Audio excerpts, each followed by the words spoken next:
just to reduce the pain. Some other people sent me stuff I could put on it, like a lady sending me some type of brace.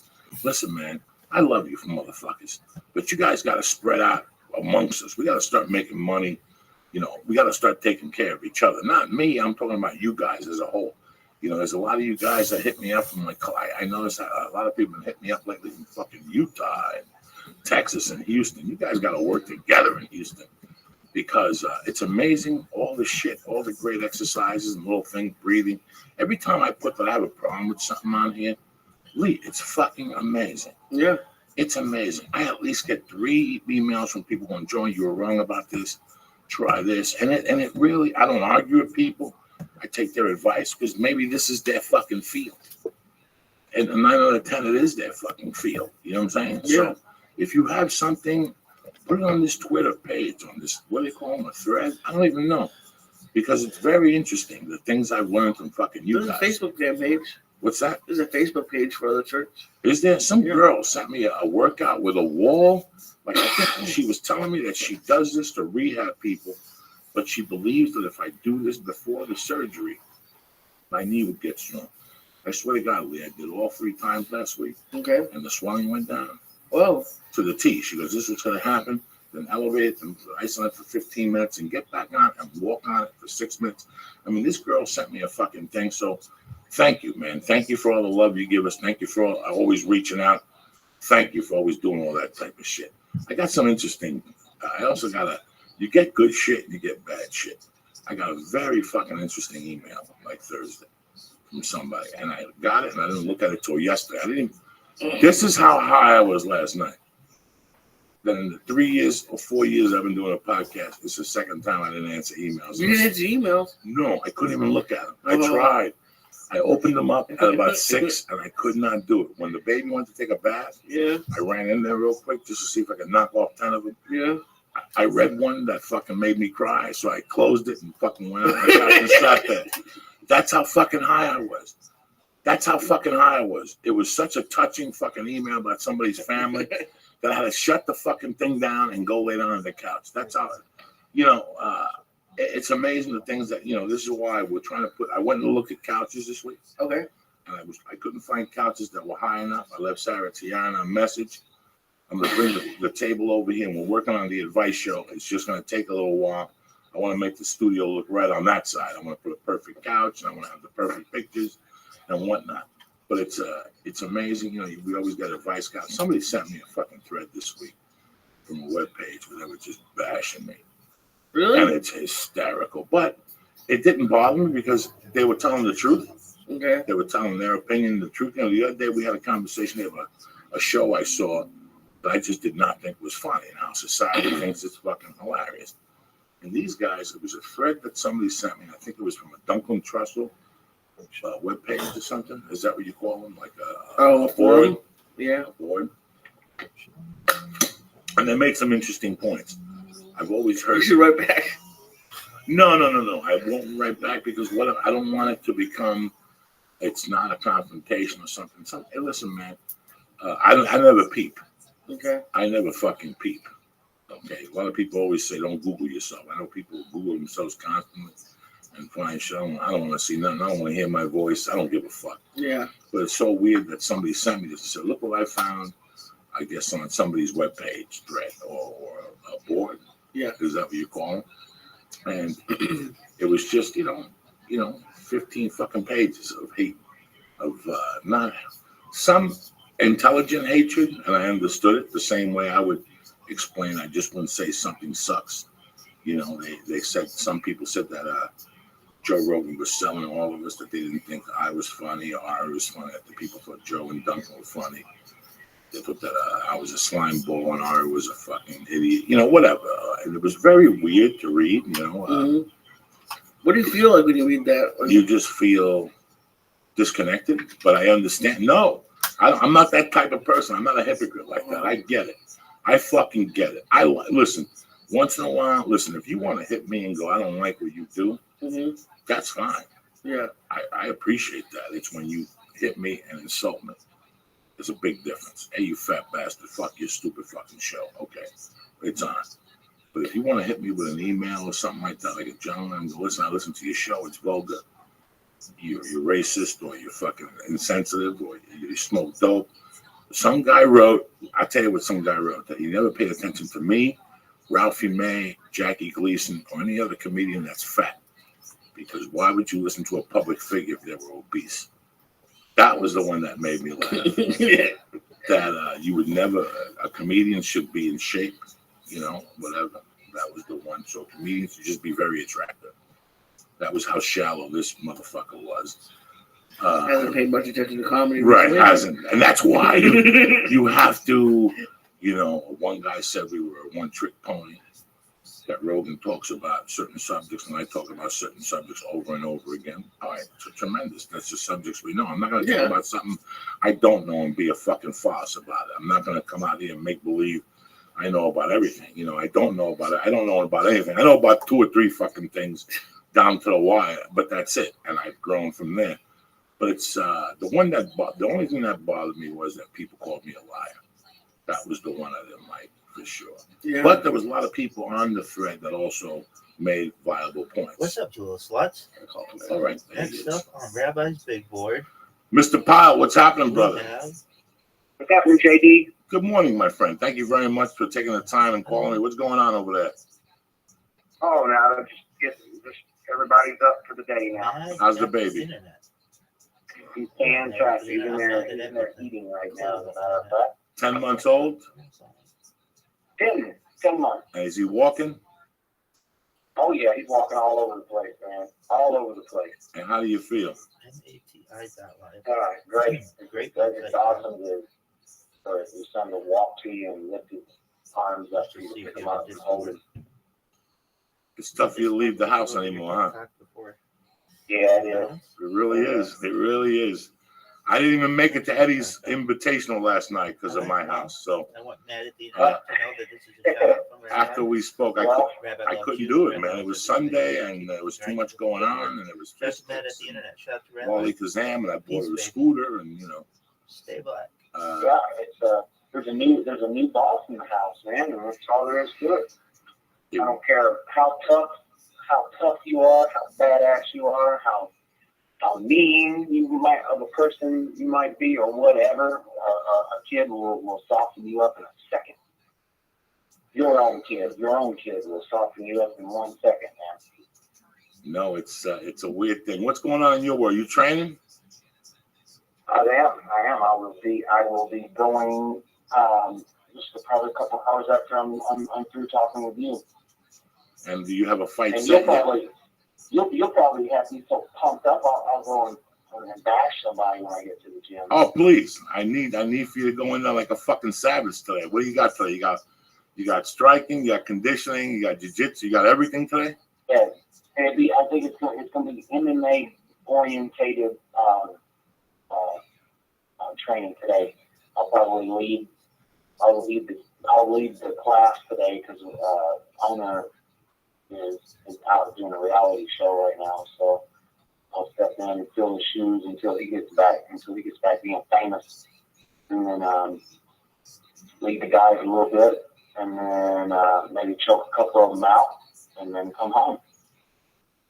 It's amazing the life you guys lead, man. I fucking love it. I've learned so much from watching MMA. I've learned so much and applied it to comedy, you know. But you've been around. You're the real fucking deal. You are the real deal, my friend. Been around a long time in this game, anyway. As young as it is, I've been around almost as long as it's existed. I've been a participant as long as it's existed almost. On one of the fights when you fought, somebody mentioned that your first fight was against Rampage Jackson in Memphis. Yeah. Actually, that was actually about my 5th fight.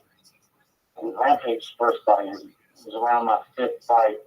I don't remember. I didn't remember any of the names of my opponents. So of course, sure, I couldn't honor it and just put up some magical number up there with no names. But anyway, yeah, that still, nevertheless, just 5 fights in, you're fighting a beast like him.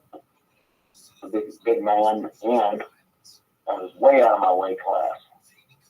My guy had gotten hurt, and the promoter called me and said, well, you know, me and Bill fight. The guy got hurt, whatever. You know, 175 pounds was the weight limit. And I said, well, I'm going to fight. Who you got? He said, well, we got that guy Rampage that howls, you know, like a wolf all the time. I said, let's fight him. So, yeah, well, he's 210 pounds, you know, so I don't give a shit. Let's fight. I'm ready to fight. So we did. And, well, that's the history.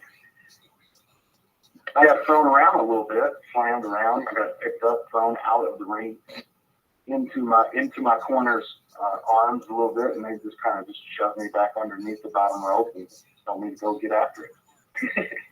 Now, let me ask you something, Mike. When you were younger before that, were you a fighter? Did you get into many fights? Did you have good hands?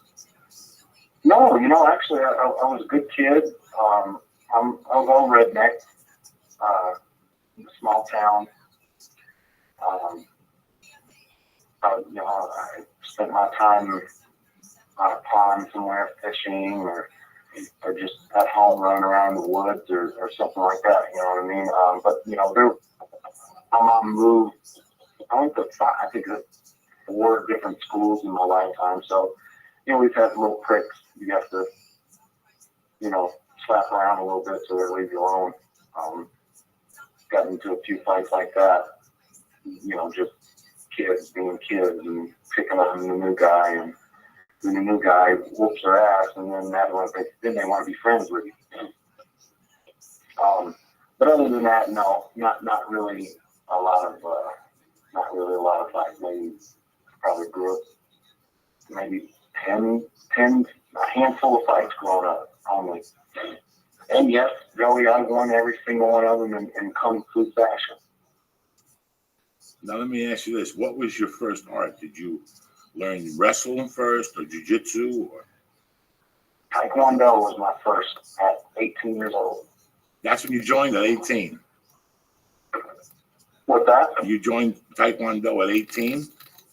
Yep, I was 18 years old, about to turn 19. And how long did you do that for? My little cousin, who was 7, his mom was taking him to Taekwondo all the time, and I was always interested in Taekwondo to begin with, because martial arts, because I grew up, you know, watching Chuck Norris and Bruce Lee, you know, so I was always pumped to watch one of those movies. That was my shit. I loved martial arts. It's just that the small towns that we always lived in never had, you know, access to a martial arts gym. It was just too small. You know, it's just the way it is. So this was when you were in Dresden? Yep. Yeah. That was when I was in. Well, no, actually, I moved away from Dresden when I was 17. I thought I was a big boy and I needed to go out into the world and pay bills and have bills and shit like that. Thought I was big and tough. So I left home 17, moved to Alabama with my cousin, who was a lot older than me with children, and her children were in Taekwondo, and that's why I joined Taekwondo, because, you know, they were going and I could drive them there and, you know, things like that. I was already driving them, you know, going and picking them up occasionally anyway, so I'd watch the class and I'm like, well, it's interesting. But it just wasn't tough enough for me. You know, that Taekwondo, they just kind of, you know, tag. They just play tag. You know what I mean? Not really hit each other. You wanted to rock and roll. You were really a rock and roll. I wanted to rock and roll, so she let me kind of get a little bit more. The instructor kind of let me get a little bit more, you know, a little bit more physical with one of the adults that were there. That was an old kickboxer, and he kicked shit out of me. That's the first time I actually ever felt a liver shot in my life. He kicked me in my liver and I hit the floor, whining. And try and gasp for breath. I thought, no, God, that is awesome. that is a powerful, painful technique. I have to do that to someone. One day I'm going to do that when I grow up. But anyway, that guy, he kind of, turned me on to being what it is to be tough and what it really feels like to use a martial art in a more physical way than Taekwondo was allowing me, with the rules and things like that. But he didn't seem to care to whip on me at all. But I thank him for that, and it made me tough. And that'll either make you or break you. At that point, you're like, well, this is a little too physical for me. Let's go back to tag one another in class. But I stuck with it, and shit became the toughest son of a bitch in Dresden. It's amazing how this happens. Like, you go into a gym one day, whenever I talk to fighters, I always expect them to say, well, I beat the fuck out of everybody I fought after 12. No, it's the other way around. You walked into something and it evolved, and one day you're like, you know what, man? I could do this shit. I could fucking do this. I couldn't imagine getting punched in the face for a fucking living. I could take a fucking knuckle to the head or something and hopefully not go down, but to do it for a living, my pal, I respect the fuck out of you guys. And to evolve, to keep evolving, Mike, every time you fight, you got to get a little better.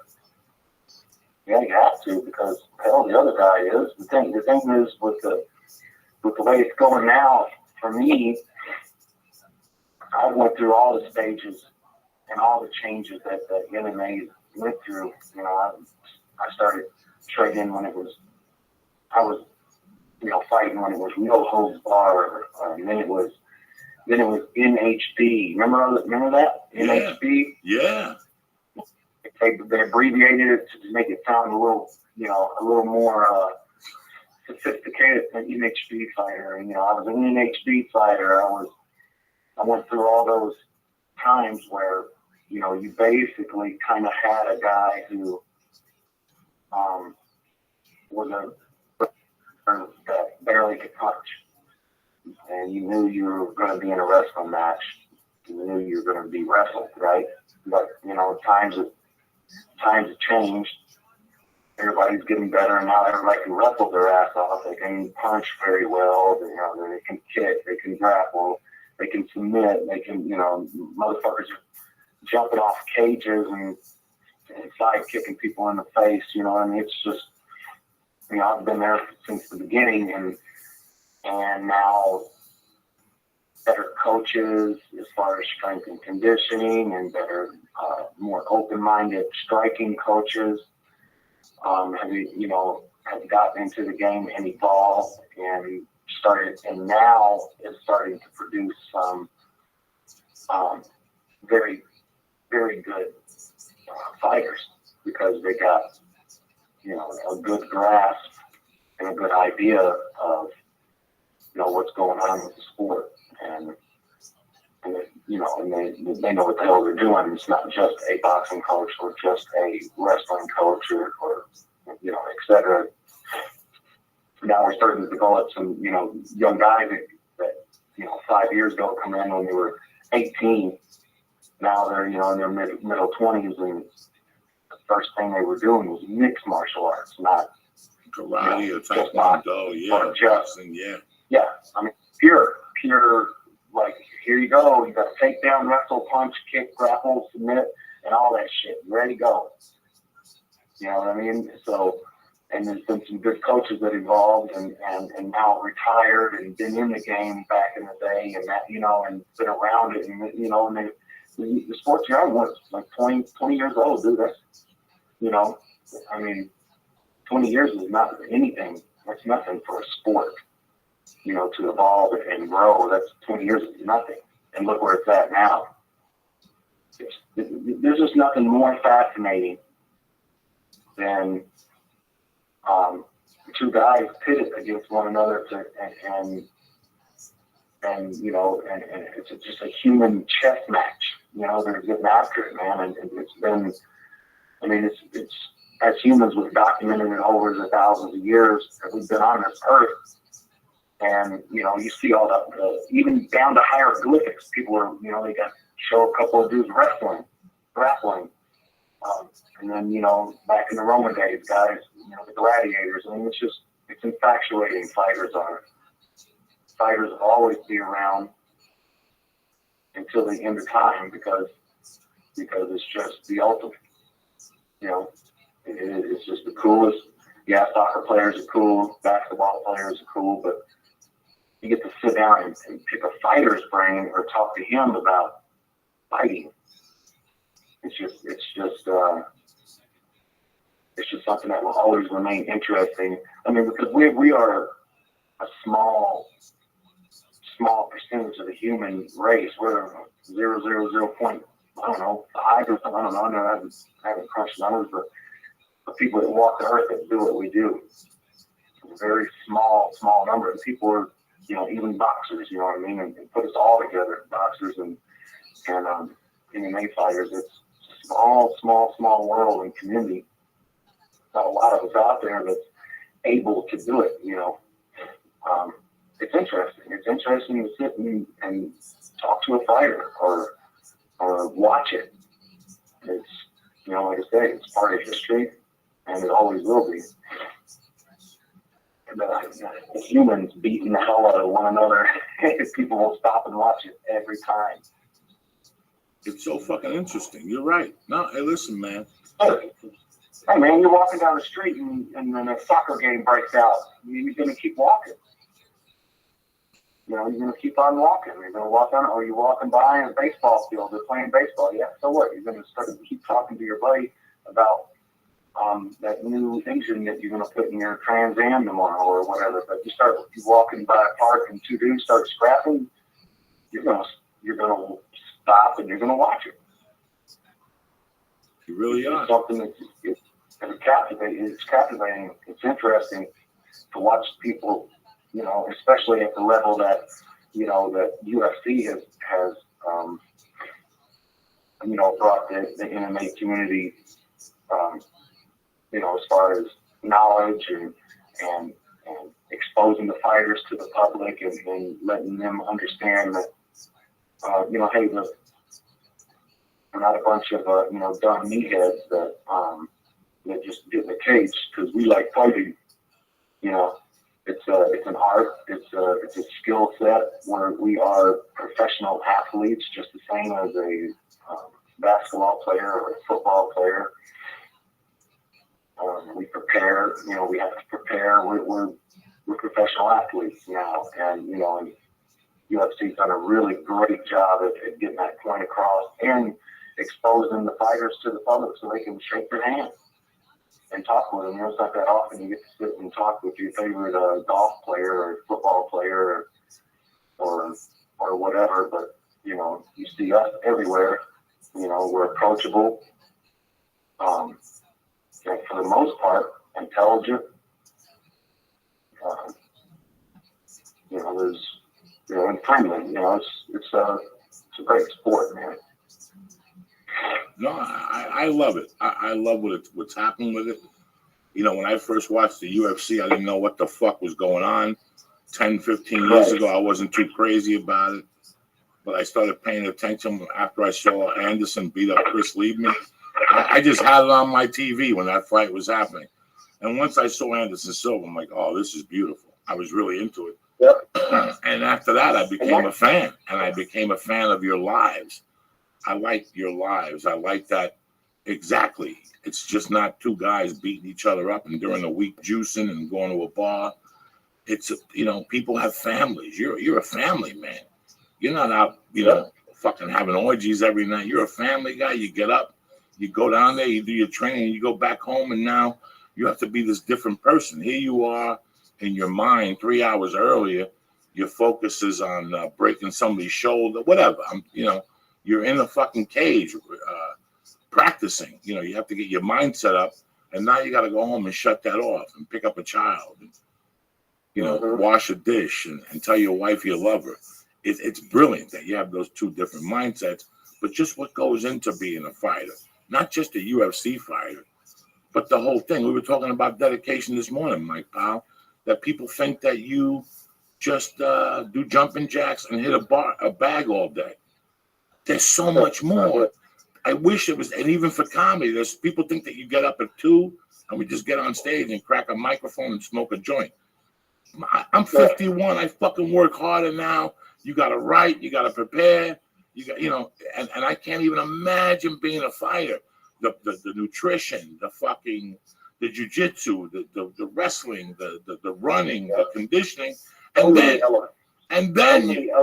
oh my God, and then you got to pray that you stay healthy. That the guy's not rolling next to you and he bumps into your ankle. That because there's freak accidents. Yep. So it's all the time, man. All the stars have to be aligned. Your head has to be right. It just I give you guys so much fucking props on the preparation that America doesn't see. America doesn't see the preparation that goes into, they work 9 to 5. Their focus is on other parts. They just, turn on Fox Sports on Saturday and they're like, look at these fucking savages. They don't understand, even with pro football, they don't understand that shit starts every fucking Monday, that there's film to watch and you got to prepare for their defense and prepare for their offense. This is the same in any professional, but what you guys have done has really, taking it to the next level in preparation. And you especially, you're a fucking badass savage. Your last fight, you were a fucking savage. A savage. But I think Ronda Rousey was on the card. So they forgot about my brother, Mike fucking Pyle. You know what I'm saying? It's like when Rocky's coach went to talk to Rocky to try to get him to manage him the first time. And he's telling him why you need a manager because he knocked out whatever, but it was the same night that Joe Louis knocked out, so nobody knew what happened. But I saw what happened. You came out like a fucking savage. Your Muay Thai skills were all over the place. That's why I love you, Mike Powell. Plus, you're from fucking the best place ever. I love all that stuff out there. That's why I married my wife. After I went to see her family and I saw those hills and how they eat those squirrels, I was fucking in, Jack. How they eat those squirrels. They do. My wife's family eats squirrels. Oh, yeah. I'll believe it. I've ate a squirrel myself. Oh, and they look delicious. I have hunted, shot, and eaten a squirrel more than one occasion. And how big are they when you eat them? How big are they? Ain't that small, man. They're about as big as your foot. Oh. And you deep fry them, right? My wife deep fries them like chicken. Yeah, you can deep fry them. You can make a stew out of them. Do whatever, just whatever you do with any other meat, except for bacon. Look at my co-host, the Flying Jew. He's freaking out. What? You don't eat squirrels, dog? I'm so high right now that I'm eating a squirrel. Hey, I'm telling you, you like a little fried squirrel with some fucking mashed potatoes, Lee, you'd be jumping up and down. Oh yeah. Oh, there you go. That's good shit. When is your next fight? What are they saying? Well, I asked for August, and the email reply was, "I will give you a fight in August." Yeah, they got a couple cards coming up, so. Yeah, I could. You know what? I could even tell you what's going on in the next cards or whatever. So many. Oh my It's God. blowing up so big, so fast.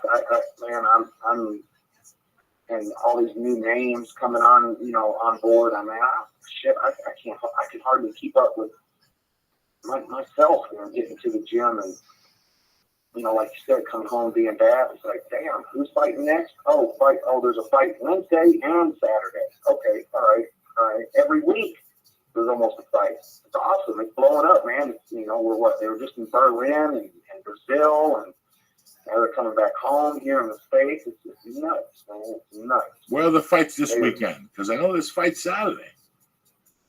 There's fucking fight Saturday, brother. The 7th, and there's fights the 15th. I mean, there's fights the next 3 weeks, I think. What do you think, Lee? What do you see there? It's either a Johnson against somebody. It's blowing up. DeMarcus is pinning his belt. It's Ben Henderson and. Oh no, yeah, that's right. And where are they fighting? Let's see. It's Ben Henderson and who? It's maybe Jimmy Varner. Let me look at it. No, it's not Jamie Varner. Oh, here we go. No, he just fought. Henderson versus Kabilov. Real fast. Kabilov, the Russian dude. Yeah, all right, yeah. So Khabib? Yeah. Khabib. Yeah. Oh Yeah. shit! That'll be a good one. Sanchez versus That's the cat. Pearson. That's that cat that Johnson comes out versus with that, Naraga. with that white wig on, huh? Oh yeah. That big weird hat. Yeah, that was weird. Oh, that's who's Mhm. fighting him. That Yeah. guy against Ben Henderson. Oh my God, where are they fighting out of? Albuquerque. Oh shit! Oh shit! You might have to jump in the car. You go down there and report directly from fucking Albuquerque. You know what I'm saying? Oh my God. Go there and stop at the Indian reservation. Get $10 in quarters. What else That's is part Indian. who? Who? Lee is Jewish. I'm Jewish. Lee is Jewish. He could be Indian if he needed to. My wife is half Indian. Her family up there in Tennessee. My mother-in-law. Billy said, who? Who? How, man, not who. How? Who? You know, you got to be careful with the Indians. They get pissed off. They get mad at the Braves. Can you imagine what they'll do to us? Oh yeah, they get mad. There's a friend of mine here that's I don't know how much Indian, but I mean he looks, a lot Indian. I think Paiute tribe that is out here. He's a cool cat. He loves his beer. He's a beer man. He's a brew master out here. Got his tribe tattooed on the inside of his lip. That's when you know you're fucking dedicated to the tribe, my friend. The Crips don't do that shit. Let me ask you something. Blood runs. What? Let me ask you something. What gym do you train at now? Syndicate. And what syndicate? Who's over there with you? Syndicate is it's been a gym that you probably remember the name. It used to be started out back in the day, more than 10 years ago, Combat Club. Then he joined forces with Zion. Then it becomes Zion Training Center out here. Then he joined forces with Warrior Gym. Then that didn't pan out. Then it became a Throwdown Gym. And that didn't work out with the partnerships and all that. So then he said, hell with it, he's gonna go solo, call it Syndicate. Okay. And The owner's John Wood. He's been the owner of all those names, and same gym, just changed the name on the outside, right? For 10 years now, 10 years plus.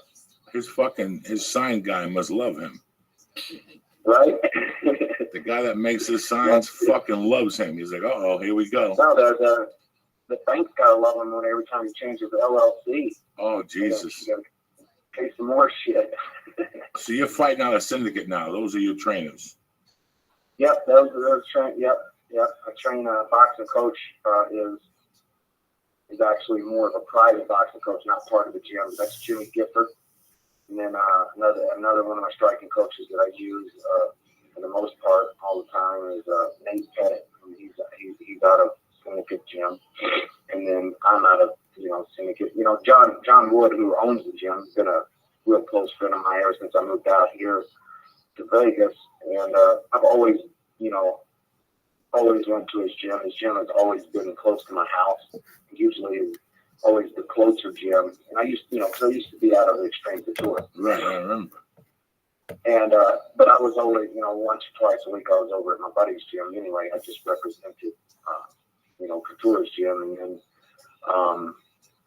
so I parted ways from there from Syndicate.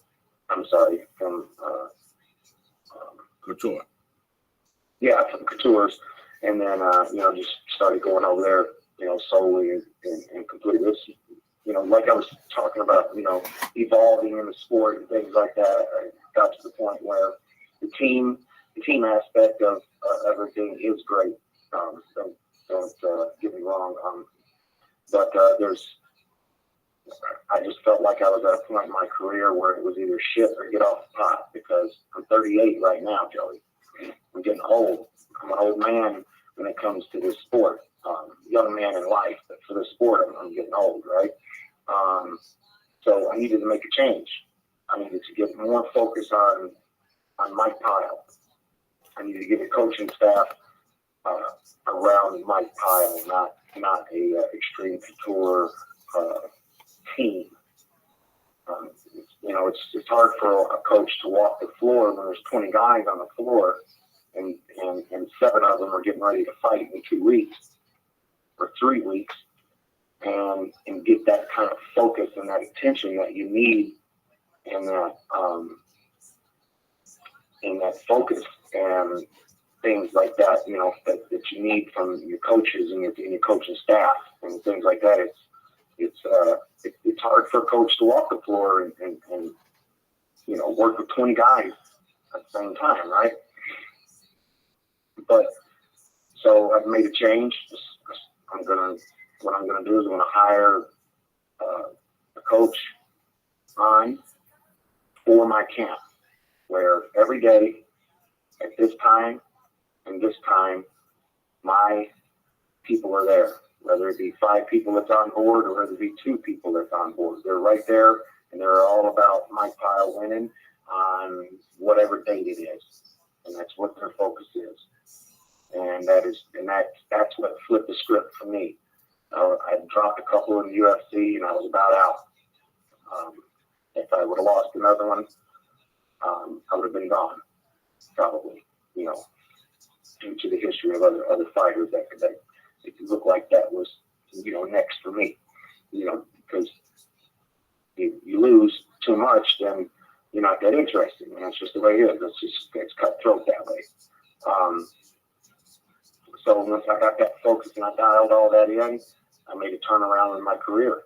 And it was a very needed thing for me because I'd reached such a point where, Joey, I don't want to go nowhere else. UFC's where it's at, man. Yeah, I don't want to go anywhere else. That's top of the heap. All those other organizations that are out there, they're great, right? But UFC's where it's at. That's where I fought my ass off to get to, and that's where I'm going to stay until I'm done fighting. I make the decision when I'm done fighting, right? I'm not going anywhere else. So I had to shit or get off the pot. So I did. I made the change. Left the team aspect. Brought my guys on. If I'm fighting a wrestler, a very, very good wrestler, then I'll hire a guy who is a very good wrestler to come in for my camp for 8 weeks. I'll throw him down a check. I say, here's the check. Does this number work for you? Do you want to come take some time out of your life to help me win that night? If so, here's that check. If not, then I understand because that's a big commitment. 6 to 8 weeks gone away from. If it's a family man, he'd be gone. It just doesn't matter. You're out of your home for 6 weeks from anywhere. It's tough. So everybody's got to eat. So break them off. Hey, you want to be part of it? Yes. And the coaches, they're on board already. They know what they're getting. The training partners that I bring in, they know what they're getting. It's a very specific structure that I have now, and it's been great. I dropped a couple of fights here and there, but it's to some bad boys. They're not slouches. According to Wikipedia, you're 8-2 in the last 10 fights. Yeah. What do you're 8-2.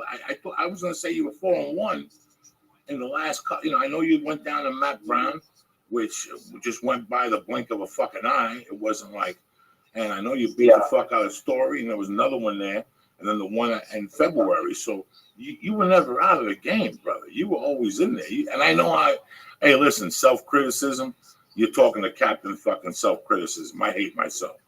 So when I go on stage and I miss a joke and I forget, I fucking go back to my room and beat myself up that night, and then the next day I see it's just a joke or whatever.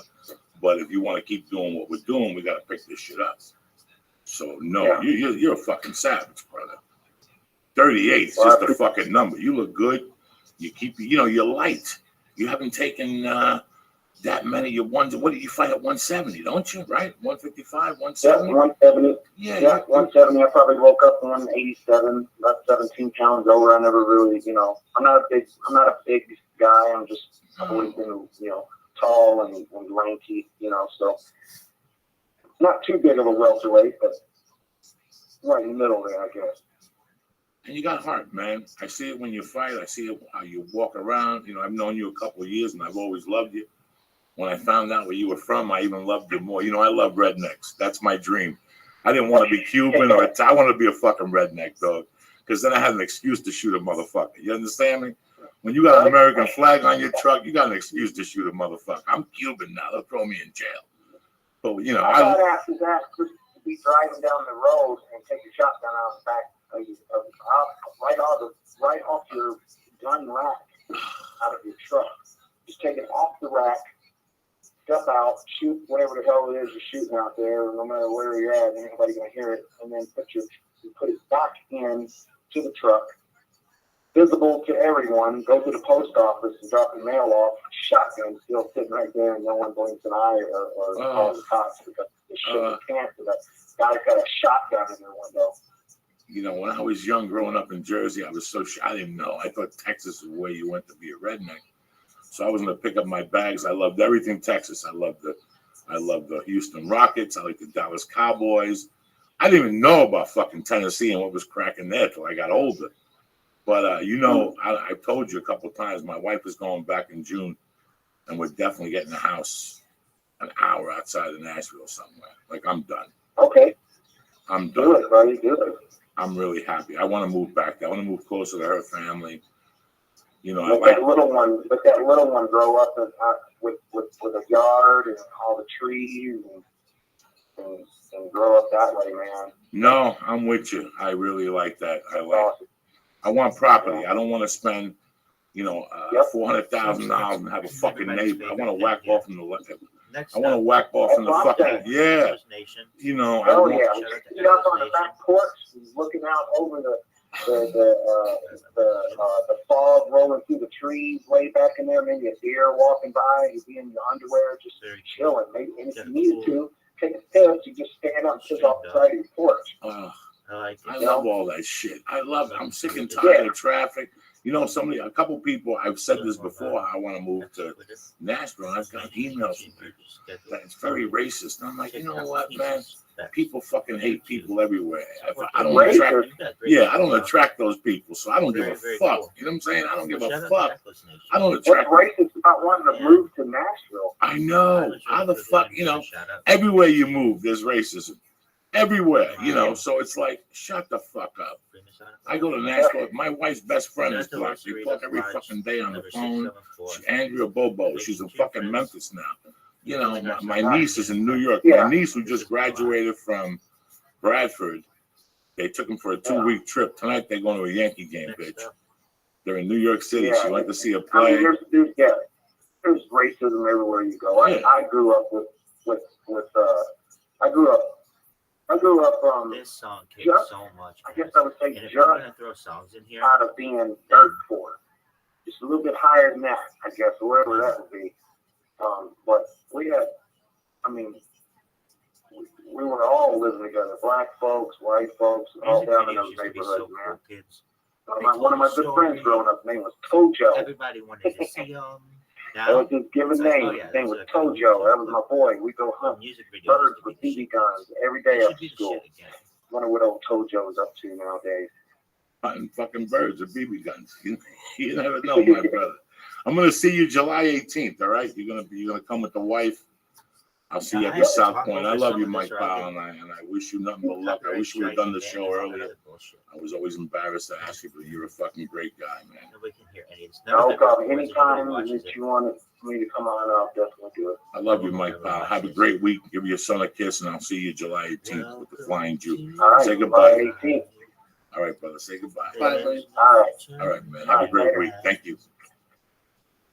That's a great fucking guy, man. I love him. Every time I see him, he got Eddie Bravo in a movie with Mickey Rourke. They all played prisoners. He's been in movies, Mike Powell. Wow. Yeah. Mike's a good guy. I'm very fortunate to go to weigh-ins and talk to these guys and read the comedy shows they show up and stuff. What's up, Lisa? You're fucking high. What's the problem? No problem. Let me just give a shout out. You squished some of that down. That wasn't just a quarter. No, stop. What are you gonna do? You're beautiful. It's fucking Monday. What else you got going on? I got a lot of shit to do. What do you got to do? I'm moving on Thursday and I got packed. Okay. What about the walk today? You're going to take a walk today. You didn't walk yesterday.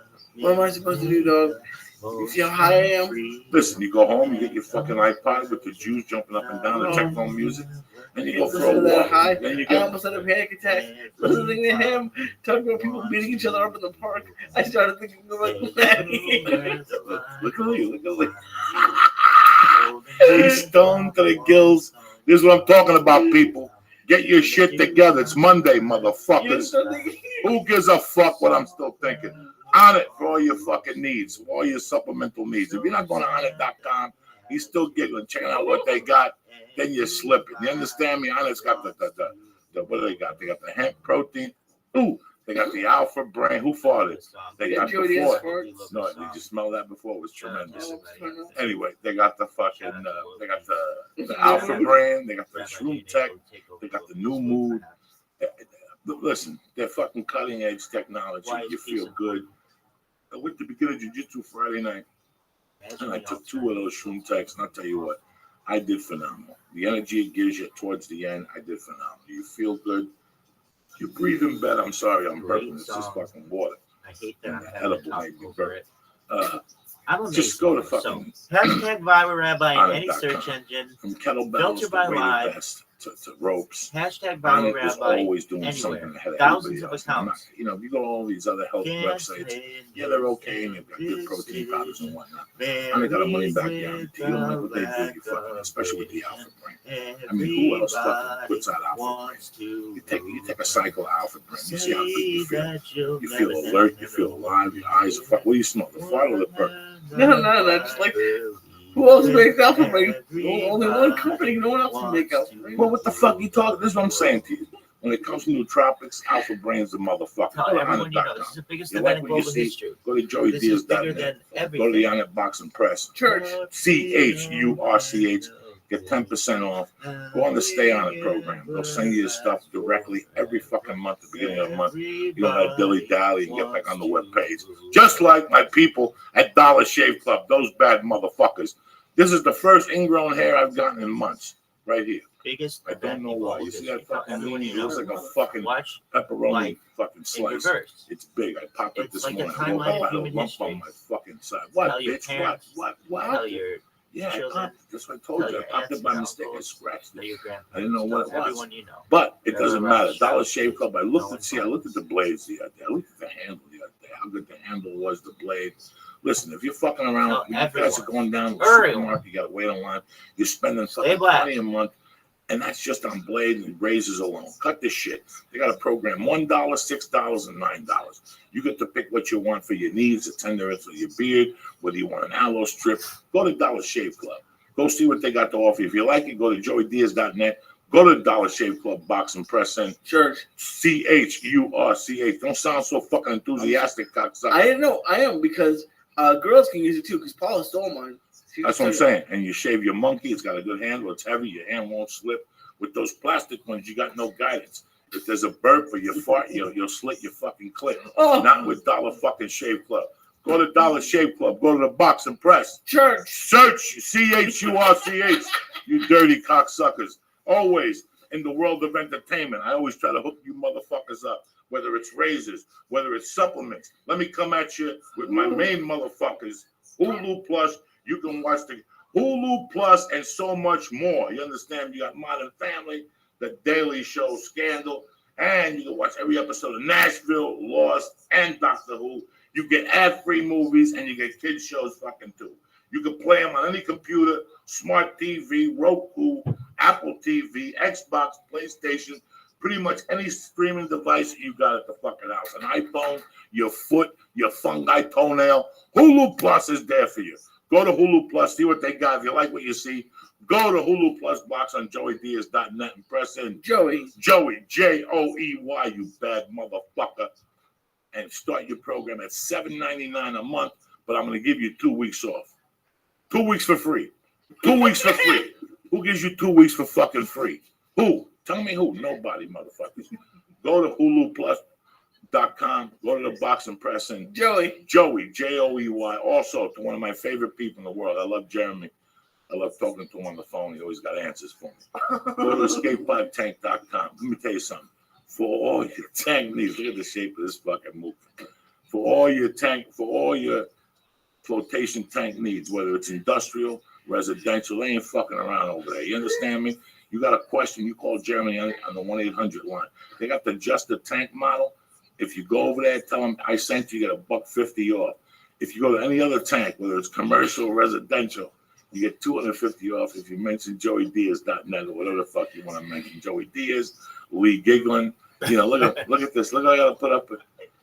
Look what I gotta put up with people. A little piece of fucking Chibo too. He's giggling, he's crying. He's gonna walk to Denny's. You're gonna walk to Denny's now. You're gonna get the two of those fucking 5 packages, aren't you? Anyway, go to escapepodtank.com. They're tremendous. I hear nothing but great things about them. They'll help you all the way through. Mention Joey Diaz, mention the church, you get $250 off. But let me tell you what the best part about it is, man. They're there with you. Customer service is the most important thing with your flotation device. You don't want to get in there and swim in sperm. This stuff is fucking tremendous. If you want to get it in your house, they'll help you. 1-800, call Jeremy. Go to escapepodtank.com, mention the church, and get $250 off. This I got to deal with this fucking. Why are you giving us so much? What's the matter with you? I didn't even say nothing funny. I'm just talking about fucking our sponsors. You gotta have a little respect here, Lee. You gotta have a little respect. You understand? You said something very funny. What'd I say? You said? What the fuck is wrong with you? What'd I say, Lee? Look at this here, Lee. And I gotta tell you something about. Listen to what? I'm gonna keep talking. Yeah, I'm sorry. Look, keep talking. I got nothing to say, cocksucker, until you fucking stop giggling. What is it?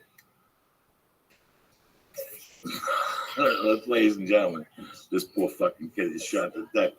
You know what's crazy, man? I've been a little fucked up lately. It's amazing how hard it is to really write a book. It really, really is. I got to give props to the people who are authors, anybody who writes a blog. But what's really hard is when you write a biography. I've been hooking up with my little editor, Jessica, who I love dearly. She really is great, and she's really got the language down. And she's a hard worker and whatnot. But the beauty of it is, we sat down this week, and we probably talked for close to 4 hours. We broke down 3 chapters. And I'll tell you something, it sucked the fucking wind out of me all week. Being that open? Or? Well, being that open, because I had made notes. You know, you just don't, it's not like I just sit there and rattle off shit. I learn. I have to take a week and make little notes about everything I remember about that area. And then I put it all together. And then when I'm putting it together, I remember some other specific thing that was in there. Okay. So it takes time. So when I get together with her on Tuesdays, we just sit there and we discuss the chapters. And it's a lot. You know what? You people are going to get a way better book because she's involved. You're going to get a tremendous book because she's involved, because she's sucking the energy out of me. She's taking these stories out of me. She's asking the questions that you want to know. This is going to be a lot easier than me just writing because I don't know what you guys want to know. So it drags me a little bit this week. It really, between that on Tuesday, the live podcast on Thursday, and the show on Thursday in San Diego on the drive and the fucking cookie and everything. Yeah. It really killed me. By Saturday, I was wiped. I didn't know why I was so sore. Well, you're pretty open with the podcast every week.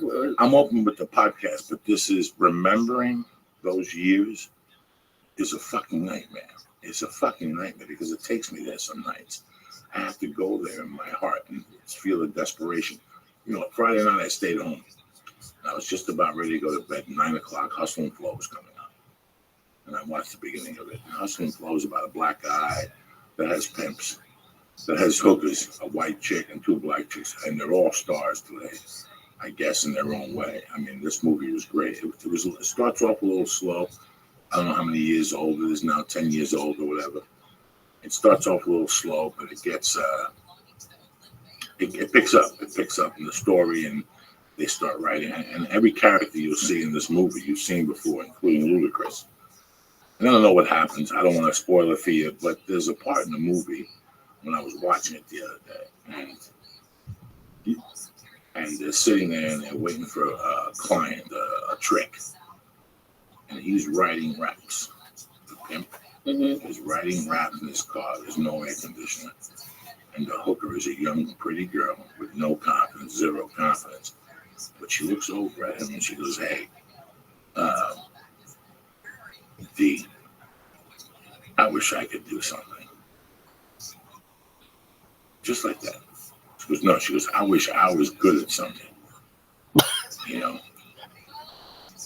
I wish I could do something. One of those sentences, and it just destroyed my insides because, again, like watching The Thief a couple of weeks ago and seeing what I wanted, the other part of it was that was me. I always felt I was a thief because I couldn't do anything. Okay. And I think that's a horrible way to think. I know there's a lot of people that walk around thinking that they can't do something at that age. It's horrible. It's fucking horrible. It really is horrible, you know. And even thinking that I thought that way, took a little wind out of my sails because I can't believe why I thought that way. Boy, was I confused. But if I was confused, imagine how many other people are confused, thinking that they can't do nothing, that they have to settle for a shitty fucking job or settle for something they don't want to do in life. It's so fucking weird. So if you get a chance to watch Hustle and Flow, but if you feel that way sometimes, you have fucking options. Because that's what writing that book reminds me. That's what people want to see if they write that book.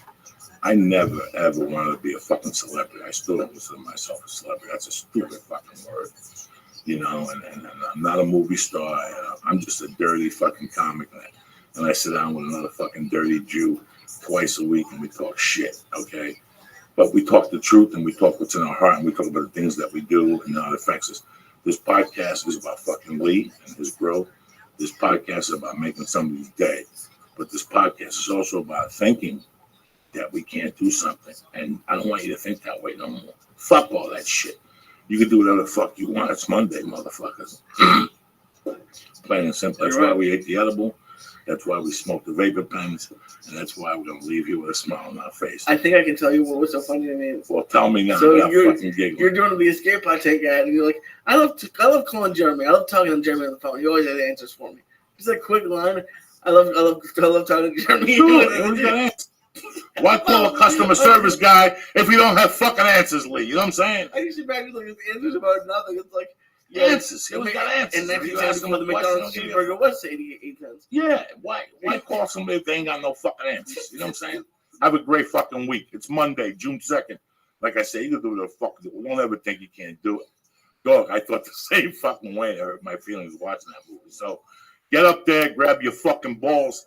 Take the little syringe, what's that little sponge? Wash your asshole. It's going to be a good day. It's going to be a great day. Oh, the one with Charlie's. I think whatever. Even if you just get the fucking towel and you don't have one wipe Charlie's, wash that asshole, get the barnacles out. It's going to be a good day. Trust me. It started off in doubt, but it's going to be a good day. Stay black. I want to thank all our sponsors, On It, Dollar Shave Club, Hulu Plus, Escape Pod Tank. Thank you for a beautiful Monday. Have a great day. See you Wednesday. We haven't decided on what time. It will not be a morning one. Have a fucking great day. Stay black. A little something for my people from New Jersey, 10th Avenue. Freeze out. Stay black. Now that the show's over, don't forget to sign up for your free trial of Hulu Plus. Hulu Plus lets you binge on thousands of hit shows anytime, anywhere on your TV, PC, smartphone, or tablet. Support this podcast and get an extended free trial of Hulu Plus when you go to huluplus.com/Joey. Or go to joeydiaz.net and click on the Hulu Plus banner. And don't forget to sign up for dollarshaveclub.com. Get high-quality razors sent to your door every month for a fraction of what you pay at retail. Now go to dollarshaveclub.com/church or just go to joeydiaz.net and click on the Dollar Shave Club banner.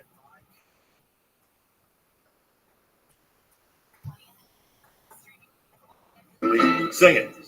Oh, yeah, that's my boy. You're here. The church of what's happening now. What's happening, you bad motherfuckers? Everything all right today? Who, me? Yeah, you fucker. Well, I'm like 5 minutes away from not understanding anything that happened. I picked him up when we went and got a pot cookie, so this is going to be an interesting pot. 2 pot cookies. And you ate a quarter and I lied to you. They weren't. You always lie to me. It's never. Get ready to see the fucking devil. This is the same cookie that got us lost to San Diego this week. We're going deep tonight. Everything else don't fucking matter. I got 2 great guests in the studio. I got my brother Martin Moreno and my other little brother fucking Gabriel Fluffy Iglesias. What's happening, gentlemen? What's up, Uncle Joey? What up, Joey? I can't call it. Great to have you motherfuckers here. Thank you, and thank you for sharing your treat with us. Please, it's an honor. Oh yeah. You gotta get the blood going. You know what I'm saying? Because if not, I want everybody to be on the same wavelength here, so nobody's missing nothing. What's going on with you there, Iron Maiden? I'm You bad motherfucker. He's walking at me on the street. I'm like, look at this guy. He looks like a young Danny Trejo. Look at him with his long hair. Mexican D. Snyder. That's fucking the axe. He's not even machete. He's the axe. He's still. I'm feeling good, Joey, You man. look beautiful. Thank you, bro. I seen your son last week. That's a big motherfucker. That's 6'4". He's bigger than that Blake fucking Griffin. He's a he's a Mexican 6'4" pretty motherfucker. He is a pretty motherfucker. God bless him. God bless you. Thank did you, a bro. good job. Thank He's you. always very nice and very sweet. And what's up with you, you fucking savage of love? Because that's exactly what you are. You're just a fucking savage. That's it. Like, that's it. It's over. You got, you are. I got to ask you a question off the bat before we even go anywhere. When we were on that bus, on that plane ride with mommy in the middle, and we both fell asleep on it, coming back from Tucson. When you were sleeping that day, did you ever have a thought that you would have a concert movie coming on July 11th, 2014? Man, my only goal at that moment was to pay my rent, man. I just wanted to, I had not even full rent. It was half rent. It was $150. The club's name was Bugsy. If people came in with a bug, they got in for free. It was booked by Rudy Moreno. Yes. It Yeah. was So probably I took home 30. Right, you took home 30 and a check. I mean, did you ever think of what's happening right now in your world? Did you ever imagine this growing up? Did you ever imagine this on that plane ride when you were coming back from Bugsy's that day? I mean, The fact that I was just doing stand-up was the dream. It wasn't even thinking, oh, will it ever get to the point where it's a concert? I mean, I was just happy to be on the road. I was happy to be performing with other comedians, and that was it for me. I didn't think it got better than that. I mean, when a couple of weeks ago, I think I saw the trailer to the concert, and I just, I watched it, and I watched. It's like when you're there. I was right there. I saw that. That was just that was the Bicycle Club 15 years ago. Wow. I still owe Javier Sanchez $200. It's just, people, when you first start doing stand-up, you see somebody on HBO. You see somebody on HBO. And that's how you get turned on. At least I did. At least we did, all the older generation. You saw somebody on HBO, and you thought that he just walked off the street, walked into the club, and he's got on stage, like that. ended an hour. And that's what you thought. And you're like, I could do that, or I can't do that, or whatever the fuck. People don't know what goes on, what happens, how it starts. How one morning you wake up and you go, I'm funny in that motherfucker. Then you tell your friends, and you tell a couple friends, and they say, fuck you. And they bet you $20 that you're not going to go to Laugh Factory on Latino night and get on stage. And you get on stage, and next thing you know, you're in the back of the car, with other guys farting, and you sit in the back seat, you're running for sodas. Next thing you know, you're in the front seat. Next thing you know, you're driving the fucking car. Now you're a headliner. People don't know the journey, and I want people to know your fucking journey. Yeah, it's been 17 years in the making. I started doing stand-up comedy April 10th, 1997. So and that July, I think I want to say that is probably the first time I met you. Yes, because I moved here January 29th in 97. And I just remember going to Bugsy's with you, whatever, and then... Remember Big Alex? Fuck, with the three necks? Yeah. You never saw nobody that big. That dude was massive. It was amazing. His head. Remember, he used to take us to eat. He'd pick us up in the truck. Take us to eat. Then he'd drop you off at this hotel. The Cliff Manor Inn. Oh, and they on Oracle. On Oracle, and it's redone now. It's not a crack hotel no more. Oh no. No, it's like a New York hotel, stand-up showers. And when you don't know anything else, that was like the greatest hotel ever for me. I didn't give a fuck. Me? It was the best. The towels were clean. They had a radio and a TV, and I just thought that all hotels had to have the TVs bolted. I didn't know any better. I'm like, oh well, at least I have a TV. That is crazy. I didn't think that it got better than that. They had a little Mexican place across the street. The restaurant. And I think I went down there with you, mommy, and one time with Darren Carter. He wouldn't fucking shut the fuck up. Because I love Darren Carter. He's my brother. But Jesus Christ, too cold on the plane. Do you feel a draft? Darren, I don't give a fuck. We're on a plane. Who gives a fuck? What would you rather do? Be in a car? I feel a little draft. My neck. I had a long set tonight. But it's just imagine. And then I was thinking about the Bicycle Club. Like we go down there on a Thursday night. It was in a bar. It was the little corner inside the bar where I guess they played music. I had made it my room. I told the guy that was running it, Javier Sanchez. He says, "Hey, if you could bring in at least 10 people, I'll give you give you some tickets. You can, pass them out, and I'll give you, $100. You pay whatever comics. And for the most time, we were just losing money. But he was happy. It was a show we would do every Thursday night, and that was the first gig I ever started promoting on a regular basis. $35 a pay. Probably. Yeah, like a check for 35. You had to go back the next Yeah, day. yeah. And you didn't know, like, I gotta get a gram at 8:00. So I would drive on the 710 at like 4:30, not knowing, into fucking traffic. It was just amazing. I still remember doing spots at Laugh Factory, like building a Laugh Factory. For like $20 or $25 or something. Not even. Well, no. Jamie would pay you those random weird $12 checks. $12 and shit. And you sit here and you look at this. Like I've been in LA for 17 years, dog. No lie. When I came to LA, I thought this was just gonna be a fluke. I thought I was just trying to kill time. I was just killing time to face reality. But then it became like Richard Gere, Officer and the Gentleman. I had nowhere else to go. That's it. And when you have nowhere else to go, what do? You keep getting on stage, and eventually you're gonna get fucking fun. Something's gonna happen. It's funny. I go to jiu-jitsu now. You looked at me weird when I said that to you about a year ago because I got sleep apnea. And I hate being scared of something. I hate fucking being scared of. Like I'm scared of needles. Whenever I go get blood out, I bring Santana or I come over and I put the iPod on. I look the other way and I move my foot to the rhythm. I don't like blood. I don't like needles. That's why I go to acupuncture. Because I want to always overcome my fears. Okay, I was gonna say, I fucking hate it. So I'll go to acupuncture. I won't look at the needles. I'll look down. For the first 2 or 3 years, I fainted. Now I don't faint no more. That's some masochistic shit. You have to, because what happens when the Russians come? They're gonna stick needles in me. You gotta be fucking prepared. You know what I'm saying? You gotta be prepared. If they traded for 5 foot. Now they're gonna trade what's his name? They're gonna trade fucking Derek Jeter for 6 Talibans. Did you hear about that one? The Taliban's gonna come. They're gonna fuck us up the ass. You gotta be prepared. You know what I'm saying? You don't want to sit there. Can't take fucking needles. What happens if terrorists take over and we're out of shape? We gotta fucking run. That's why I'm getting in shape. I gotta pick my daughter up and run. So I'm scared. Whenever I get on my back, I can't breathe. So I was talking to a friend of mine. Why don't you go to jiu-jitsu? God damn, I gotta smell men's feet, men's asses and shit. I'll tell you, I went and I fell in love with it, man. how long you been doing jiu-jitsu? 13 months. This is my 13th month. Wow. And I just started not getting scared because I couldn't breathe. So every time I go and do a couple hip escapes, bro, I had to get up, take my gi off, take the belt off. You're fucking breathing. You see scars. You see stars. So I just wanted to overcome my fears. That's why I fucking started going to jiu-jitsu, just so I could breathe on my back. That's the reason why. Wow. What are we talking about? I don't know. This cookie or This cookie kicked in. I'm just mesmerized by your voice. You have a very hypnotizing voice. Yes, I do. I don't fuck around. You should read nursery little stories. Oh, that's so hysterical. It's hysterical because I look at every morning when my daughter gets up, if I'm home, she runs to the room, the office, and I pick her up and I got to do whatever I'm doing. I got to stop and put on ABC, A is for apple. And when I was saying, A is for assholes, I'm saying all that shit in my head. But you don't say it out loud. No, I don't tell her because she's 17 months. She's picking that shit up. Absorbing everything. One morning, she's going to look at me and go, what the fuck? My wife is going to die. I told my wife the other day, we got to stop cursing in front of her. She's like, me? You? Not me. I don't curse that much in front of her, but it's hysterical when I read her things. I like when she's, the other day we were at the park and some kid hit a thing and the thing hit her in the chest and she looked at the kid really mean and she started crying. The kid was older.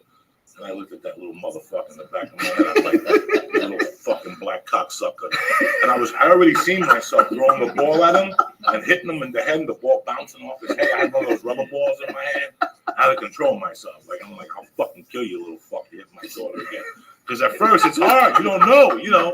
You don't know. A couple of weeks ago, I was at this other park and some little fucking kid was spinning. And I'll say shit as I'm with them. Like, I won't say it out loud. Like the kid cut my daughter off and he slipped and fell. And I heard him, oh, I'm like, that's what you get, you little cocksucker. For cutting my daughter off. I didn't say it out loud, but I still say it. You internalized it. Yeah, you internalized it. That's what you get, you little fucker. Next time I'm going to kick you in the fucking neck. You cut my daughter up, and you can't kick a kid in the neck. But trust me, I got to get used to this shit. This is going to be an uphill battle. Oh, raising a little daughter is going to be a mother. Anything. I went to a friend's house that has a child that's a hitter. And there was a couple times I almost reached across. I had to catch myself. I had to catch myself because he hit his sister. The sister was on the floor and he came up and smacked her in the head. She's a baby. This motherfucker just came up and hit her. And my original reaction was just to smack. I had to catch myself. And after like 10 minutes, I go, honey, we gotta leave. I got in the car. I was like, what's the matter? I was stressed out sitting there because I want to kick that fucking kid. Because the father wouldn't beat the fuck out of him. That kid needed a fucking beat. But anyway, you know what I'm saying? I'm not the fucking. Yeah, it's okay, Joe. I get freaking pissed off. You got it, It's hysterical, but I don't even know what the fuck we're talking about. We're talking about Your baby. Your baby. That's it. Yeah, just warm thoughts. Yeah, beautiful. Warm thoughts. Me smacking a fucking kid at the park. Little cocksucker. But I can't wait till she gets to that age because she's a daughter. You got to push her a little bit. Yeah. As a daughter, you want to, I don't want my daughter to take no shit.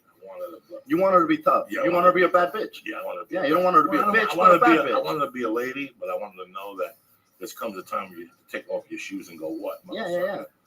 Look, here's the thing. Not exactly. What, motherfucker? I hate when people raise their kids. Well, I mean, I shouldn't talk about how anybody should raise their kids, but you tell all these little girls that there's a prince coming, and you read them all these stories about the freaking fairy tales, and there's a prince that's going to come to rescue you, and there's no fucking prince coming. No prince. Me, you, and Gabe, that's who's coming, bro. That's who's out there. I know the fuckers that are out there. And the prince, I've met a prince or two. Those guys are assholes. This fucking guy, you hang out with princes and shit. Huh? You go to Abu Dhabi and over there eating hummus, fucking with them and shit. They throw tortilla chips. Let's listen to Mexican music. You bad motherfucker, world traveling and shit. So where are you from originally? I was born in San Diego, Chula Vista. Grew up in Long Beach. That's where I've lived ever since. I moved to Burbank. No. I was born in Harbor City and raised in Wilmington. Real close to Long Beach. Okay, I know Wilmington is. That's the home of Gilbert Escobar. Yeah, there you go. VFW. The VFW, the best tacos. Wow. In Los Angeles. Yeah. How many of those VFW shows did you do with Gilbert or even with Rudy? 20 of them. The VFW. And the only reason why I did them was because of the 50-cent tacos. Right across I the ain't gonna street. lie to you. Flores Meats. Gordon, man, those are fucking delicious. I remember I brought a black drug dealer with me one time. That's how I roll. He travels with his manager. I used to travel with a drug dealer just in case. You know what I'm saying? Remember the black drug dealer, big yoke guy, the football player? I took him down with me one time. This guy was fuck. I would take him down even when he was more fucked up because then I could front. He would forget. You know what I'm saying? Like, give me another gram. I'll give it to you tomorrow. What happened last night? I don't know. What did I do with all my coke? I have no idea. You were hanging out with white chicks. And, you were giving him blow. Meanwhile, I'm taking a blow. He would pass. Like, I go to his house. Dante, give me a gram. Man, I'm too fucked up. Come on, let's take a ride. I get him in the car with me. And I smoothing him up. On the way down, I clip the fucking gram from him. And then we get to Long Beach because he loved those tacos. Yeah. And That's Wilmington. And Yeah, he'd eat fucking 20 of those tacos. He loved them. And he'd come back. Oh, what's happened to all my blow? I have no idea. My God. Now, did Gilbert make you work clean when you worked at VFW? They always try. They always ask. Dude, you know what? I love it because you always told them to kiss your ass. Oh, they always try. He always tries. He always goes, Joe, we got to work a little clean. I mean, he won't invite me to his church fucking services. He puts on one of his pink suits and he goes to the church. One time, dog, I swear to God, I did a Navy base in El Paso, an Army base in El Paso for Ernie G. Oh, Fort Bliss. Ernie G booked it, and I went with Gilbert. And on the plane, this is one of the funniest stuff. I get to the airport, LAX, and Gilbert's already got the orange suit That he's going to wear for the show. The one he's going to wear for the show. It's on him. Wow. Dog, do you know that motherfucker had no luggage? He traveled like Oscar Madison. He had socks and a toothbrush. We got to El Paso, and he went right to the gig. I went back and showered. He had his suit on. We did the gig. We were leaving the next day. When I went to knock on his door, he slept with the suit on. Stop. All he had to do was put his socks on, brush his hair, brush his teeth, and he was on the fucking plane. He was like fucking Blade. Because only Blade would wear that orange fucking suit. You know what I'm saying? If he was Dracula, he would sleep. I love all that old shit. In and out. Bro, how many fucking stories do we have about crazy comedy? Yeah. All of us, especially Latino comedy scene. How fortunate we were that especially thinking how, what level we thought we were at when we were there. Like, it doesn't get better than this. That's it. That's it. It's the best. Oh, yeah, you take a road trip to Visalia. You take on the road. You're on the road, man. Yeah. World tour. Yep. Ooh, we made it to Fresno. Fresno. Ain't no stopping us now, man. Lindsay. Fucking what was the best thing about Visalia? Those Papi Chulo gigs out there in freaking Indio. No, Calexico. Calexico, yeah. Calexico. Sebastian used to have. Remember all those fucking rooms we used to do? Sebastian had. What's the town next to San Diego? Real dark fences everywhere. It's like a suburb of San Diego. You gotta go beneath San Diego. What the heck? Fucking one night he gave me a gig. Yuma? Dark. No, right in San Diego. It's just right before Mexico drops. San Isidro. Santacito, something fucking scary as shit. You made it sound like a religious figure. Yeah, right. It's crazy. Like we lost Maryland, we lost Maryland. We lost a lot of Freddie, but it's funny. Like even with Martine, one of my favorite Martine stories was when he was booking that fucking room on Wednesday nights, and there was a soldier there. And Martine said something about Bush, and not the band, the president. Oh no, this was at Rick Ramos's room. Rick Ramos's room Over in Alhambra. And it was like green, like they were trying to turn it into like a Hollywood bar, but they didn't know they were Sapphire. Fucking Sapphire. Yeah, that. But you were hosting. I don't know what the hell I was You were doing hosting, for some dude. and you got into an argument with him, and something. And he goes, "Listen, I'm gonna bring up the comic, and we'll go outside and take care of this shit." And I think he brought me up, and he went out and fought the motherfucker, and came back with his shirt ripped. And I'm like, "Oh my god, I love this motherfucker. This is my type of dude." Yeah. And after that, I need your number, dog, because I called him. I mean, wait, you beat up a dude. That's fucking brilliant. I love it. And he went right back on stage. Tip your staff. Like a soldier. He went right back on fucking stage. That's when I was still real ghetto, man. I can't let him do that in Virginia Beach. No. You still go to Virginia Beach? We go everywhere. No, I know you go everywhere. But I mean, like, yeah, definitely all the, the Virginias and the DC area. I mean, we're gonna be there in the next couple of weeks. At this point, where haven't you been? I mean, you're selling tickets all over the world. Russia, Mexico, and South Africa. But you've been to regular Africa. No. Well, Egypt. I mean, not even regular Africa. I mean, the goal is to perform in South Africa. If we could do regular shows in Africa, I'd be there too. But nothing for Africa. Hey, Joe was over there. Hey, Joe, no Africa? No lions, no leopards. No lions, tigers, and bears? Egypt, shit like that. We were actually scheduled for Egypt, but it was the same week of the uprising with Mubarak, and yeah, that's one of those. I think we're gonna cancel it. No. Portugal, Spain, all that. Spain. We've done Spain, yeah. Oh, shit. Road to Spain. How were they? It was a combination of locals and military. Okay, so no, it was cool. The Spanish is a little bit different. They got the lisp, but I get a lot of Twitter followers and Facebook followers from Spain, and they're like, come over here, watch your videos. And why not Mexico yet? Man, I'm too paranoid. Martin and I were friends with Santana's security, and he's always telling us anytime he goes down to Mexico, man, he takes a big security team because the cartel people and stuff. Right. Oh yeah, I understand. They just want to kidnap you. Yeah, they want to kidnap you and make some money. It's funny. Like people going to Cuba from Mexico now. Yeah. People go on day trips. How fucking crazy is that?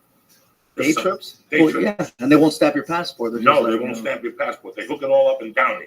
All Nice. the Cubans are there. There's a Cuban restaurant. I want to go to Cuba. There's a Cuban restaurant. You go into Downey. You knock on the table, and somebody comes right over. They tell you where to take the fucking bike in the morning. You go to San Diego, and you drive down. I swear to God, I've heard this. You drive down. They take you to Cuba about 6 in the morning. You're back by 9 o'clock at night. How much is that? It's people do it all the time to go visit their relatives. They bring back fucking food. Do you got to be Cuban to go, or anybody can go? They're doing it out of Mexico. You're like, and if they're not stamping your passport, it doesn't really matter. They're not stamping your passport. They put a piece of paper in. If you want it stamped, you stamp it. If you don't have to stamp. People go from Canada too. I see Canada trips. A lot of Germans vacation in Cuba. The Canadians and Germans. Yeah. But listen, don't believe the hype. Somebody went. A friend of mine went, and they said they saw Washington State apples at the hotel. But we have an embargo, so you know how life is. Yeah. You know how fucking life is. Yeah. So yeah, little there's an give, embargo. little take. Because remember, the hotels, Cubans can't eat at the hotels. Cubans themselves can't go to their own hotels. For a Cuban to go to a hotel, I have to go to a hotel, and my sister can come visit me. You know what? I was reading some about there's a different currency out there. Like yes. they have the currency, and then they have a different currency. Different currency. And the different currency is the tourists use it, and the other fucks can't touch it. It's like two different worlds over there. If they catch you an American dollar, you do 5 years. That's crazy. Really? American money. But they gotta hustle. Around. They get there's people out there selling newspapers, but all on the Sucking down low. Dick, there's women. There's some big prostitution. Yeah. That's why a lot of the Germans. That's why a lot of guys go. Older guys get in groups, and they say they're going down there for underwater activity. Yeah. It just means they got them really wet. Yeah. Oh, that was a good one, dog. You get some Cuban girl that's 18 for $3. Most famous season of all You know, time. they suck you and fuck you You are till so now good till looking. Tuesday. Yeah, that's why they go down there. Did you ever see that Seinfeld? It's fucking crazy. It's really, Why don't you say? it's really Why crazy. don't you say? You know, your boys always go down there. They've been there. In fact, my cousin's band opened up. I got it on camera though. That Oh, was okay. cool. When Ozo Motley, That sucks. when I did Stand Up Revolution with you guys, That I talked to them and they were telling me about a guy who got them weed. That was my cousin. It's my cousin's band. He's in a national Cuban fucking band. Him and his sister you are and their you have parents. Their parents are 1.59 really thousand people my watching you. uncles. Yeah, they're my cousins. How fucking crazy is I that? think it's crazy When that I there's put freaking under- weed in Cuba. I mean, They got I'm saying, everything in yeah, Cuba. but I mean, what's the You punishment? have I mean, if you 17 get caught with $1 followers? and you go 3 years, Yeah, you they'll kill you. I mean, Yeah, what the fuck if you with get caught drugs. with weed? I heard it's You're really getting- bad. It's not like what Well, we're getting here. I don't know. It's just really fucking Not worth bad. it. Just take some cookies. But Yeah, That's- take some cookies. Oh, It's done. Speaking of which, man, I I don't feel know. like I'm gonna eat the I'm microphone. not Are you hungry already? No, but I'm feeling. Yeah, no, this feeling is power, man. This is good. This is Let me know your I secret. don't fuck around. How Used to are be you cheapo able to to get the Green Hornets. They're the best. So many people 70 milligrams, but 220 milligrams of have a CBDs. $15 These cookies are 200 milligrams, and you see the Shout out to you. I love the fact My that you had friend. to use your shoulders Shout and out all to your Rabbi arms to Rothschild. tear the packaging open, Yeah. which tells you how We wanna how know your strong secrets. And I it's got got to one be secret. for it to be in that level of packaging. It's like made in fucking. It's That's like to make sure no kids accidentally tear that no, open. that's what it says. Don't give it to no fucking kids. They'll Yeah, die. keep out of reach of children. Keep out of reach of children in big red letters. I don't even eat those cookies in the house. My wife don't want none in the house. I gotta eat that shit outside. I gotta stash it outside like fucking. How you doing over the league? How you doing, Bubba? I'm all right. What I have 70 milligrams. So I'm Holy flesh. shit. I gave him 100 on the ride to San Diego. We both got car sick. I had to pull over. And I'm thinking I'm going to die. This is what he didn't see. I got out of the car because I get car sick. I always get car sick. This cookie hit me. I ate half the cookie with him, and I popped the Chibo chew like a fucking savage. And I get to this casino, it's Harris, and I got to pull over. I mean, this is terrible. Doing 90 all the way to Doing San 90 Diego. the whole fucking way. You know, I don't play games. I get out of the car, I look over, and there was a bouquet of flowers where somebody had died there. You know, Oh. so it took my head somewhere else. Oh, I was like, I I'm gonna hate that fucking shit. die. And these were dark roads. It was an Indian reservation. I'm dead. I'm fucking dead. I You kept feel the looking at spirits? him. I felt the spirits. I would have used him as a shield. But luckily we made it. But we were so fucked up. And last night I was so fucked up. Last night I ate a whole one of these. You eat the whole thing. Oh, I kept calling him. Lee, come over, eat this cookie. I go, your fucking grandmother suffered in Auschwitz for you to eat this cookie. They suffered. They fucking suffered just for you to eat this fucking cookie.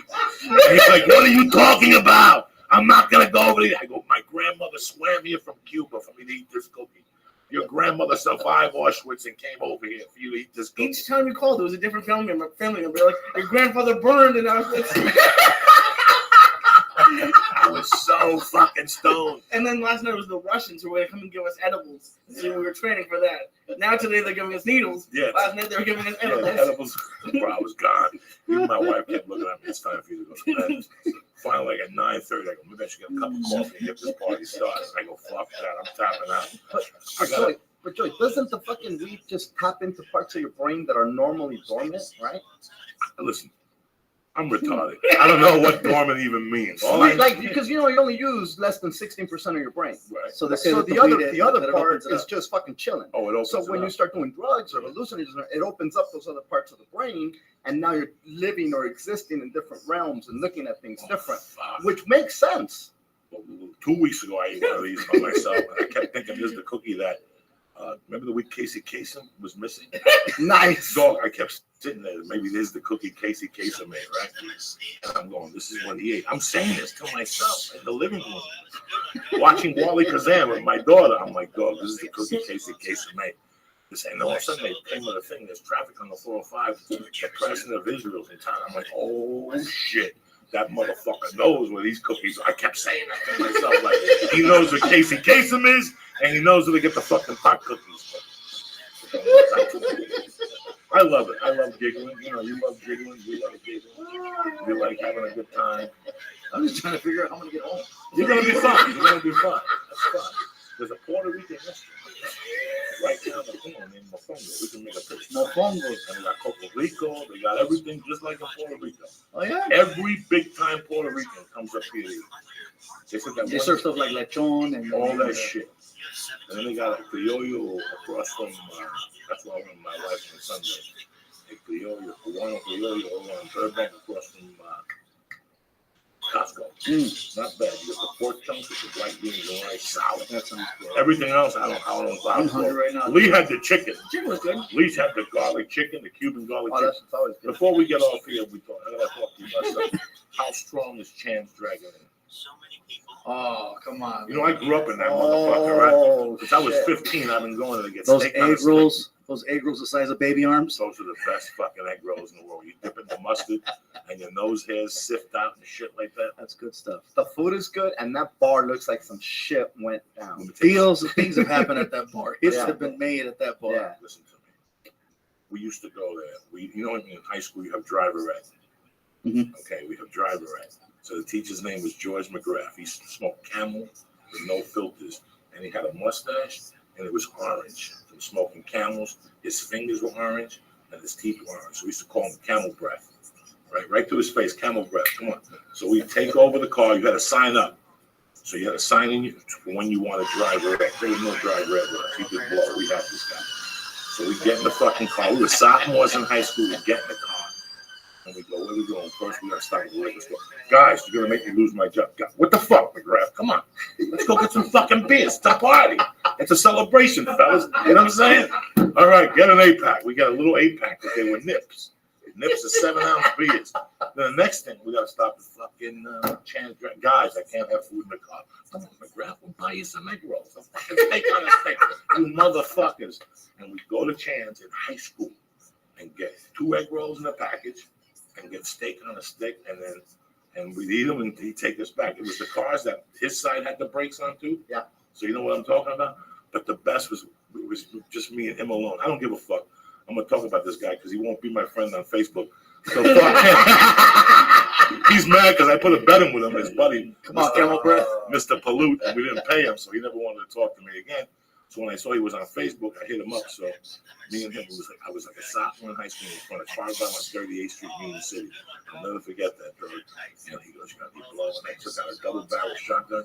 It was like a glass with 2 things that went into your nose with a spoon at the end. So you opened up the baggie, and you took the thing, and you went like this. And then you just took the 2 things in your nose, and it went in both your. Bro, this is 1981. Double barrel shotgun. Double back, and I would always get fucked up and sit on it because it was made out of glass. I had more cuts in my ass than fucking. And you're afraid of needles. Oh my God! It was. I go home. Why does my ass hurt? And also next day I have a scab on my ass from cutting myself. Who was your friends you paid the bartender there to karate chop him? Oh, Roger Holloway. We were kids. He'd go in there and go. We'd all walk in. The guy's name. The guy was as Chinese as could be, but he had like a white name. So when you go in there, how you doing, Gabriel? I said, I thought you go Charlie. His name was like Charlie. He retired. Are you sure you weren't just calling him Charlie? No, I don't know what his name is. Because I can see you doing that. But I had a friend that when he'd go in there, automatically he just put his neck down. And my friend would go in, he'd be talking to us, and also he'd go, hold on 1 second. Charlie, come in. Charlie would come over and put his neck down, and Roger would go, ha! And karate chop, and give him like a 20. Let me get a drink. Give everybody a fucking drink. Here's a 50. Let me karate chop you. Karate chop him. Dog, it was the funniest thing in the world. It was a dude that just let you karate chop. Just let him karate chop you. But we go in there. Now it's not. But if you get on that road, and instead of going straight, you make the right. You're 8 minutes out of the city. Mm-hmm. So I don't care who you went in there with. You go in there with Johnny AA. I haven't had a drink or a taste of Coke in 8 years. You give them a pork chop, like a rib and shit, bro. Mm-hmm. And also you put a beer in front of them or a zombie. They had those zombies with the straws that 4 people could drink. Right. Bro, you have a zombie in there, you get the 7-year itch. That place was a parking lot. People would just go back and forth into New York City in the 80s and 90s. Wow. To get cocaine and go back there. Now, the way that it looks now, is it the same way it looked back then? Since fucking 1980, it has not changed. Those chairs are the same. Same chairs. The art are the same. Everything the same. In fact, yesterday, I don't know if when you get by, my Georgie lives around the corner from my friend's funeral parlor, Veneri. Mm-hmm. Veneri won the assemblyman yesterday in District 8. So you got friends in Jersey, motherfucker. Oh, shit. Oh, shit. You got friends in Jersey now. He won the 8th district fucking freeholder. But I remember going in there with him after Missing Persons. We went to see Missing Persons one night. We're all fucked up. And the guy came over and he's like, what can I get you? I'm like, let me get an egg drop soup. My friend's like, let me get something else. Good. And he goes, let me get a chicken noodle soup. And I fucking almost killed him. You don't order chicken noodle soup in Chance. But now they got on the menu. They got chicken noodle soup on the menu at Chance now. But man, those egg rolls, that's what you go for. The egg Those roll, egg rolls. the pork fried rice is delicious. Everything in there was delicious. We fucked up some shit. Oh, I got a picture of the pork fried rice. You take pictures of the food too. I Sweet. take pictures. I got a picture of the fucking egg roll on here. That's how strong I am. I don't fuck around. Yeah, I got a picture of the egg roll somewhere. Look at that. I think we've eaten there, what, like 4 times Look already? at that fucking egg roll. Oh, that don't even look like an egg roll, dude. It looks like That's a rib. a rib, whatever the fuck it is. I'm sorry, egg roll, a rib. I'm fucked up. What do you want? You can show me a picture of a rib and call it an egg roll. I'm like, There's the monster. Nice. She's a big fucking girl. I'm very lucky. What the fuck we talking about? Egg rolls, Chinese food, Mr. McGrath, Camel Breath. Who gives a fuck? So everything's good, Joey. when you were in Burbank, now you said you lived in Burbank. How old were you when you lived in? Where'd you go to high school? I went to high school, Long Beach Wilson High School, class of 1994. I lived in Burbank for about 7-8 years ago, Martin. More than that. Actually, no. Yeah, over 10. Probably about 11 years ago. My roommate was Rick Gutierrez. Rick Gutierrez and I lived together for 2 years. And then I moved That's into when we a started house. writing scripts. And then, That's before you opened up the studio in San Antonio. I love Rick Gutierrez, by the way. Rick's one of the best dudes out there. After he pukes and shit, he's one of the best dudes out there. I love Rick with all my heart. I miss Rick. I miss seeing Rick around at the club because he would always give me a laugh, you know? He would always be mad at something. As soon as you walked in, there's no air conditioning here, bro. We gotta straighten these people out. You go talk to them. He's still mad at something. He's always mad at somebody. I love him. He's always, yeah. He's not mad. He's just a parent. By the way, can I give a little plug for his special? What is it? His special comes out June 14th On what? on Nubo TV, and then it's going to come out on Netflix. All right. This 1 hour special. Rick Gutierrez, bad motherfucker. I have him call in before the thing. He's a good man, Rick Gutierrez. Look who's calling in. Steve motherfucking Simone. Nah. Uh-oh. He's probably looking at pictures of fucking Roddy Wrestling. Rice jumping up and down with a little cape on right now on his bed. That's crazy motherfucker. One of the sweetest guys in the fucking world. Is he not one of the sweetest guys? Oh yeah, he's nuts. He's nuts. With his little new haircut. Steve, when you were in high school, did you have a dream of fucking doing this shit? Man, I just wanted, my dream was to finish high school, Joey. And you too? Yeah, I didn't finish high school. I had to go back. I didn't finish either. I Yeah. quit my senior year like a jerk off. You got all the way to the end and just bowed out. I quit September, but then I went back in December. And I worked double hard. They told me I was short 3 credits. I told them to suck my dick. I took my GED before I got locked up. That's so funny. They told me I was missing an English class, and then they let me do 10 book reports and give me my high school diploma. 10 fucking book reports. I went to the library, got a book of bibliographies, and just copied that shit on. Turned it in. I marched. It was a proud moment. That was it. And that was it. And No big shebang, no big fucking nothing. You finished high school, though. I finished in the summer. Okay. Yeah, How about I had to you? go to summer Lee school. fucking was an honor student. But He's a savage. How you feeling over there? You see the devil yet? it's coming. Okay, as long as he's coming. When did you fucking think you could do stand-up? What fucking made you one day get up and go? You know, first time I ever got on stage, I was 10 years old. It was a school talent show after I saw Eddie Murphy Raw. And then I didn't do nothing until I was about 18, 19. And then I started watching Comic View on BET. And every time I'd see these guys, I'm like, oh my God, I know I'm funnier than this. I haven't done comedy yet, but I know I'm funnier than this. I'm like, really, this is making it to TV? What am I doing in my living room? So watching Comic View is what really pushed me. And where's the first place you said, I'm going to go down there? Once I was able to, everybody wants to play the Laugh Factory. I mean, back then it was always, the Laugh Factory. There were those shows that they'd have on TV with like a Comedy Express, or they'd have a comic strip live from the Laugh Factory, and it was either Bob Saget hosting or some of these other old school '80s guys. And I'm like, oh man, that'd be cool one day to play at the Laugh Factory. And then you hear the other stories of like Pryor and Robert Williams, and I can't even think of his name. Yeah, all playing over at the Comedy Store. And so then it was like, oh, I want to play the Comedy Store. And then, You know, when people started talking about working clubs across the country, the Improv is the one that covers the country. There's only one Laugh Factory, one comedy store, but the Improv's that's the Starbucks of the comedy clubs, and that's where you want to be. That's where you're gonna get paid and make money. The other ones you're just gonna go grind it. How about you, brother? When did I know? You know what? I started late, Joey, but I always wanted to do it. I always made my friends laugh. I always made people laugh, and then I always thought, well, I can make people laugh because they know me. What about strangers? You know, and I'd go to comedy shows, and I'd see somebody talk about they do a bit about a dog, right?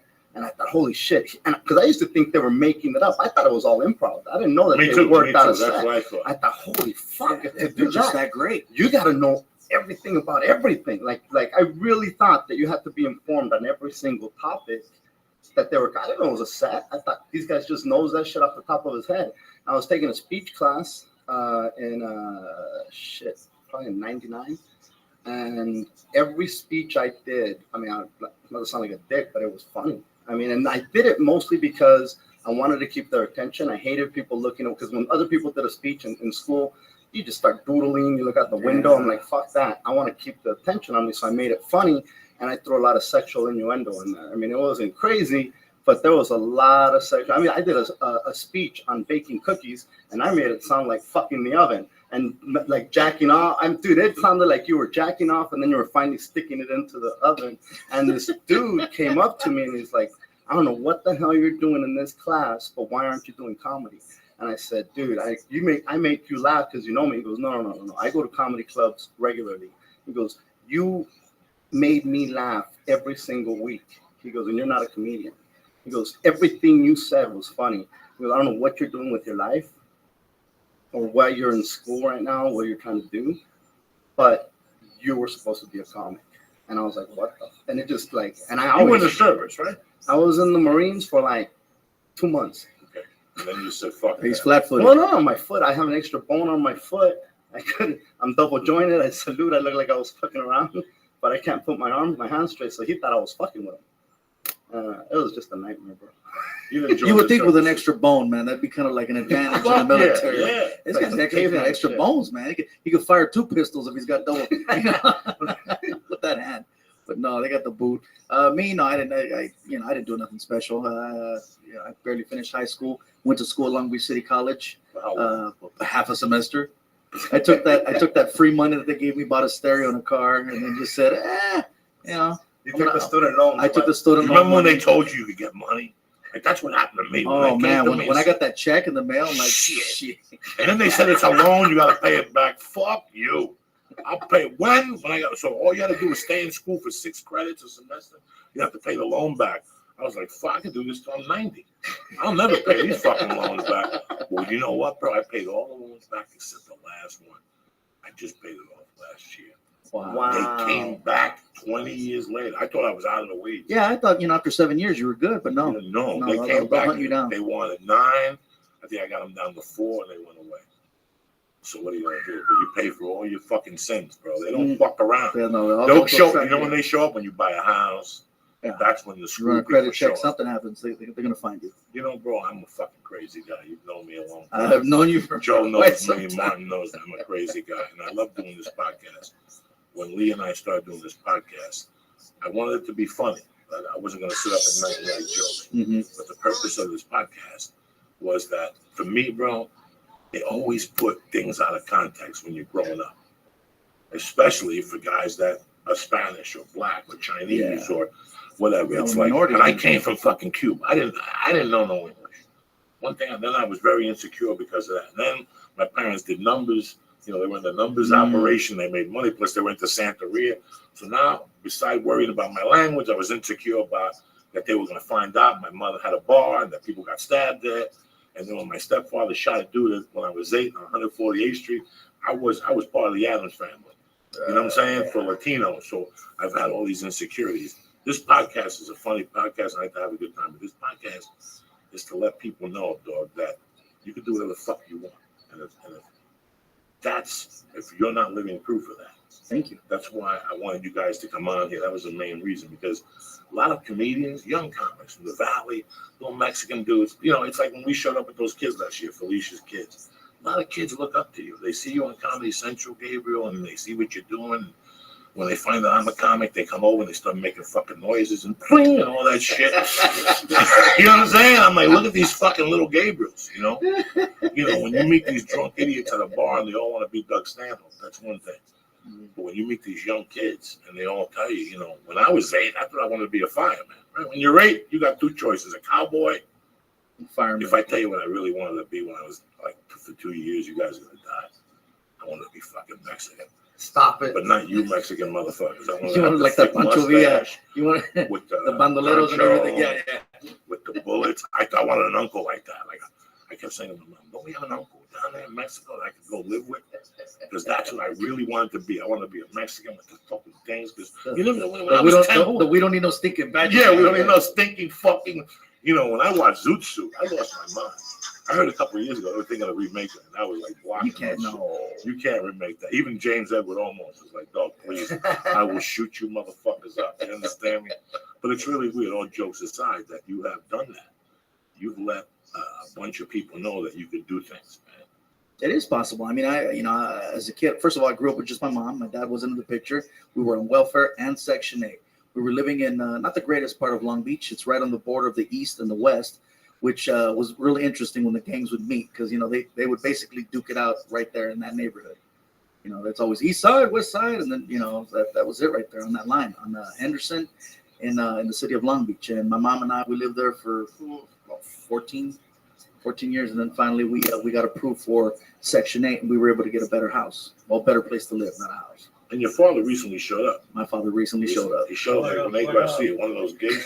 Everybody's favorite. I didn't know they did comedy here. You know what I'm saying? There's a couple comics. Oh, you mean Sandoval, right? No, Rene Garcia's from Houston. I'm sorry, that's my daughter. There's a little comedian, a Mexican comedian. Dog, the guy that Mike Robles was grooming, I guess. He's got glasses, right?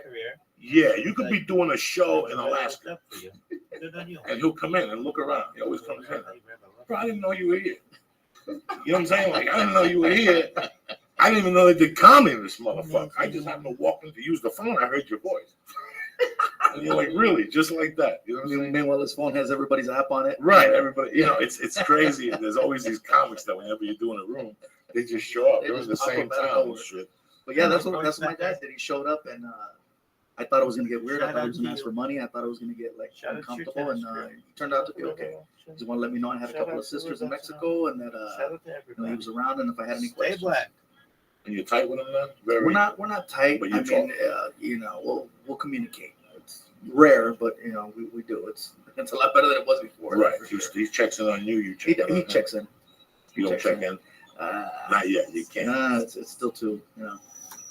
And then since my mom passed, then it's been a little bit. I pushed it back even further because now it feels awkward to talk to my dad after my mom.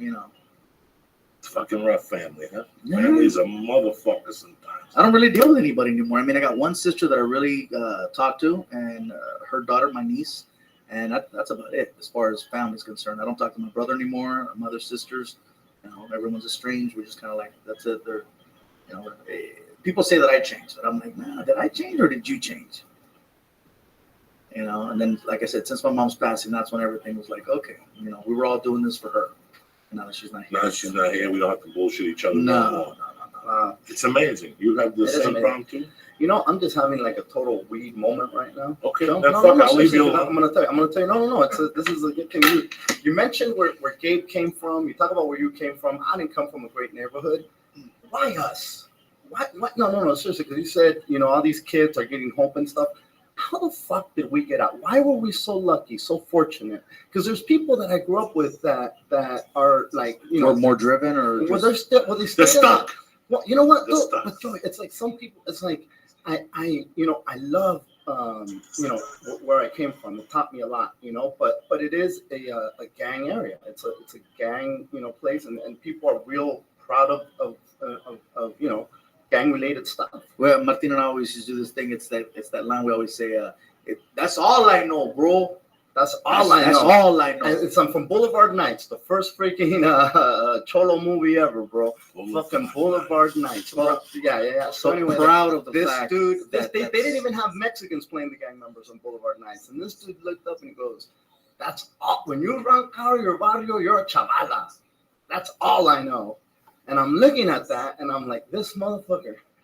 That's all you fucking know. There's a lot proud of of shit to know. There's a lot of shit to Dog, know. it's like watching Gangland. You ever stuck in a hotel on a Friday morning? Any town, you start watching Gangland, you listen to those people speak, and you're like, that could have been us. Yeah, it very well could have been. That could have been I me. see people. I see my relatives of friends, like people that I grew up with, real close to them, and I see what the fuck they're spelling, how they're spelling on Facebook, first of all, and some of the shit that people are saying, and you're like, holy fucking balls, like. I talk a lot of shit on Twitter. I've been talking about coming on faces and whatever the fuck it is. So they're probably looking at me like I'm a crazy fuck, but I'm looking at them like, fucking. I mean, at least I'm enjoying my fucking life. What the fuck? At least I got a fucking dictionary. Yeah, dude, it drives me crazy. But it's like we're no different. But how did we get? Because dude, it was crazy where you grew up. It was insane where Fluffy grew up. You didn't have a dad. He didn't have a dad. My dad was loaded half the time or most of the time. But we still managed to fucking, come out okay.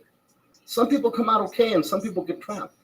What is it, Joey? That's the moment I was having. And also the level of opportunities that are available back, especially back then. Yeah. So yeah, it is. It's crazy. How us and why us. Yeah. Dog, for me, I've been trying to figure out this question I finally got. I'm gonna tell you guys the truth, what it is. I tell stories. I tell stories about waking up next to a piece of dog shit and doing coke all night. For years, it was food, coke, and whatever the fuck I was doing for 30 years. But I tell you, whenever I got really down, I would always go back to my mother. And I would always answer like, oh, she didn't come from Cuba for me to be doing this. And how would she feel today? Wow. How would she feel today if she knew what I was fucking doing, if she was looking down, And that always So made the me mother strive. figure is the biggest influence. Anything, bro. I just Yeah, had yeah. this thing inside of me that this was not going to happen to me. I can't let this happen to me. I went to prison. I don't put wanna the let her suit down. on. I was a fucking bagel chef in prison. And I almost blew up the thing one day, so they made me the stock clerk. And, guys, I was in there. And once listen, I had a guy at gunpoint begging me for his life when he had handcuffs on. You understand me, bro? When I went out to that car, I didn't know what to feel, but I know this was not what I wanted to do. And one day you make a decision, and you look at your cousins or your friends from the neighborhood, and you go, you know what? I might not want to be a fucking doctor, but I know I don't want to be one of these motherfuckers, as bad as that sounds. That's how I looked at it. I just know the people I didn't want to be like. Like, that's it. This is not what I want to be. And not everybody in there is crazy or No, a gang no, member, no, not all of them. no, But no, there's no. that handful of people that are just like, holy shit, you're never gonna get it. You're never gonna get it. And people get stuck in their lives, and they look at it from a different perspective. Bro, people look at us and go, do you remember when you were first starting, Fluffy? Your first 3 years and you were broke? And people look at you and go, what the fuck is wrong with you? What the fuck was wrong with us? You're right. What made you get up one morning What? I mean, and say, for 5 years, I'm going to fucking starve? yeah. Because we all in this room Yeah, have we did. one Yeah, thing. yeah. Make Kill a them alive. sacrifice. We all starved for 5 fucking years doing this. You've seen it, Joe. You've seen it. You fucking starved doing this. You go from hand to mouth for a couple weeks, or Then and there's Sebastian always- takes away $25. Right, And he the fucking Sebastian- promised you 50, but or Shank Rudy- shows up. Rudy Dude, gives you. I told him that at the Christmas party one year. I think he got mad at me. I was all loaded. I said, fuck you, Sebastian. I remember driving out to Chino. You told me you were going to give me $50. I had a big ass truck, bro. A fucking 8-cylinder fucking truck. I was driving to Chino in from Carson. This motherfucker gave me 25. My cell phone got disconnected. Bro, I'm fucking 30 years old going through that shit. Please. What the fuck? But I didn't get into comedy until I was 30. Mm. 30. So at 35, I was dying. You know what I felt like at 35? I was fucking dying. I had abandoned every credit card. Again, Yeah. Every Through time- all your every resources. time you take a fucking student loan, they send you another card. I had Discover card, or I had those bitches on the road. I had those because they used to send you checks. In those days, they would send you a card and a check. But on a Saturday and Sunday at the bank, they couldn't check the checks. Oh, to see if they were legit. Yeah, so even if you were over the limit, I'd be at fucking the hub on Saturday night, banging those motherfuckers out every Monday morning. 9:01, Mr. Diaz, Bring that check back immediately right now. Fuck you. That thing is gone. That thing is gone. Gone. Don't call back here. And next Monday they call again. Did you cash it? They gave me like 4 of those. I held on to one. I figured out as a comic how to get cash advances off American Express. I would have to borrow $5 from you to get gas and go to a casino in Colorado. And then the guy would call in because casinos always get you bump, cash, whatever. If you need money, watch a casino go to work, motherfucker. Yeah. If you got $30 on there, they'll get $27.50 for you. Those casino bitches, they don't fuck around, Jack. So no, it's very. I always think about it every day. How fortunate. And I know that you didn't come from no fucking wealthy family. Nobody push you. I know you didn't. I know Lee didn't. I know my parents had money when I was growing up. When my mother died, I got the plug pulled out. That's almost the same thing. It's even worse. Having it, going from having your own room with your own TV, your own cable box, your own air conditioner, your own carpet.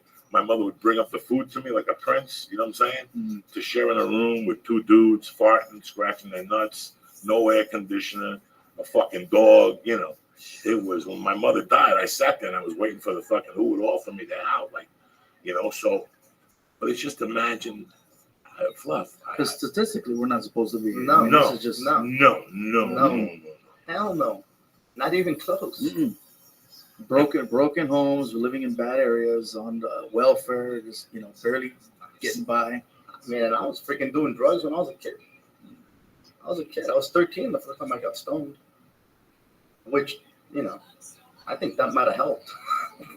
No, it helps because it opens up. It opens up that fucking part of the brain that's usually sleepy. You start scamming. You start figuring out how can I smoke. Yeah, more what kind pot. of? Did you smoke pot when you were young, Gabriel? I did. Did you like it? You know what? For the time, it worked out for me. It did, because I was stressed out a lot, and I had no responsibilities. I didn't have a family to worry about. I didn't have a son. I didn't have pets. There was nothing. It was just me. And I wasn't drinking, so that was my release. You're not a drinker. Now You are. yeah, but I don't smoke. No more. That's it. It's over. No more. I gotta save the throat. No, that's the mama. That's the money maker. That's the envelope. That's the envelope. And now you got this movie coming out, which is this is The Plateau. This was taped. We did this earlier this year. February Right. 28th at the SIP Arena across the street from the Improv, Caddy Corner, San Jose. No San Jose. shit. Yeah, where the Sharks play. Wow. So It looks fucking beautiful. It was a lot of fun to make, and I was excited. Just because telling Martin, I go, I think it's legit to say that it's the first time a Latino's been put in a platform like that, as far as a comedian's concerned, to be given that level of stage and an opportunity. So, for me, I just wanted to make sure it looked the best, and it was the best stuff that I could put out. And what do you feel? Did you ever, when we were fucking around doing K-Locos? Oh, God. With Mike Robles. Yeah, but you think of a show like that. Listen, when we moved to this town, when you sit down with your manager, what do they say to you? You're good at comedy, I'm going to put you in comedy rooms. You're going to either get a deal, you're going to get put on a show, you're going to do Letterman and Leno. Yeah. That was the plan back then. If you're a manager, that's all you needed to do. I'll get you on Letterman, or I'll get you on Leno. Let's get you a development deal. If nothing else, let's just get some money for that. Try to get you a sitcom. But Maybe get you in the K-Locos movies. opened up a door for you. K-Locos was a cable show that ran, I want to say, 5 years maybe? Yes. It was produced by a comedian named Mike Robles. Who, I give him his dues. He put me on that show. Yeah, He put me on that show, and he highlighted me every chance he could in commercials and all the different ads that they had on. So I own quite a bit. That show, plus the fact that if you have a show that they're running basically every 5-6 hours. Yeah. They were rerunning it during the day and rerunning it. No matter how many times they played it, people watched it though. Every time you were on, if you closed by your TV and you saw it, you would stay tuned. People would watch it. Yeah, because there was no DVRs or nothing then. So if there's a comedy show and you liked it, you sat there and you stuck with it and you watched it. Yeah. And of course, they're running the 20 commercials in between for the tours. People would get together in people's houses to watch Que Locos. Yeah. I mean, it was an event to watch Que Locos. I think people don't. I mean, it was big. I mean, because it really did put put a lot of people's faces up. But you I don't. think I mean, about it. was George? I mean, George was. And George, because of Que Locos, Because of Que George Locos, became, right? yeah. Yeah. For those of you that don't know, Que Locos was a stand-up comedy show on the Galavision Network a few years back, and that show's the one that definitely put me on the map. It opened a door. Georgia, Yeah, but it also, you were the fucking real star of that show. Thinking back how it went down, how the commercials ran, how the marketing ran, and they kept running you. It was something that I remember just hearing fucking Gabriel, and I go, wow, it's amazing. you know, Because everybody thinks the Tonight Show. You guys do the fucking So, Tonight Show. and I did the Tonight Show Everybody's favorite tip 7 here. times. Before that, Next on the big No, board. after. that's what I'm saying. It was nothing. That was the first thing. That was the first thing that really, and think about it, it got you when you did the Tonight Show. It was easy. What I think was amazing is that it was on a Spanish-speaking Absolutely. station, Yeah. but it was in English, All these and so people. everybody tuned. It was something cool that people could tune into, but it was weird because I would typically never watch that station We have. unless that show was Unless on. that show was on. Yeah, but but I knew that it was on that station. So regardless of how remote, because a lot of people think, oh well, that station doesn't get enough attention. No, if it's a good product, people will fucking go to it. Is Galavision still on? I don't know. That's a good question. I don't even know if it is, because I know they got it's obviously Telemundo, Univision. They got the Mundos Network. They got what's the new one? Nuvo. Nuvo's the new one. Yeah. Nuvo is the new CTV. CTV turned into Nuvo. No. Yeah. Without the Man of Steel. Without the Man of Steel. Lee, what's going on, you bad motherfucker over It's there? part of Univision, I guess. Is it part of Univision? Lee, his fiance is a Mexican woman. Yeah. Beautiful Mexican girl, goes to USC law school. So he's living the dream right now. He's eating enchiladas on Sundays. When I met Lee, he was a smooth 120 pounds. Look at him now. That's what happens. Well, you gotta call. You gotta hear his voice when he's calling me Well, to dog, tell me it's a how pleasure to to give be him a part of care the bomb package. squad. Because a Mexican mom Adam, will hook your ass up. You know what I'm saying? Your shit And they is give him a little extra more because he's the white You're kid. always on. Anyway, You have really great stream. It was just crazy listening to you guys talk, because she is in Englewood. It's like where they film Training Day. And just, That's where she lives? yeah. I go down there every week, and like apparently they recognize me now because I kind of stand out a little bit in Englewood. And it's just crazy because we're trying to get her to move out now. You know that Rabbi And the mom's a little bit weary because like the mom's like 60 years old and everyone knows her there, and she can walk to the stores. It's her home. Yeah, Lee, but it's like home. it's weird. Like coming from where I came from, you think, oh, you want to get out of there, but like at a certain point, maybe you don't. Like I'm kind of worried about them moving up here because like maybe she doesn't want to move out of there. Like it's like they found a guy rotting in a car at the El Super parking lot last week, and that's the supermarket they go to. Wow. It's crazy. And the guy was rotting in the car. He'd been in there that Yeah. long. They said he could have been up in there for up to a month. Nobody noticed noticed. the fucking car. No, they didn't notice until it started stinking When did this happen? last week. See, now that's news. No, and it's crazy how you won't go to Mexico because her mom did like the illegal coming in the backs of cars things. She left the kid there, but she won't go back. Mm. She has a sister who comes up every 6 months to see her, but she won't go. No, It's I'm all right. yeah, it's just crazy thinking about that. And then I went a lot as a kid. I'm fucking scared now. Now you're scared me. That was my dream for years. I always thought I could find refuge. Well, you know, if you want to go to like, In the middle of if you want to fucking go to Mexico. what is it, Cancun, you're okay. But they sell coke on the beach now. It's one of those places where you go, they're selling coke on the beach now, bro. But they do that in Puerto Rico. They do. I mean, Did you see that? I know it's funny you said that because the other That day, explains Martin on a jet ski. yeah, I don't cover that shit the no other more. day they said they got 14 tons of coke going into Puerto Rico. And I said, I wonder who the fuck is selling all that coke in Puerto Rico. He just told me there's some people on the beach. So it's tremendous. I always wanted to go to. I never went to Puerto the There's Rico's beach. actually, beautiful. there's, yeah, Oh, I Puerto know. Rico's I beautiful. fucking grew up there. You know what? Puerto Rico has I used that to go every area fucking summer. that every town should have. It's an area where nobody fucks with you. Like you go down there, and that's where they have the drugs, per se. And so if you want to get them, you go down there and you go in there at your own fucking risk. That's what. But if every It's funny town you sound has Puerto that- Rican the way you said No, that. no, but if every If you town- want to get them, you go down there. And but But if every town had that, a place where they just turn away, they don't know that it's happening, they do that. If every town had that, then people would fucking behave. If you knew that you could go down there to unleash, you know, it's like the Chinese got it all figured out, bro. They're fucking all prim and proper, but then when the lights go down, they have all these fucking whorehouses. These guys go over there, they tear it up, they get fucking rubbed wherever they want to get rubbed, and everybody's happy. Where's this at? All over come on, man. You go to fucking Thailand, you go to Oh, Singapore. okay, in those countries. I don't got no passport. I got felons. Nah. I got a warrant. They don't let me go nowhere. Nowhere. I can't go fucking nowhere. Bro, you go to Singapore in the daytime, you can't chew gum on the street. You can't chew gum on the street. You get busted for chewing gum on the fucking Chewing street. gum. You gotta have your shit together. There's cameras everywhere, right?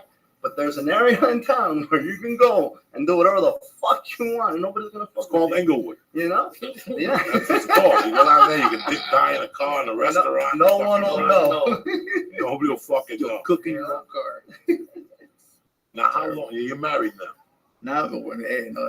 No, I don't like the She's title. beautiful. I don't like the title. She's Okay? beautiful. We're She's together. beautiful. All right, she's beautiful. You're lucky. You married? No. You gave that fucking shit up. That's it. I remember We tried it twice, bro. Joey. He dragged me to the second one. Remember that? He made He me was perform a the runner. ceremony. Yeah, they I started had to right become, at the I had to improv. become a. You gotta a get minister. certified. They started a corporation together. They were selling shirts or someone doing that. Called them dog. It's tough being married. Shit done. Joey, I forgot where the fuck I went. I think when I went to Puerto Rico, he called me up. He goes, "Hey, I heard you found a wife in Puerto Rico. You're not coming back. You don't want to grow old alone." He's clowning me on all this shit every time he saw me. As soon as I got Divorce. Because that's what he told me. I want to die alone. He just fucked them and killed them. He was going through that. You know what I'm going to tell you? I don't know what to tell you. He doesn't die alone. What are you going to do?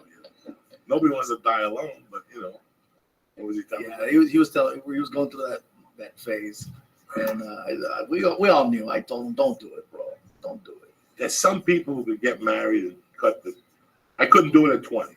I tried when I was a young man. I failed that. Now, when you get old, you got nothing to lose. You're like, fuck, I don't want to swing a dick no more. I'm just tired. I already had chlamydia. I got a blister under my tongue. I'm getting married now. For years, I had a blister under my tongue. Every night when I ate pussy, I just popped it in the morning. That's it. I didn't know what was in there. Hairs, pussy. Some chick came in my face one time, and I always got that blister. I didn't give a fuck how I got it. I don't give a fuck. I wouldn't go to Dr. Syphilis. I didn't go. I swear to God. You ever have a chick, her pussy explodes in your mouth? It's tremendous. You don't know what's even happening. Then I would just go over there and tell her, listen, I'm just going to eat your pussy and finger bang you. I want you to come in my mouth. And they would just shoot her. And I just... I was like a kid in the water fountain.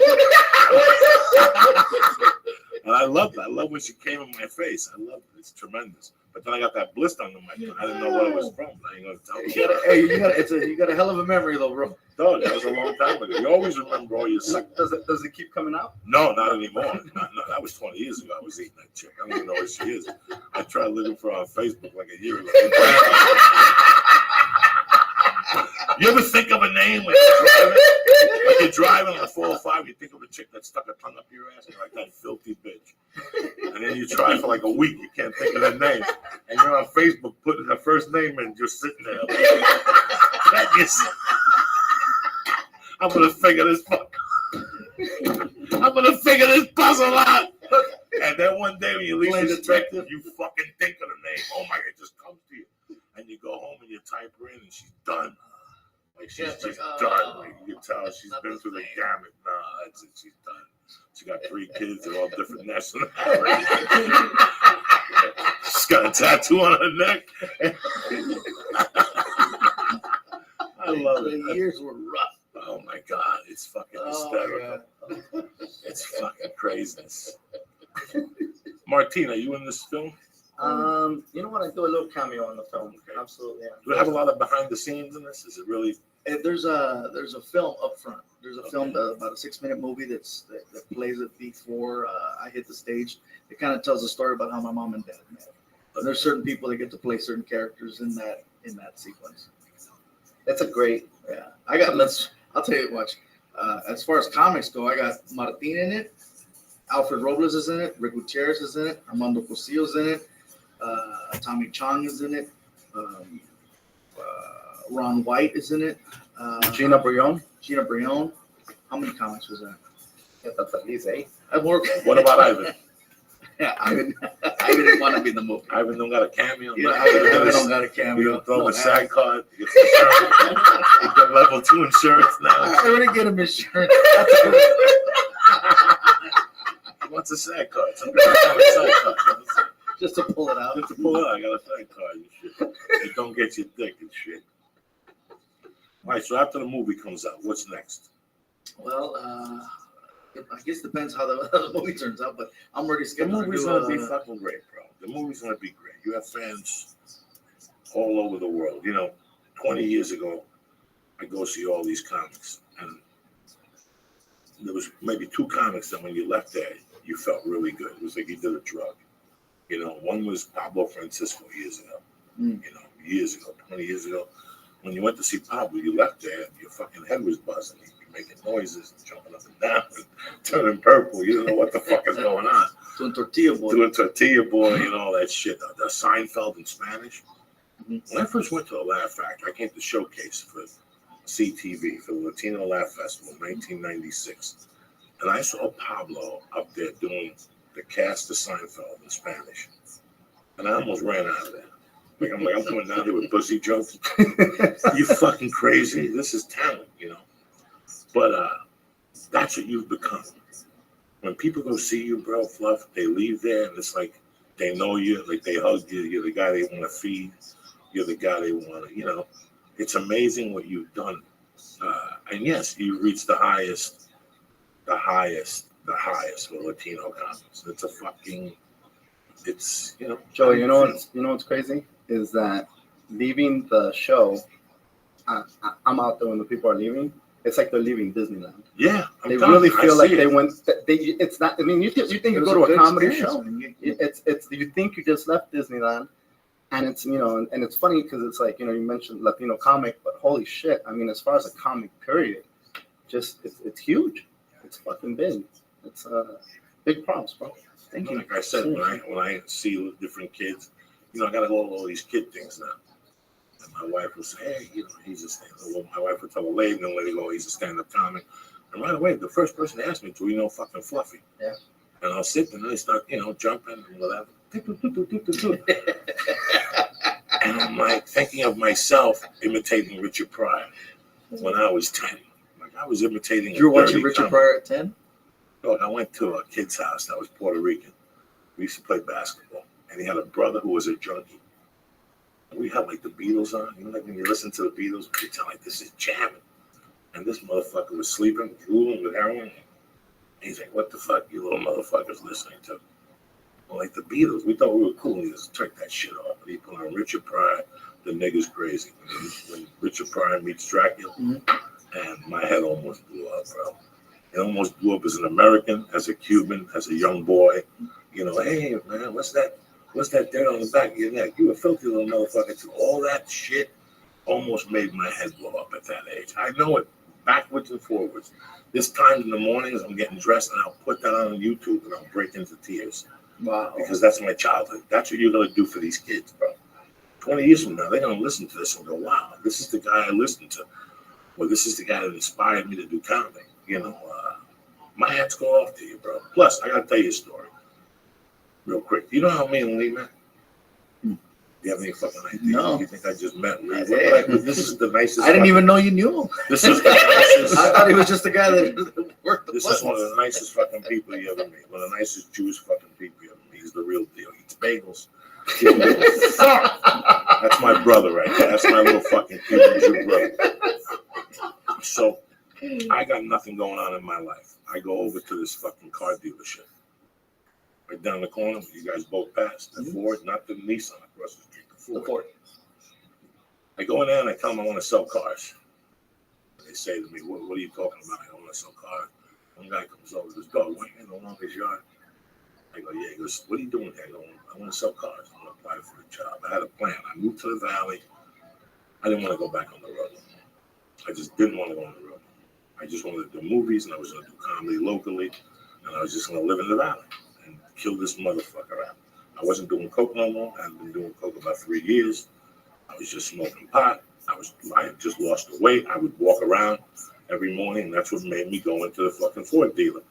And they said, you know what? We'll give you a job. You got to pass the drug test. Boom! I got a call one day that you're doing stand-up revolution. They tell me that I failed the piss test, which I knew going in. I don't know nobody who's clean. So it's like, in the old days, you could have somebody piss for you or whatever. I do stand-up revolution. You're very nice to us. You give us a bag. You give us a fucking camera, a bloggy. I don't know what I'm going to do with this fucking bloggy. I thought that if you pressed it, it went right to YouTube. Nah, now I got to download this shit. I don't know. And this poor kid hits me up on Facebook and he says, I'm an editor and I'm looking for shit to do. So I said, listen, how about I get a camera and I'll take the bloggy during the week and I'll see you Mondays and I'll give you $100 a week and you edit it for me.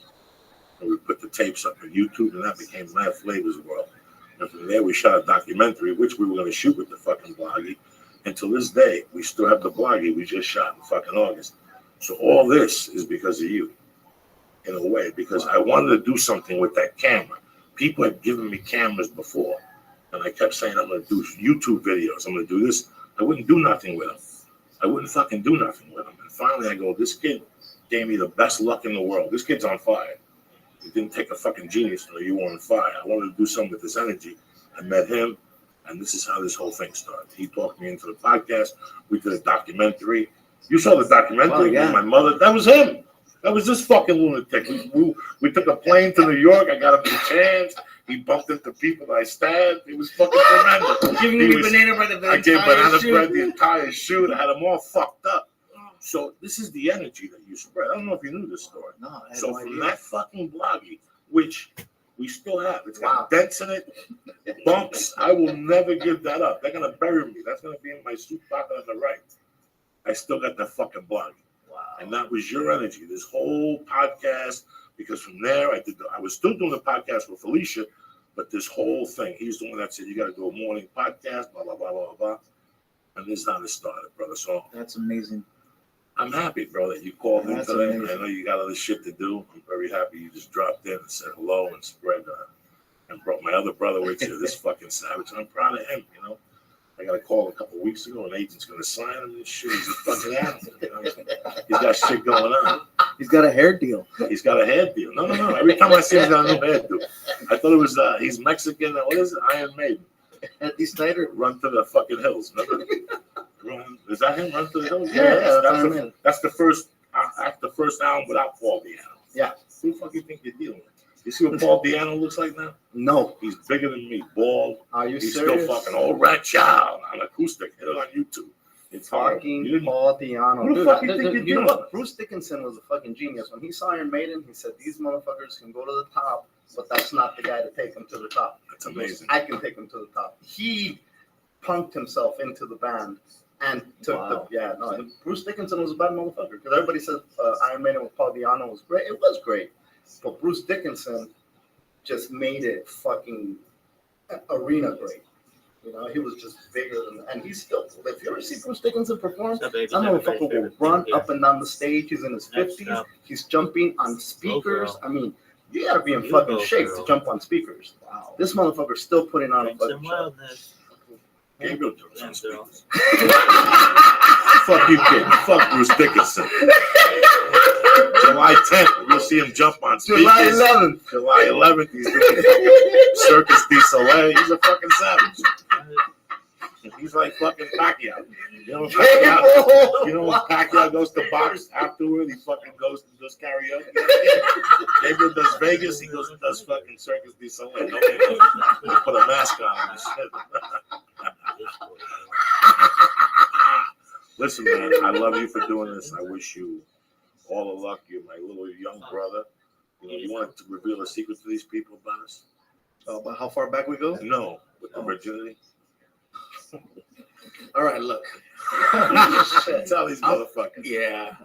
Tell the girlfriend I brought it up. I'm sorry. I love her with all my heart. Yeah. All right, so I guess the year was 1997. I had just turned 21. And What was going on? we're in Phoenix, Arizona. Tucson. Good on you. Oh, yeah. Tucson, Arizona, sorry. Which, let's let these people know, there's tons of dirty bitches in Tucson. When you fly into Tucson, they give you a condom with a needle and shit with a syringe. That's why I got the pimple under my tongue. I think it was in Tucson. So break it down for me. I'm sorry. All right.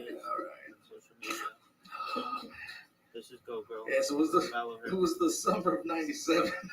We're in Tucson, Arizona, playing at Buggy, and I met someone there, and Very, very cool. something happened Amazing. that night. It was the first time it happened.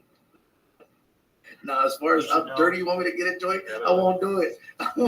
Just tell her you banged her. That's it. I don't want you to tell you stuck a finger up her ass, so she stuck a finger in your ass. The deed happened, man. It went That's down. But here's the thing: is that But you didn't say nothing the next morning. Like you were still in shock. Oh yeah. Well, I was in shock for a few reasons. So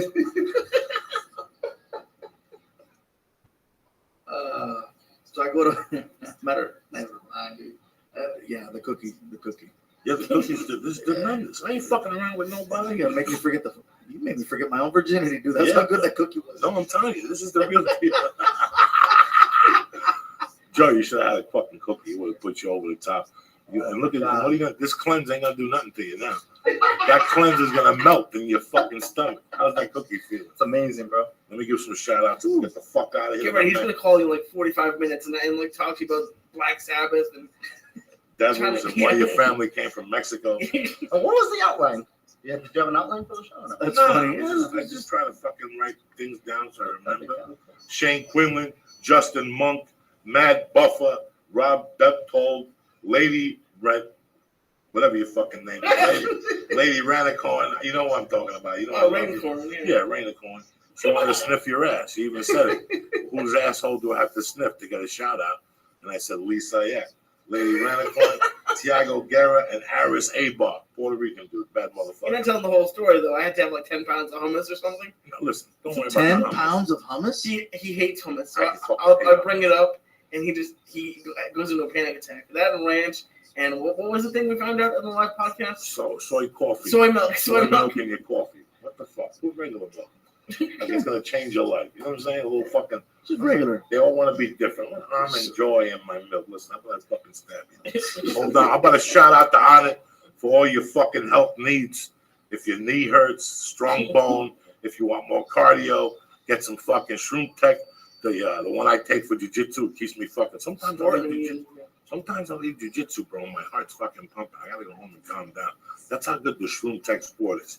If you're looking for some more fucking cardio, I mean, I stopped smoking dope, so I got more hair in there. You know what I'm saying? But the Shroom Tech Sport really takes it to a different level. I'm fucking stoned to the gills.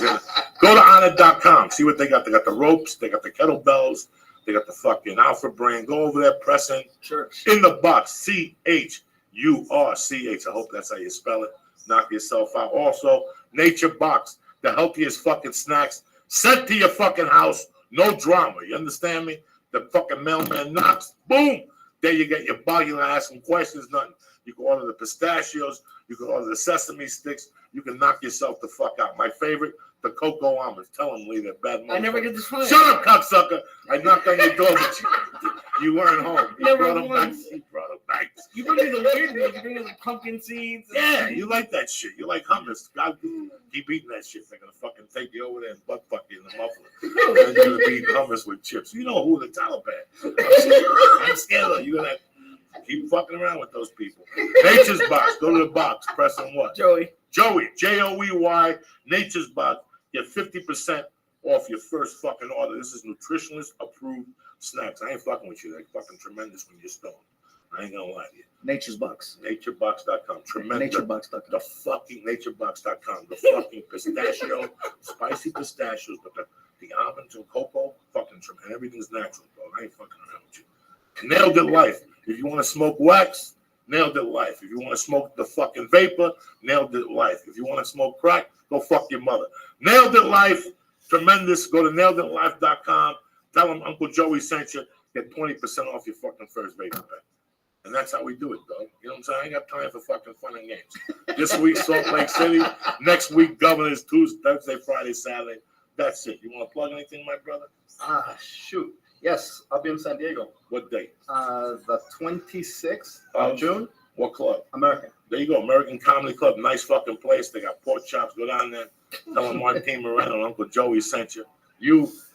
They know. They know. Just go to Live Nation. It's him and Willie Nelson. Battling out all fucking summer. You take July off still? No, man, Not this year. Not That this year. game is done. Not Yeah. this year. Actually, the next month, it's just talking about the movie. You're not traveling the next month. Not No, this I'm year. traveling the entire month, going all over the country.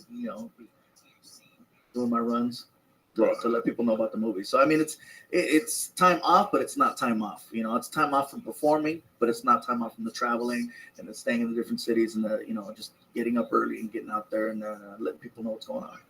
I love you with all my heart. You know that. If not, you wouldn't be here sitting out. You know how much I love you. You have all the respect in the world. I would wish you all the luck in the world. You know this movie's going to be tremendous. I assume I'm going to the premiere. I'll get you to the Fuck police. yeah, I'll wear a suit like a motherfucker. Shiny shoes. I'll sit next to my watch like a doctor. I'll watch him all night. You can't eat no fucking cleanse. I love you. Thank you very much for listening to the church. See you Monday. Have a great weekend. Thank you, Martin. Thank you, Joe, for bringing them up. Flying Jew. I love you, cocksucker. How bad was the cookie? Did I lie to you? Yes. You're high, but you're manageable. Well, yeah, because I ate like 75 milligrams. That's right. You got a beautiful shirt on. Look Thank at it. You just see how Jewish he is. He ate 75 milligrams, not 73. How many? 70. I don't know. I ate 3/4 of a half. I love you, cocksucker. You did a good job this week. You're a savage, you bad motherfucker. Look at you. Wigglefoot. Put missing persons on Wigglefoot. Are you going to give him a shout out? Huh? You going to talk to these people about these I was problems? going to. But Yeah, give him a little shout out. All right. Hey, you bad motherfucker. You look at you solid. you almost lost on the way to San Diego, by the way. I don't give a fuck. Don't worry about San Diego. It's you. Now you want to talk about San Diego a week later? What are you going to bring up? The Malaysian plane now? Just read the fucking thing. Now that the show's over, remember to go to naturebox.com and order great tasting healthy snacks at 50% off. Snack smarter in the new year. Just go to Nature. Strung out already on this cookies of death. And in the fucking showroom, my main man tonight. You may know him, you may not know him, but that's why I got him on the show, so you motherfuckers get to know him. Al Robles on the table. What's happening, baby? What's up, Uncle Joey? Look at him tatted up like fucking Sons of Anarchy meets. Hawaii 5-0. I don't fucking know. What's happening here today? All right, everybody all right? We all good, man. What's going on? Just tripping on Lee over there. Please. Yeah, they made fun of me because I parked too far away from the wall. They made fun of me. What the fuck? They made fun of me, cock. We didn't make fun of you. Bro. Yeah. You park 8 feet from the fucking wall. I come in, I go, why is this car in the middle of the parking lot? He comes down like a multi walking around with simpatico juice in his face. Right? I was so worried that I was going to hit the wall, and I wanted to make sure I was in the line. But 10 feet away? I was- No shit. How worried were you? I was focused on the line. I forgot about backing up. And just because your name is Lee doesn't mean you got to drive fucked up, bro. Oh shit! Look at him dropping knowledge on Lee. Off the bat. Look at Lee scratching his head. I don't get that joke. It's a Chinese joke. I get the joke. No, you don't fucking get it. Why are you scratching your head all fucked up? Like, huh? What's the problem? You only had a half. I even cut it back on your ass. Yeah. And you're still. Yeah. Oh, yeah. Robles, what's happening, baby? Man, just right here chilling, man. Getting ready for the Fluffy movie to drop. When is that dropping? July? July 11th. 11th, fresh. 7-11. 7-11. And there's a segment in the beginning, and you guys are all in it. Yeah, we're all in. It's kind of like a little short film, maybe 20 minutes. And I play a pervert at a club, Good for you. harassing Gabriel's Good mom. for you. Good for you. That's a good one right there. I will slow you to the top. Right? I think Grudge Match did one. There's one you fucking that comes out. But what? What? What are you laughing at? The blue shirt with the white, the blue flag behind you. You look beautiful. Thank you. You cocksucker. I love you. Finally. See you, Stone. Yeah. You feel good. You're loose. What? Last night you were all tight every time I called you. I can't do. Call me every 15 minutes. Sure. I'm making you this cookie from death. Yeah. The Russians are going to come and feed us 400 That's right, milligrams a it's the day, Russians so we got to be must ready. come. Look, it's Russos. It's either the Russians, it's either the Taliban, or the Arabs. Somebody's going to come over and they're going to want you to eat cookies and you're going to be prepared.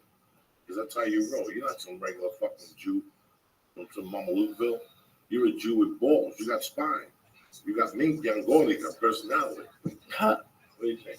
You got personality? Yeah, he has personality, Aaron man. Robles wouldn't be fucking with you. He has no personality. I know how. I know how beat his uncles in fucking Colombia. I went to him one time. He had 2 pounds of weed, had 2 pounds of coke. We had a little party, and he went his way, and I went my way. He ended up in San Diego. Me, I got another story. Fuck, we'll tell that one next podcast. What's happening, Church of America? You bad motherfuckers, Church of what's happening now? If you think Lee is fucked up, I'm more fucked up, but I'm gonna sell this motherfucker. I'm not sure what you just said, Brother Lee. Don't worry about what I just said, all right? What's with the question, Scott? Second. Somebody turn the air on. I'm dying over here. Lee, why did you turn the air on? Why did you turn the fucking air on? Lee, who told you to turn the air on? You're not getting anxiety and shit. Lee was cold, bro. How the fuck is Lee cold? No, I wasn't cold. How the fuck is Lee cold? I'm not cold. You never cold, Lee. I was cold when you were on 90 with the AC blasting and the windows open on the way home from San Diego. I stab you. Anyway, what's going on, Al Robles? Let's talk to this fucking guy. Where's San Diego? Look how strong he is. What'd you eat for dinner? Steak and cheese and wings. How many wings? 8 8 wings. What kind of dressing? blue cheese. Don't fuck with me. Somebody Smell my talk. breath. Listen, I wouldn't smell your breath or your ass, cocksucker. Yes, you would. No, you wouldn't, you dirty bastard. What's up with you, Al Robles? Tell me something. Just right here, Joey, just fucking getting ready for that movie, just going up on stage and just trying to get better, man. You You're know out what loud, it is. man. Thank you. You're out every night. You're not just sitting at home fanning your pussy like 60% of the comics in LA. You bump into them. Right. I tell you how bad things are. You always make me smile. That's why I figured I'd put you on the podcast. You make me smile every time I see you. You got a story, you got a question. You gotta keep it real, bro. Keep it real. You always I tell you all the stories. I tell you what's Shit. fucking going on in Mexico, what's going on in the shit. streets by my hood, what's going on with comics, dude. Shit, man, this motherfucker's never slipping. You understand me? You gotta learn from him. Maybe you should hang out with him for a couple of weeks. He's always on fucking point. He's always got something. An envelope, something. You know what I'm saying? You give him a fucking kilo of coke and he'll do it in one fucking bang and it's all over after that. We're back. Get it together, Lee. Anyway, he's all right, Lee. He's all right. Lee, you're good, Lee. No. Lee's a good man. He's Yeah, he's a solid. good guy, man. Now, you started comedy out here, bro? I started comedy here in 2002, bro, in March. That's when I met you, 02. Back in the days, man. Where did you live back then? I lived in East LA. No shit. All you motherfuckers in East LA is. Yeah, man. This ain't no shit. This like the videos when I was a kid. Just like gangland, bro. I live where I live right now. It's kind of like borderline Eagle Rock in LA. That's what they filmed the gangland about the avenues. It's right, I live right in the bro. What's the avenues? That's a gang. It's a big ass gang in LA. Are they still there? They're still there. Wow. They're the gang that runs the fucking Mexican mafia shit out in the street. So they coke in there. Yeah, everything, dog. I have a funny story, man. In 2000, I was in the police academy still, and we used to get together with my neighbors, and we used to have water balloon fights, and then with water balloons. So we used to run down the street just throwing water balloons and shooting each other. We used to stop traffic, and then the cops came, and you guys are fucking around. You gotta stop the traffic. You guys gotta stop. And like the next day, we did it again. And a couple of gangsters came down. They're all like, they pulled us aside, and they're all like, "Hey, you guys got to stop this shit, man. You guys are bringing heat to the neighborhood. Cops are stopping you guys and they're fucking our shit up." So they made us fucking stop throwing water balloons, dude. That's how quick. Now you were studying to be a cop? I was in the police academy and I got kicked out for stalking my ex-girlfriend. Come on. Yeah. She put a restraining order on me and I got DQ'd. I got disqualified for that. Because when you get a restraining order, it's kind of like that domestic, so you can't carry a gun or anything. Jesus Christ. Where is she now? Fuck, I don't know, bro. Dying somewhere. Yeah. Put the kiss of death on you right now. She did you a fucking favor. Yeah, she did. I was looking for her on Facebook to fucking congratulate her. Tell her thanks, but then I said, you know what, that's fucking stalking again. So I She stopped. changed her name. No, I don't know, dude. I stopped. Man. Hopefully, dude. Some women take it so fucking personal. Yeah, I mean, I creeped her out, dude. I was stalking her pretty hard. Really? Yeah, Were you in love? I was in love back then. How old were you? I was 21. You had the smell of pussy. Yeah. It was driving you It fucking was driving me fucking crazy, bro. It's crazy when sometimes it grabs you like that. I fucking I was drunk. This is the last. This is when she said, you know, I had enough. I was drunk, and she was in Glendale, and I took the bus to her house at 10 p.m. and I saw her car outside, and I jumped the fence at her house, and I knocked on her window. the room, and I didn't think she was gonna be there, so I didn't have no fucking plan B. And she opened up the curtain, and I don't know what the fuck to do, man. So the first thing in my head was, I pointed at mine and go, "I'm watching you." And I just walked. Oh God, yeah, I'll throw you in jail for that. And she called the cops, and I was at the bus stop, dude. Yeah, they'll throw you in fucking jail for that nowadays. That's Fucking, like, she's gone. Had you been with her? I was with her like for like a year and a half. Okay, you guys broke up. Yeah, we broke up, and then I said, you know what, fuck this, I'm gonna stop her. Fuck, burn the fucking house down. Yeah, fuck, that was my next step, dude. I don't give a fuck. Fuck that, man. It's amazing. It really is. Have you ever fallen in love like that, Lee? Tell me the truth. I don't give a fuck. Well, it's easier now because it's social media, so you wouldn't even have to like go near our house. So Yes, you would. no, You're gonna go on social. That's half a fake fucking stalking. so yeah, That's like half. No, you gotta go to the house and park there and watch it through the bushes. no, I'm not gonna. Yeah, watch Yeah, them you do, come. bro. That's how you stalk. That's all you gotta- fucking do. You can't be stalking just on Facebook or on Twitter or I don't anything have like to. that. I'm not doing it anymore, bro. I mean, why? Like, sometimes it's not possible. Like, Stalking is a sport, bro. You gotta dress up for it. You gotta fucking do everything. Now, balls out. well, I never did that. Were you ever in love when you were young? Yeah, With who was the girl? which one? I don't know. Who'd you fall in love with that you fucking couldn't stop jerking off and dreaming that you were gonna go to a dance with her? You know, some fucking This Puerto girl Rican. named Linda. And what happened? I don't know. I was too young to realize if she liked me or not, and then she moved away. And then, like years later, we would talk. She'd be like, "Oh, I wanted you to ask me out." And Who did you fall in love with that actually gave you a taste of that monkey? And you thought it was the fucking best thing you ever tasted? oh, And then you couldn't fucking take it no more. And you couldn't take being without her. You couldn't fucking wait to get over it. Like that fucking muffler. it hasn't really happened with a girl I've had sex with.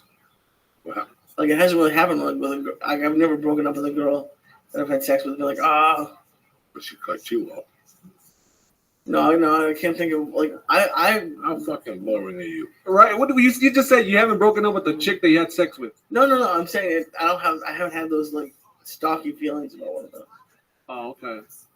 So who do you have stalking feelings for? Like the ones where I didn't have sex with them. Yeah, they put it out. I understand what you're saying.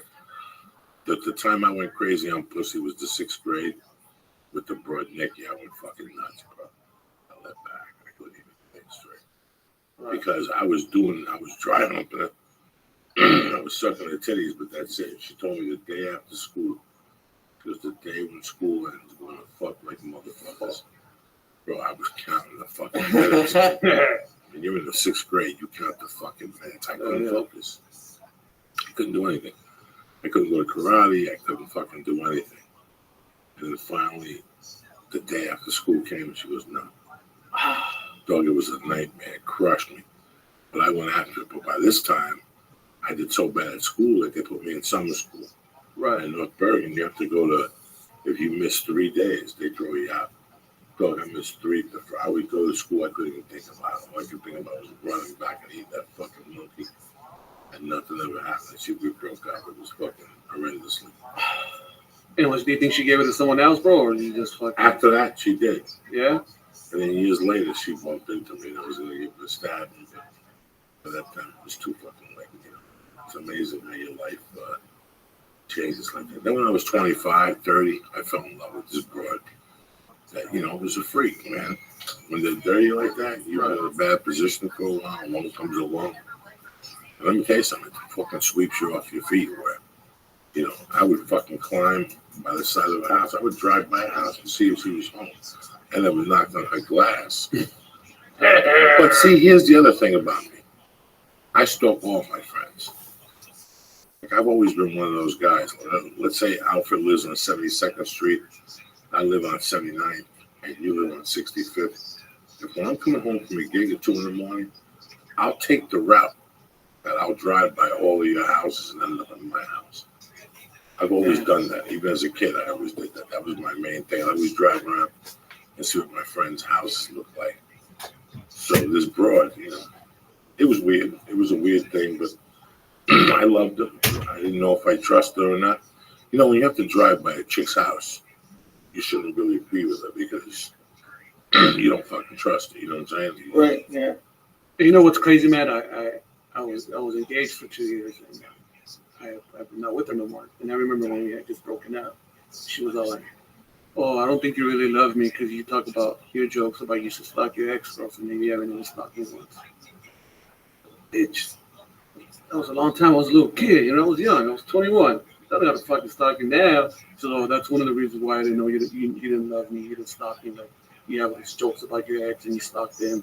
We were engaged. You didn't even stalk me. She went fucking there. You were crazy when you were young. Yeah, I was fucking crazy, man. I remember fucking dude, I love that chick. So I remember stalking her, and I remember she had a man, and I used to stalk that motherfucker too, bro. Old school stuff. Old school. When everybody gets stalked, the mother, the father, you stalk them all. And it was funny because when I got the restraining order, it was 90 yards away from her, 90 yards away from her car, 90 yards away from her house, and 90 yards away from her work, dog. Wow. That's a heavy duty restraining order. Living in the house, fucking garbage, everything. I had that motherfucker on total lockdown like Eddie Bravo in 2014. I was on fucking 90 yards, man. What made you try comedy? What made you? When I got kicked off from the academy, and then I got that restraining order. And I always wanted to become a comedian. I didn't know how to do it. My older brother really got me into it. I remember he used to have the Andrew Dice Clay tape cassette and Eddie Murphy. And I used to listen to it in his room, bro. He used to take in his room and listen to it. I want to do what they're doing, making fucking strangers laugh. And it's funny because now I fucking hate their style of comedy, bro. Both of them? Yeah. I'm not a big Eddie Murphy fan or a Dice Clay fan, but back then I used to love them. But back then, now, fuck. But you evolve, once you see people, like you see them hanging out Right. and stuff. So you evolve as a comic, but it's amazing who you like at first, who drew you at first, The guy who drew me for sure, like I saw Pryor, got my eyes open, Carlin opened up my eyes, David Brenner opened up my eyes, Right. growing up, Freddie Prinze. Mm-hmm. But the guy who hooked me was Andrew Dice Clay. Oh, okay. And it's funny because I had a friend of mine named Manny, and he kept bugging me. Go, yeah, see this kid, 8-track. This CD. What is it? The CD? No, that's not a CD. VCR. The VCR, the Oh. VHS. He kept saying, you got to see this VHS tape I got for you. It was endless. So for a lot of people who don't know, I got locked up. Right. I got out. They put me in a halfway house in February of 89. They let me out of the halfway house in September of 89, and I went fucking bananas. I couldn't stop snorting. So I gave them 2 hot UAs. So December 1st, they put me back in the halfway house. So I was going to sit in the halfway house for Christmas and New Year's Eve. It was killing me, dog. Al Roker was killing me. I was a dirty junkie, man. And I said, you know what I'm going to do? And they had a conference room. They had a couple conference rooms. And somebody put that for $25, you could rent a conference room and have a party with no alcohol, and get a TV and stuff. So I got the TV and I put Andrew Dice Clay live from Philadelphia. And it was fucking amazing. That was, Hickory Dickory Dock. Yeah, right. And all that shit. It really was amazing. He pushed me over the top. Then I watched Rodney Dangerfield's special with the 5 comics with Seinfeld and Lenny Clark. Once I saw Lenny Clark, I had to fucking go for it. Did you like Paul Rodriguez? No, I never liked Paul Rodriguez. Who did you? George Lopez? No. No, tampoco. Willie Barcena. I was a fucking Willie Barcena fan, bro. That was the first CD I ever brought was Willie Barcena. No shit. Yeah, in 2000. And what was that CD called? It was called They're Just Jokes. Yeah. It was very good. It was very good, man. I used to look up to Willie, dude. I still look up to Willie. Willie's a lot of things, but one thing, he definitely is a good writer. He's a good writer, man. He's a brilliant writer. He puts time into his material. He's very meticulous about it, If you talk to Willie as good as he is, he wrote everything. Right, yeah. And I remember him telling me, he goes, bro, if you're going to learn from me, just learn how to write. He goes, I fuck up a lot. I burn a lot of bridges. He goes, don't take that. Don't do what I did. Just learn how to write. That's it. He is a brilliant. If you guys don't know Willie Barcena, he had a special on Showtime. Like the first 20 minutes were just fucking pure brilliance. Smash it. Pure brilliance. I sat there and I got to retape this. And and learns. But if you see him, you know, he writes all day. All day. You know, he writes all day. He writes all night. It's in his mind. That's what, you know, that's what Willie does. It's a shame that he can't sell a ticket now. You know, he can't sell a ticket because that's the comics you really want to go see. Willie's a very good comic. You go see popular comics, then go see Willie and go, I fucking get it. You know what I'm saying? So that was one of your influences. Yeah, I remember he took me on the road, man. We did the Tempe Improv, and I mean, I didn't have a notebook. I didn't take nothing there. I wanted to do good. I wanted to do good in front of the crowd. It's my first time working at Improv. And then the second night, I was at the condo, and Woody comes up to me and goes, he asked me, "Hey, bro, you think you're funnier than me?" I'm like, "No." "You think you have more jokes than me?" I'm like, "No." He goes, 2 days, man. I haven't even seen you pick up a notebook or a pencil. Is this fucking vacation for you, bro? Damn. Yeah, he's old school. Yeah, it's the truth, man. You know, you always, as a comic, you always have a job to do. Right. The comedian that says I'm bored, that guy ain't working because you always have an hour to write, put it down for an hour, email somebody, get back on it. And I'm lazy at that too. I always sit down for a little point in my day. That I'm better at. I'm better than I was 5 years ago. Because you have to evolve. You have to sit down. Fuck, I got this thought today. I got that thought today. You know, whatever. But I don't see it. I don't know how you know, Frank Mir. Frank Mir, the fighter. Yeah. Frank Mir, when he went to Jackson's camp. Right. The first thing he says is, he goes, I can't believe I got away all these years with not training how I was supposed to. Mm. It's amazing how I got away with all those years with not writing to full capability. And yeah, I have stories. All I have to do is write them out and polish them, and you have your material. You know, you're telling your life experiences. So, how you doing over there, Papa? I'm good. You bad motherfucker! You look at you, stoned to the geezils. That's it. You're done at the time. What? You have to move tomorrow. Yeah. How many times have you moved the last year? 4. Second time. 4 fucking times. I move once a year, but then this fucking second time came up. And everything's all right. You're gonna be happy. I hope so. What time the moving people coming over? Between 1 and 3. Between 1 and 3. So you gotta pack all morning, or you're done. I'm pretty much dry. I just have to get the last couple odds and ends. Well, you know the cookie right now, so you're ready. No. Let me tell you something. You fucking move to 11 o'clock. You take a 1 hour nap. You help them all move again. What are they banging you out for? How much is it? 80 an hour. 80 an hour. Well, how many bucks has it got? 3-4 hours? Yeah. Okay. Not bad. Gotta watch this fucking guy. He's good, man. Lee, you're good, bro. Or you'll be good. Where you moving to, bro? Valley Village. Oh, okay. Right down the street. So, Sorry about that. Yeah. I'm ready now. we back. We're back, bitches. Back. Like fucking herpes on the 5th. Fucking tongue herpes. Whatever. From earlier. Don't worry about it. You know what I'm saying? So what? You never ate a fucking chick's monkey that good. No. That's what happens when you lap that motherfucker for like 30, 40 minutes until she blows a fucking loaded stomach juice in your mouth. You know what I'm saying? Hey, Uncle Joe, I remember one of the first times I saw you, we were at Casa Latina in Rosemead, bro. Remember that shit? Old school with the little taco bar. Yeah, Put man. the old shit in there. You get there and they have food out for you like a Chinese buffet type thing. Yeah, remember? And I remember you said on stage, fucking kill me, bro. You're all like, you know, there was always gangsters there.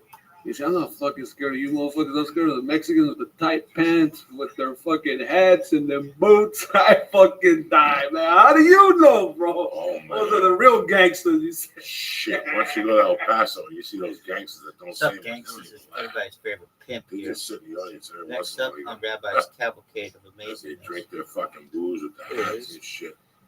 That's real gangsterism right there, man.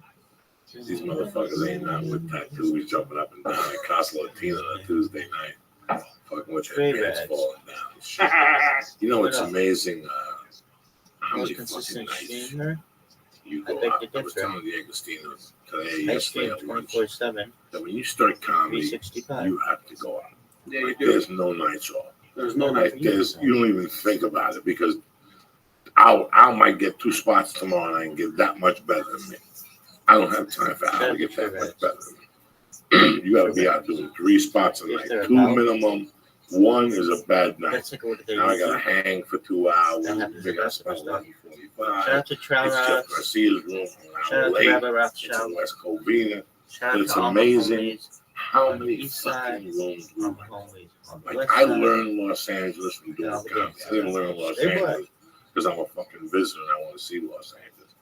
I learned Los Angeles from all the fucking gigs we drove to, bro. Yeah, man. Casa Latina. Casa Latina, Tuesday to Wild night, Coyotes, tortillas, for tortillas. all those fucking rooms. Tortillas All the had fucking good- Sebastian's rooms. With Sebastian. Oh my God. What rooms did he have? He had fucking Scoreboard in Pomona. He had Cali's and was it Chino? Scoreboard in Pomona. That's where the fucking scoreboard was, and they had basketball. Yeah, nets and man. shit. Remember? That was a fucking nightmare. The best one was, I told the story, was Rudy's, the one in front of the strip club. That was an Irish pub. It's still there. Oh, Cali's, no? Cali's, yeah. Yeah. And one night I went in there fiending. We were so broke that Terry drove me, so I wouldn't drop the $50. That's how broke we were. That my girlfriend's like, how much you getting tonight? $50. But I'll be back at 11. No, I'll come with you. And we went down, and I was on stage. Some guy was drunk and threw his wallet up on the stage. And I took it. But as I was getting off the stage, there was a men's bathroom. There was a wall. So it gave me a minute. I opened it up, and there was a bunch of hundreds. I took one off the top. I gave the guy back his wallet. I was like, wow. I just made $150. That was a fucking payday. Lee, $150 then Well, was $29,000 now. It was fucking so much more money 15 years ago. And you went out every night, except, no, Sunday I was at the Comedy Store. Friday, Saturday. We started Monday night. And Monday night. Monday night, either you had the Laugh Factory or you were somewhere else on Monday. Right. I think Sebastian had a Monday night. Yeah, somebody else had a Monday night. Tuesday, you had Casa Latina and something else. Sebastian had room too. On Tuesday On night. Tuesday. Wednesday, you had Wild Coyote. And Thursday was the hop. Remember the hop Hop. in Lakewood, dude? Oh, shit. That's where Felipe, you could pick up her mother and her daughter. Right? That's where you. Yeah. And all these places, Lee. It wasn't about how much you got paid. It was how good the taco bar was outside. Because that place had a taco Yeah, bar. it did. They had a taco bar inside when you made the left Right. by the pool table. So right next to a pool table with forks in it and nose hair. And you didn't give a fuck, Lee. That's how good those tacos were. You didn't give a fuck. You went over there and made yourself 5 or 6 fucking tacos. All those places had a taco bar on Monday, Tuesdays. Remember, what's the one down there? Not Hasbro. Yeah, they still do it on Monday nights. On Monday nights when it first started, The Sunset Room? the Sunset Room. Yeah, man. That was lobster night or something like that. Yeah. Martin Rizzo has that. Martin fucking Rizzo. Lee, stop napping, cocksucker. There ain't no time for naps. We're doing a podcast. We have Come a on, guest here. fucking I'll Lee, go, wake let's get up. together and shit. The fuck? You know, it's interesting because today I asked Gabriel, how come, you know, the UFC's going to Mexico? Oh, they are? Is that the first time? I don't know what's going on. They're going to Mexico City, bro. Do they have a Mexican fighting at least? Cain King? Velasquez. Oh, okay, that's good enough. They got to help them with Spanish. Right. But it's amazing how a lot of people are very scared to go to the UFC in Mexico City. Right? Everybody's scared to get kidnapped. But one of the most interesting stories, if you don't mind telling it. Oh, shit. About Chapo. Now, is he in jail right now? He got caught, bro. He got caught again and he's in there. what happened? Really? So he's extradited? Yeah. Break it down for me. This was in December, like in 2011, man. Chapo Guzman was one of the most wanted criminals of all time, bro. He was the first drug dealer to make the Forbes list. He's a bad motherfucker, dog. He's Robin Hood to Mexico, man. He built fucking churches. He fucking built houses, schools for everybody over there, man. So he was wanted, and I was where my parents are from, and we went to go eat late at night. We went to some mariscos place, and I was with my uncle, and we see these 2 guys walk in, and my uncle was like, "Something's gonna get down. Something's gonna go down." What's the name of this town you're in? Ciudad Obregón, Sonora. How far from the border? It's maybe like 12 hours from the border. Jesus Christ, that's deep. That's deep inside, dog. So we were in there. My uncle's like, something's gonna go down. He goes, whatever you do, just fucking pay attention and just do what they tell you to do. I guess it was normal for those motherfuckers over there. So these 2 guys walk in, And one of them stood in the front door, and the other one was talking to the manager. I don't know what the fuck they said. So they exited. So then they come back with fucking Chapo Guzman, bro. He had a fucking vest on, and those fools had 2 big ass fucking bags. So they walked to each fucking table and asked us, "Do you guys have a camera or a cell phone?" Fucking put it in his bag. And me fucking thinking like a fucking American, fuck you, motherfucker, put this shit in my bag. And I said, no, you know what, fuck that, I gotta listen to these dudes. So I put my fucking phone in the bag. My uncle did the same thing, and everybody started doing the same shit. And then he walks in like the president fucking waves, and he sits down. He sits down, and they order whatever. So I was still fucking kind of in shock. Like, fuck, what about something goes down? What the fuck are we gonna do? So at the end of the night, they take off, and then they come back, and they give us back our shit, and they said, sorry for everything. The fucking food been taken care of, and they fucking took off, dude. Fucking back. How long did you sit there for? Fuck, like 40 minutes, bro. You couldn't do shit. You couldn't even go to the restroom. And what were you thinking? I was fucking thinking. I knew who it was, but those 40 minutes, like, what about fucking something goes down? But you know, you can't do anything, dude. It's like you're being hostage and shit. And then my uncle was like, "No, it always happens like this. This is how it goes down here. It's just cool. Just play along with it, man." That's amazing what Mexico has become. Yeah, they just killed one of the singers, like this week, from where we're from too. They just killed him. These guys, what they do is they sing about all the shit that's going on, but they just give too much fucking information, and they just get blasted, dude. You know what I mean? I mean, gangsters want their story out. They just don't want the details. You know what I mean? They don't want like fucking, yeah, I shot this guy in here and this and that, and like this is what I used to kill him and shit like that. I mean, they want the shit out there. They just don't want people fucking telling them all the details. You know what I mean? They just blasted one of those dudes. He was coming out of the sushi place right there. They just shot him. It's amazing what's happened to Mexico. It's amazing to what Mexico means to the drug trade. It's the fucking, you know, and they're not fucking around no more. No, hell no. Like they just snatched that shit from the Colombians. They're in everything. They do meth. They still send brown weed to the fucking states. You know, they're still sending brown weed to the states. Not everybody has fucking $22 a fucking gram to buy every day. You know, some people are fucking poor. They got $7. They want an ounce for $7. It's dirt weed. It's like hustle and flow. That's what they fucking smoke. You know, they're sending coke, weed, heroin, meth. It's like, you know, it never ends with these fucking Mexicans. They don't give a fuck. Paula's mom was saying that her sister has kids, and for the girls in Mexico, like, it's good. It's like they wish to be married to drug dealers. Like, there's just no other way to make money. And it's like not looked down upon to like marry a drug dealer.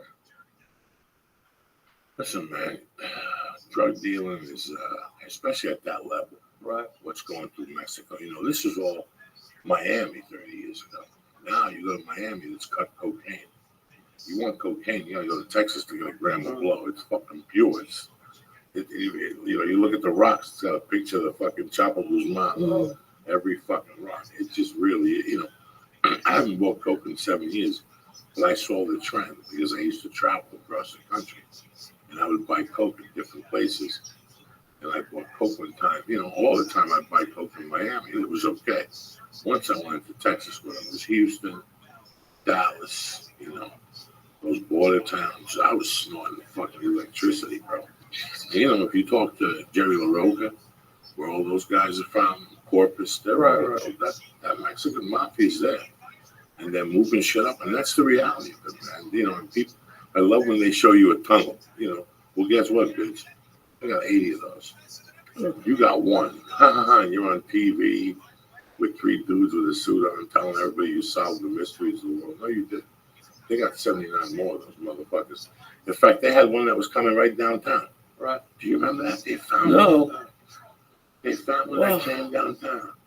All the way from Mexico? All the way from Mexico, right downtown somewhere by a bus station. You know, they got the way to fucking keep them cool. They got the way to keep oxygen down there. They got the systems how to fucking run it back. They just go for it. Listen, when they're businessmen, right? Those guys are as much businessmen as the CEO of fucking Disney. They know if they send out 8 loads, 2 of them are going to get confiscated. That's just the cost of doing business. When they're figuring out their daily take, that goes into fucking, you know, they already know. They have 10 caves. 2 of them are gonna get caught. You know, so they're gonna fucking push that coke through there. I mean, it's what the city has.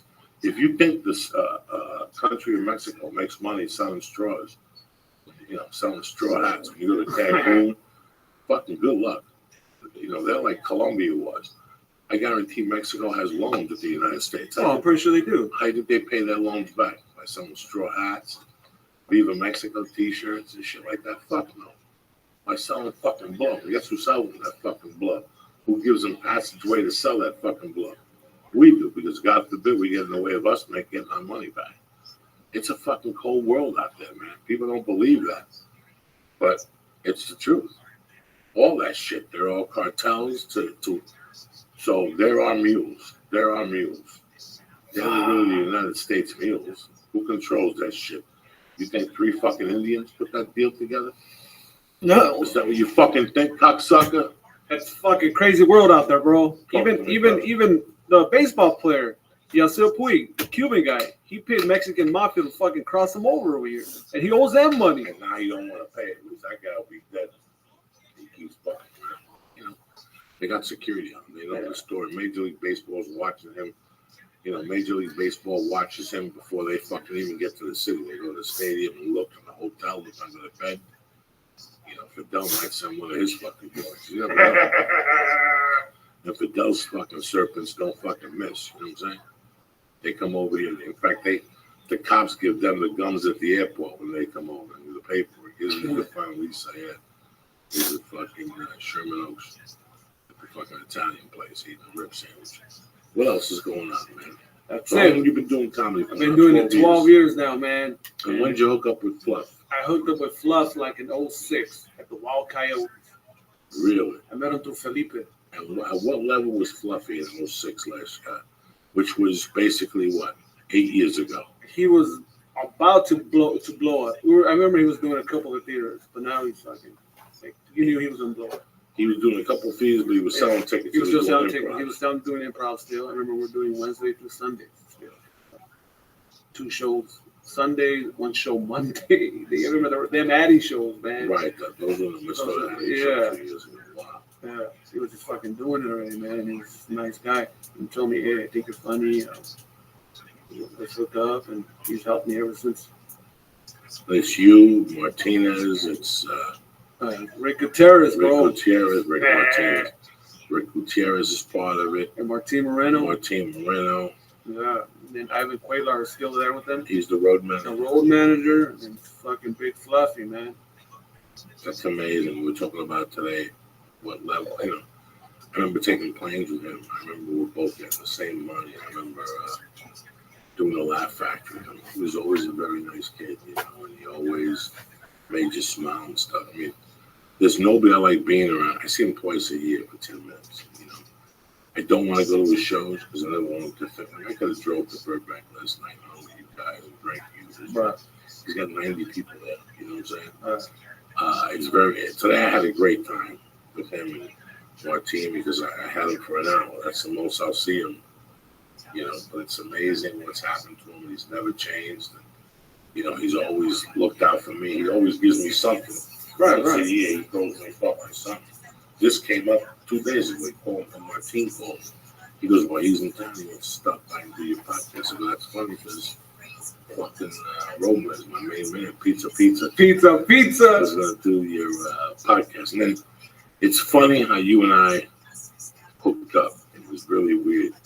We were both I got asked to do a weekend with Fluffy in Sacramento. And it was you, myself, and who else? I think Noe and Gene Pompa. Wednesday and Wednesday Thursday. and Thursday. And Fluffy was going to come up Friday, Saturday, Sunday. What year was that, bro? I was still out of my mind. 07 maybe? Or 06, right? 07. 06. I was still out of my mind. Yes, it was 06 because Gabriel was on Last Comic Standing. Yes. Remember, I saw he was missing That's them why he days. was missing those days. Me and Gabriel, me and them, you had to get up on Thursday morning and do radio. Right. And went to do radio. And Gene was either drunk the night before or just crazy. And he picked a fight with me. And then he goes, well, fuck you, something about Joe Rogan. So we started arguing about pizza. I don't even know what the fuck it was, bro. Right. Ever since that time I see you, like, pizza. Pizza. And then I did the show Thursday night. But that Thursday, the weirdest fucking thing happened. I got a call from Maz Jobrani's manager, agent at the time. And he goes, hey, man, they're looking for you for... My name is Earl. Right, I remember. I'm like, what the fuck are you talking about? My agent. No. They can't find your agent. You got an audition tomorrow at fucking 11 o'clock. So I have to Sucks come like down. My name everybody's is Earl. Yeah. But in those days, Next it was stuff on the quick. big board. You went in there, they told you, and they said, call your client back and tell them we're going to fax some more sides to come back. You had to wait. So I went back to like at 4 o'clock, and I was embarrassed. And I never called Fluffy because he was mad at me for 2 fucking weeks. The whole thing. Plus, I was mad at Gene. No. And, you know, in those days, I was Everybody still should doing know. blow. See, And I Swado just wanted to 13 avoid game anything that was is in amazing. jail. You can't Everybody smoke loves open prison. You know what I'm saying? So if I had a feeling in those days I was going to have a problem with you, I just Here are avoided your it. recent Like, streams. you know, so Here's your about. No big deal. That's where we bonded, We're bro. just But I gonna don't know chill what you happened. a little bit. Either we went out that night after the show. The retro is now live. Pizza Tune it in. up or something. Yeah, we fucking your ate. We favorite got that pizza at Oh, you Walgreens, like bro. The music videos? frozen I do one. too, dog. Who ate that fucking thing? Yeah, it was What like is a this, week November Rain? Remember? It was not. We ate a pizza at fucking Walgreens. At Walgreens, bro. We took it back to the room. Fucking just chill, dog. It looks like it. Just talk shit like always. That's amazing how I met all you guys individually over the years. We're still together dog. in a way too. In those rooms, Thank you for the they follow. bonded you. When you did those $40 Yeah, fucking a little rooms, bit of those time. like Jeff Garcia's, and And then we're gonna let you know how much Rabbi you know, loves. I remember the fucking Monday before I got Spider-Man 2, was bro. very As cool. crazy as it seems. Before I got the longest yard, it was Jeff who I borrowed 40 bucks Stream, from. dog. And he gave me the rest of the cigarettes Here we to go. go to Santa Fe, New Mexico. Oh, yeah? I saw him up at Ernie G's room. Uh-huh. Ernie G used to book. What's the place up at the Universal The City? fucking rumba room. The Rumba Room. No, that's on Wilshire. No, it was the rumba room, bro. Where's the Rumba Room? Upstairs at the Universal City. Oh, that's the the Rumba rumba Room. room. Yeah. Let me tell you something. You know how All many right. fucking sets? I Shout got out that to you, Rumba my Room friend. on Monday Shout out night? to your How stream. many? Fucking Shout out to 200 a year. videos. It was every Monday, whether it was 3 people or Stay 40 black. people. Ernie G did it. And, you know, in those days, I had to get the coke in me, so I had to go out and hustle. So if I did 3 rooms, I could make 80, 90 bucks. I could buy a fucking G-Bo, get a taste for 30, and I could still take home a couple of dollars in those days, but I had to do 3 sets. Lee, wake up, cocksucker. So I have to go out, and I'd have to fucking bang it out. You have to stay out till 1 in the morning doing sets. But I tell you what, Ernie always put me up. That was a good fucking room up there, too. Fucking rumba room was always Sometimes you went up there, it was like 40 people. Sometimes it was 60 on one day. And you know what? That motherfucker would stand outside, Lee, say what you want. He would fucking, I mean, that's annoying. That's an annoying trait to walk up to people. All right, what are you doing right now? Why don't you come to this comedy show? It's only $7.95. That shit drives me fucking crazy. When people come up to you with that type of shit on the street, Ernie would do it. Yeah, he didn't give a fuck. Or you get there and look inside and go, Ernie, there's no fucking people. He go, watch this. And he'd go out in that fucking thing with flyers and drink coupons. And before you know it, man, he had 30 people in there. And while the show was going on, that was contagious. All right. 10 people would walk in at a time. By the time you get up on stage, there'd be fucking 80, 90 fucking people, man. It's amazing the marketing. This is way before Twitter. Before MySpace. Yeah, this is before MySpace. This is before all that shit. It's just, Jesus, it's so different now, huh? Yeah, way fucking different, man. It's crazy how fucking how he evolved and how everything fucking just changes, dude. Jeff Garcia was the first guy that threw me up on stage, man. Where at? I seen him at the Casa Latina. That was the first time. That's where you threw you up? Yeah, That was Fly's room too, right? Fly's room, bro. I seen him at the Ice House, and he was. I remember I was working at Old Navy. I used to do their loss prevention, and I just got off stage and I seen him in the restroom. And I was just talking to him, and he was like, "Hey, you think you're funny? Give me a call. I have a room." And I go, "Yeah, because I want to start doing comedy." Yeah, give me a call. And I called him, and he gave me 3 fucking minutes. 3 fucking bombs for those 3 minutes that I fucking did it, dude. Well, that's part of the thing. No, yeah. And it was funny because I was like, "What about fucking if I don't have 3 minutes?" He was just stay up there. You know, and for the people at home that they're probably listening, you're like 3 minutes. Jesus Christ, 3 minutes. The first 4 times on stage seems like 3 hours. You wouldn't fucking even dream of it. Wow. If I put you right now, if I said, ready, Lee, 3 minutes, click, Yeah. you look at me and go, Joey, come on, I could do this with my eyes closed. No, you couldn't. Not if there's 100 people staring at you. And the lights are hot. And your adrenaline's up. You won't think of shit. It's like when I first started jiu-jitsu. Once you got me on my back, I was done because I was too busy breathing. Freaking out about the situation. I'm on my back. Your mind is telling you to freak out. But once it's the same thing with the stage.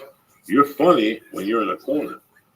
You know, if I go to drink water and you come over to the thing, go, hey man, what's up? You see something that live last night? Oh my God, yeah. And then we start goofing on it. It could be fun.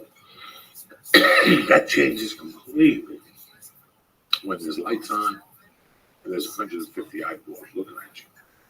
And I've seen it 1,000 times.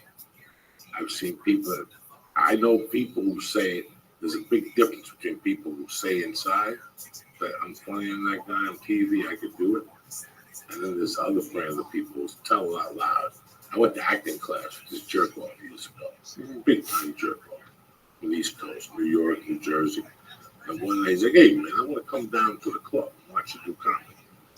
And he came down and said, that was amazing. You know what? I think I'm funny in you.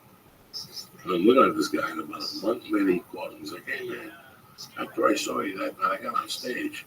And I'm doing a showcase, and I think I'm going to a place thing in Montreal where they fucking whatever. He goes, see this? He goes, I knew it. You were wasting your time. You've been doing comedy for 10 years. You got nowhere. This guy was telling me this. He goes, I did it 3 days. No ready. I'm going to a festival. I'm thinking of getting there. I'm not fucking kidding you.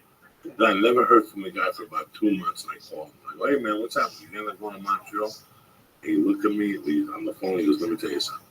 That is the hardest fucking business that you do. He goes, I did it like 4 more times.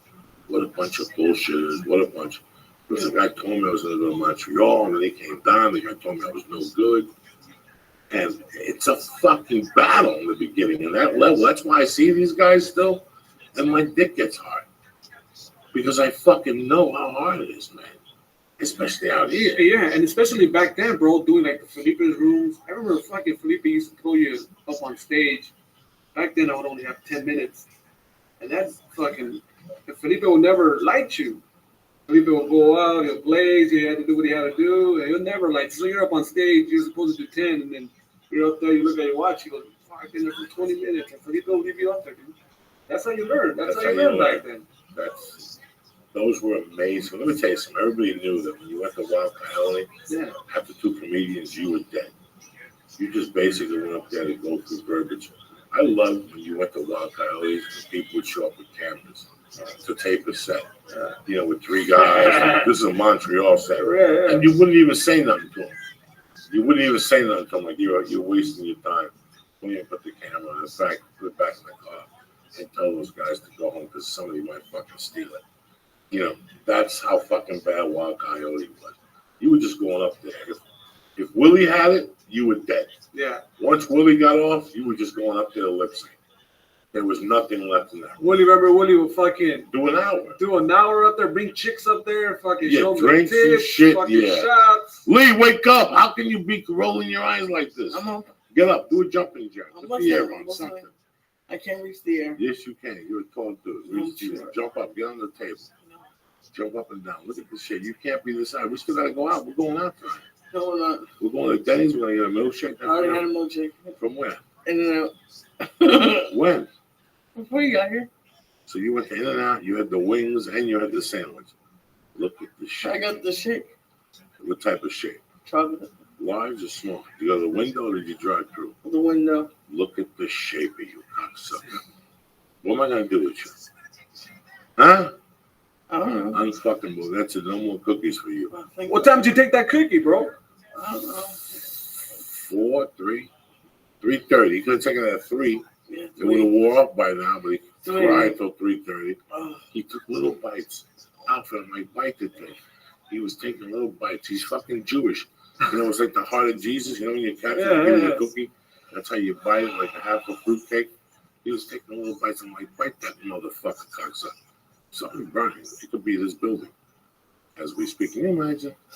We get the black people to outside the other building, and now there's a fire in this fucking building. I can't fucking win. Now the fucking firefighter can't come through because of the way you park, bro. We're all gonna fucking die. That's the Now worst. the funniest thing about Fluffy, listen, when I came up, Carlos Mencia was the hot project, Right. And then it was Pablo was the next big thing. Then it was Jeff Garcia had a deal. Then it was, nobody really looked at Fluffy. Nobody really looked at Fluffy, and he just took off from a comics point of view. And listen, man, I could tell you, Lee knows, I've never had a problem with Fluffy. You know that. I've never ever said anything. I knew from the beginning. I knew where his heart was from day one. And he had some beauties. He had some beautiful people who just got mad at him from the beginning. And I think they're childish and jealous. It's like, much he's going to get in the way, But it's amazing. Like, I'm not surprised he has a concert film coming out. And you guys are part of it. I mean, to see you guys together on the road is brilliant. And you know what I'm talking about. No, I know what you're talking about, dude. He tells you straight up, dude. He goes, I don't want no drama between anybody. I just want everybody to be cool, and that's all I want. And everybody just goes with that, dude. He's just a nice guy. He helps you out as much as he can. He put me on Stand Up Revolution season 3, season 2, and season 1. I'm the only comic that's been in all the fucking seasons. He put me on his DVD, Aloha Fluffy. And he fucking put him in his fucking movie. And he's gonna help me do a special for me. The fuck, He's helping me out a lot. So he was one of the nicest guys you ever met. And then I'm not just saying that because I work for him. I see the way he treats his fans, and I see the way he treats everybody. He's just a nice guy, dude. Some people have it. I can't be like him. I'm not a nice dude like him. I'm a nice man another way, but that's why more power to him, dude. Listen, man, I was minding my own business. My phone rang. It was Martin Moreno. I thought he was going to check in and say, he's at Flappers. Can I swing by? And he goes, hey, man, Gabriel wants to know if he could do your podcast. And my heart stopped. He's the guy that's doing the Tonight Show and what's Craig, whatever. What's he doing? He's doing all of it to promote that movie. Right. And he took 20 minutes out of his day and I'm going to do my podcast. I don't have a fucking sensational podcast. This is just two fucking guys talking shit. This isn't, you might get a life lesson out of here. You're not going to get nothing if you're into that stuff. But just the fact that he remembered. You know what I'm saying? Right. Listen, man, in this life and in this business, especially people always say to me, bro, this guy called Jim. Like when Jim Jeffries had the show. They called me and I didn't get the show. I would never be mad at Jim Jeffries. In fact, I'm happy he called me in. Steve Byrne called me in 2 weeks ago for his fucking show. I was too young. Okay. It's the people who don't call you, who don't think about you. I would never get mad if Gabriel got a show and I had an audition. It would mean nothing to me. Right. I would go in there and knock it out of the park. That means I have to be better than everybody else. So the two people that they wanted, I got to go fuck them up. You know what I'm saying? But it's amazing how he treats you guys on the road, how you guys get along. I mean, things have changed now because he's trying to get in shape. It's not the old days where you guys went out to a restaurant Chardonias. and shut the fucking wing down and order 50 fucking tacos. Lee, you would die. You would die. I'll never forget that one night out to San Jose. We went to that Mexican place around the corner next to our supermarket. Right, yeah. And we sat in the back and they brought salsa and chips and cheeses and fucking burritos and brain and pig eyeballs. And it was just, I had to fucking excuse myself, get the fuck out of there. These guys were eating like they were going to the chair the next morning. That was every day, bro. That was every day, 3 meals a day. They wake up at 2, they meet at 3:30, they eat till 5, then they go to the club, they eat again in between shows, and then right after the fucking 2 hours of signing and 3 or 4 taking pictures, they go take a wing from a fucking diner and go, bring it. George was telling me about Chan's Dragging In. When you guys went in Jersey to that Chinese restaurant with George, fuck, yeah, man. he goes, they had fucking everything on that menu. Moshu Chu, Chu Chu Ri, Lee Lee Woo. They had everybody on that motherfucker. That's how you do it. And you know what, man? When you go out like that, I wish I made that type of money. I could go out as a family. not with my wife and my daughter, but as a family. With you, with 3 fucking feature acts, and a fucking manager to count the Guinness, a bus driver, and another guy just to control, just to roll joints and play the fucking music. Pick something, you know what I'm saying? And if we're out of batteries, he'll pick up a guitar and sing a fucking cancionette.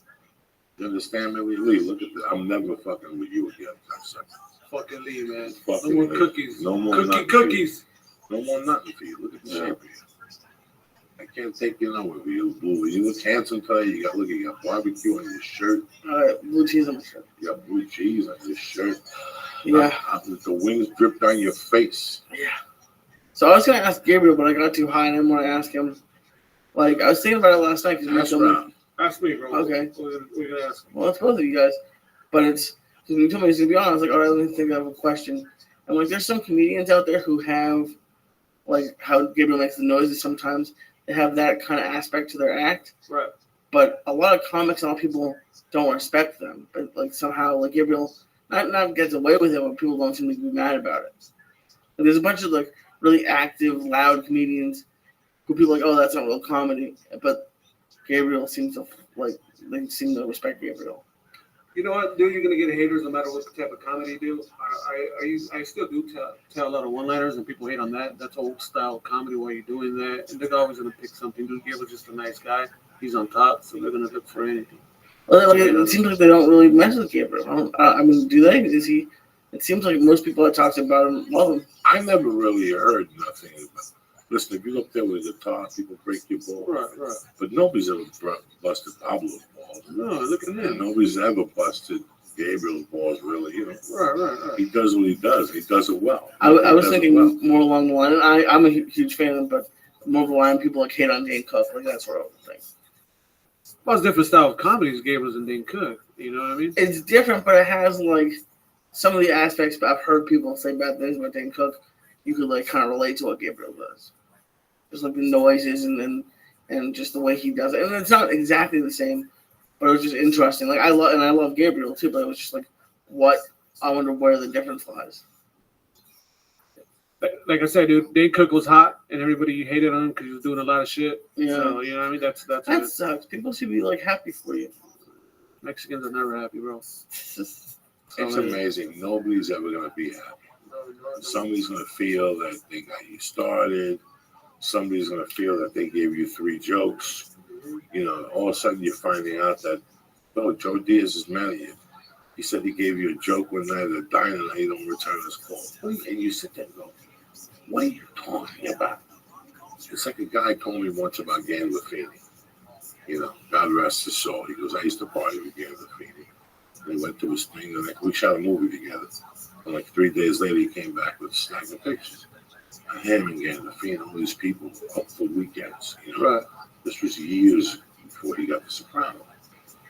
And he said he still remembers when Gandolfini got the Sopranos calling. He goes, I got this pilot about a mob boss. It's not going to get picked up.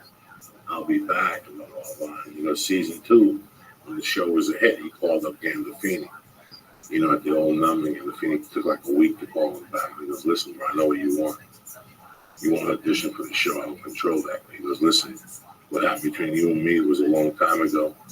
Wrap it up and let's move on. You know, I love you, take care of yourself. You know, shit like that. There's people who you move on. And, you know, but there's people that you just stick around in this career. You got their fucking back. And that means, let me tell you something, this thing is tough to do by yourself. Real tough. It's tough when you have friends.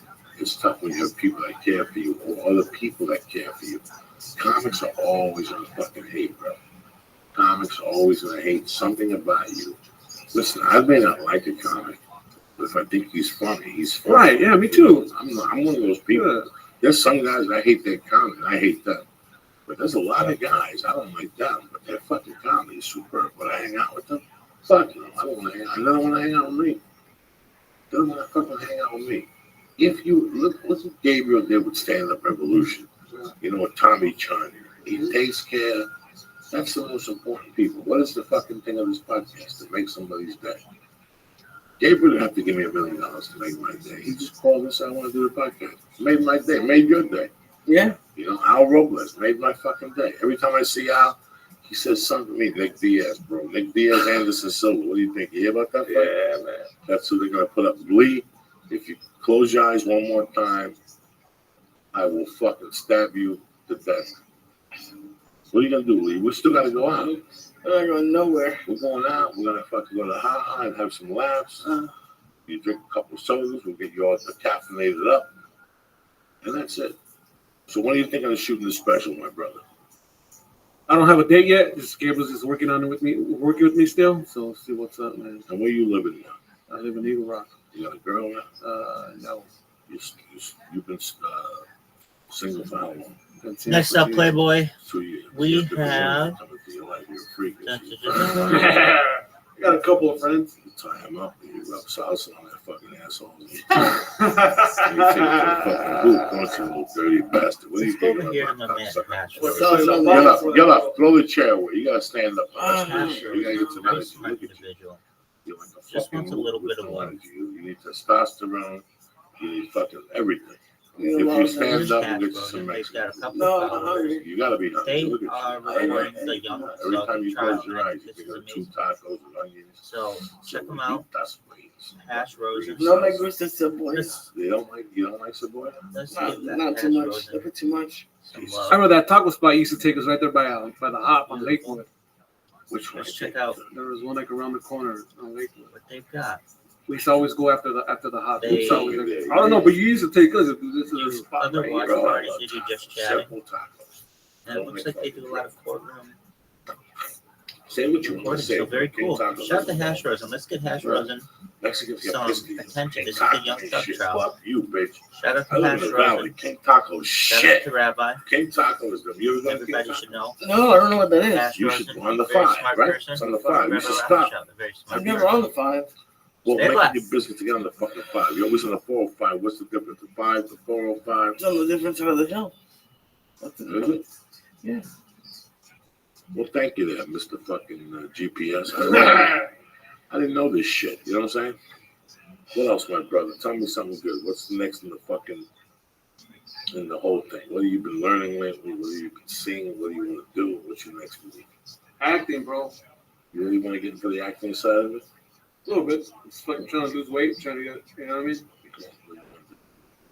Anything. I just want to move up. Just trying to evolve as a comic, trying to do everything, bro. Just trying to get my feet wet and everything. It's Trying to real do my own interesting. shit, you know what I mean? You know, so you got some ideas for a video network or A something? little bit. It's amazing about Christelle Alonso. Oh, yeah, dude. I remember when she used to answer the phone at the Improv. Addison, right? Addison Improv. And I would go over there and torture her, see if I could fucking get a blowjob or something. She's a great lady. She's a great lady. I've known her for 15 years. Easy. 15, 16 years. She was a fucking kid, man. Right. When I saw that pilot, I gotta tell you, brought tears in my eyes. And for the same reason I was telling Joe before that, you know, they give all these fucking people, you know, you go to Montreal, Comedy Central, like shit. They take some kid that's not funny at all. Not fucking funny at all. He has 6 minutes and 10 people are behind him. And they give this kid $250,000. They put him on the Tonight Show. They put him on all these fucking things. You know what? Let's face it, you're not fucking ready to be on comedy 5 years. So you play the games, you cash a check, and they give you a check happily. Like they give it to you like, ha ha ha ha. It's $250,000. We think we're so talented. Oh my God. And then you take it, they put you up with a writer, and the writer calls up and says, that kid's a fucking stiff. You know why he's a stiff? Because before we wrote the thing, his head's already big. A comic, his head don't, this is just another day in a life. They gave me a check. Then they realized his Tonight Show blows. You know, then they just realized the kid blows in general. He's a good comic, and he will be a good comic. Not today. Maybe in 15 fucking years. But then you get a guy like yourself. Because I know it's petitioning you for like Montreal or Comedy Central or something like that. You got a guy like yourself. Jerry Roach. Jerry Roach got an hour Yeah, he did. on Comedy Central? I don't know if it's on Comedy Central. Oh, it's on Nouveau. Yeah, new one, Netflix, maybe. Nouveau on Netflix. Yeah. You know, I mean, there's everybody. Put that fucking phone away. I want you to No, focus. focusing, bro. Everybody gets their time, you know. But then again, you get these people and you see them. Right. And you know that you're spread, you know that you're covered. You've been on the road with Fluffy for 6 years. You've done theaters, you've done clubs, you've done Holland. You've been in front of every fucking scenario. And they won't even let you go to fucking first base. But they get this kid because some guy at the CAA says he's good. All of a sudden, everybody gives him the fucking world. And the guy ends up fucking blown. Cristela Alonso, they didn't even want to give him money. Right. They didn't want to give him money. They're like, we'll give away this Puerto Rican deal. We'll give her $6,000 up front. We'll give another $6,000 if she makes it to the store. We'll give her no. And then look, her show got put on the fucking air. You know, and I forgot all about that. They were going to shoot a Kevin Hart pilot. Yeah, Look, Kevin Hart's fucking pilot. Listen, it's hysterical when comics come up to me and they go, "Hey man, I shot the Jay Leno pilot this year. Fuck, I'm gonna rock." You know what? The network behind closed doors, they go, "I mean, it's something. You want to deal with Jay Leno? No. You want to deal with Jay Leno? No. We don't give a fucking Jesus a fucking show. They don't want to do that. You're too smart. Right. They don't want to argue. They don't want to argue. They don't want you to call me and go, I looked at the script. You took the scene of me fucking the donkey. Why? Because it's fucking network television. You know how you don't have to do it? Now you got to fucking interview with these people. You got to go back and fucking forth with these people. They want to get the guy like me and Lee who are hungry, or they're going to say, hey, remove that sheet from your script. And Lee's going to say, yes, sir. That's what they want. That's why whenever they have these big names that, you know, this is, what's the matter, Lee? You're burping. I'm okay. Fucking mess. You just ate a burp that was so disgusting. I could tell because your left eye got so fucking big. It's like you did a blast on the left side. You didn't have enough for your right side. Look at this shit. How bad was that burp you just inhaled? Pretty bad. And it went out of your mouth and went back in. Like, watch you. You looked at me and you inhaled that motherfucker and your lips sealed like she was farting or something like that. Disgusting. But anyway, man, I'm just happy that, you know, you're still plugging along. I'm happy that you're in the fucking game. You know, I'm happy that you're working one of the best. You're going to be one of the best concert films of the year. You know, hopefully last year was Kevin Hart's year. This year's Fluffy's year. You know? And he's earned every fucking, you know, he's earned everything, man. That guy is, he works. Works hard, bro. He has a good work ethic, and he kept it together, and now he's adjusting. He knows it's going to be longer. He's losing the weight, you know, and that's what it's all fucking about at the end of the day. And he's taking this fucking great care of you guys. So there you guys go. After this, now it's your turn to fucking blossom. 42, what is it, 42 or 45 weeks out of the year that we're working with him. Are you serious? Yeah, or we have a fucking tour bus. So, fuck, he's non-stop, bro. He's non-stop. On the tour bus, you sleep in the bus? I sleep on the bus. That's disgusting. Yeah, it is. That's really disgusting. People shit in the bathroom. No, you can't shit there. So where do you shit? You gotta go over? You gotta wait until they fucking put gas, or you gotta wait till fucking we're to our next destination. You just gotta hold it, bro. How many nights do you sleep in the bus? I told you, though, that bus shit, fuck you. I want to join a band, I join the Monkeys. It depends. Like, I mean, for whatever you work Thursday, Friday, Saturday, and Sunday, and you have a choice to fly home. But I mean, the fucking flights are expensive, so you stay on the bus. So you stay on the bus Monday, Tuesday, Wednesday, Thursday, and then you meet up with Cable. Cable flies home. You know what I mean? And that bus is shaking. The People bus is fart shaking. on the bus. People People taking farting. their shoes off. Yeah, man. Is there food on the bus? There's food on the bus. Is there TV? There's a TV. There's a TV in the front, and there's a TV in every bunk. Really? Yeah. So you can watch what you Yeah, want. you can watch fucking DVDs. You can do whatever you You want. take a shower on that? No, you gotta wait until like you get a hotel. Can you brush your teeth? Yeah, you can. You can brush your Can you teeth. smoke can take reef a on the bath. bus? Yes, you can. No, you can't. You can. Cigarettes too? No cigarettes, but weed you can. Just straight up weed. Yeah. No cigars? No cigars, no nothing. Oh, you can sleep with blunts, but I mean, weed is cool. We got a bus. Lee's going to be the bus driver. He wants to be a driver. I thought about that. I'm going to give you that position. And if you can't hold it, bro, you get a trash bag and you go to the restroom and you shit and you just fucking throw it out, bro. Oh no! Lee, get up. That's it. Throw away the chair. I need you on your feet, Lee. Look at you. You're a young man. You're acting like you're 90 fucking years old, cocksucker. You ate a half a little edible. 10 milligrams you ate. I can't believe this guy. 100 milligrams. He didn't even know 100 fucking milligrams. Look at him now. Also, my You know how it's amazing because you see, I've been here 17 years, so I learned the system. You see these guys, they come to town, they're the hot fucking thing around their town, or they're on the road with somebody. Right. And they come to town, and the percentages are you don't fucking see them. You see them for a while, and when they disappear, then one day they Facebook you. And they're like, hey man, I'm back in San Antonio. Remember me? You're coming to town. Can I open for you? You're like, what the fuck happened to that dude? That dude was around all the time. You know, Right. you see so many people. It's not that you're an asshole or a scumbag. You see so many fucking people. You know, if you go out to do comedy 3 nights a week, you're gonna see 70 people. You know, at least, especially if they're loose comedy rooms, you're gonna see 10 comics every fucking room. That's 30 comics a night. Let's say you go out 4 nights, it's 125. That's 30 times 4. Yeah, 120 fucking comics a week. You know, people are gonna slip through the fucking, you know, oh my God, what happened to that fucking guy? But to see you, to see, you know, fucking Martine. Right, You know, I was telling the story back. I met Martine. I went to do a room and Martine was hosting. They got into an argument with a soldier. And when I was on stage, he went outside, fought the soldier, then came back and closed the show up. You know, I met these guys on the combat fucking conditions. You know, like I was saying, you don't want people to think that we work, man. This is a struggle fucking period where we fucking starve. Right. You fucking starve. You know, and I had a cocaine problem. So I was starving and I wanted to get high. And I wanted to smoke cigarettes and get my dick sucked. You have all these vices that you have to make work. And it's just amazing that we're still here. Today, Martin asked the question, like, why us? Like, why? I mean, you didn't grow up with no mansion. You know, your family didn't have a ton of money. You could have been a cop, but you had flat feet. You stalked the bitch. Oh, that was Martin that had flat feet. That's why you got kicked out of the military, right? The Marines. But it's amazing how you end up here, especially as a comedian. You never think, tonight I was walking here. I was walking to the car. My wife parked around the corner. And I was at the palm trees, and I remembered one of my first jobs out of high school, maybe my second or third job.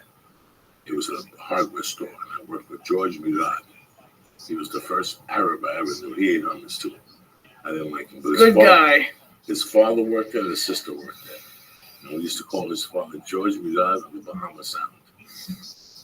And you know what? I had a good job there, bro. I would have still been there.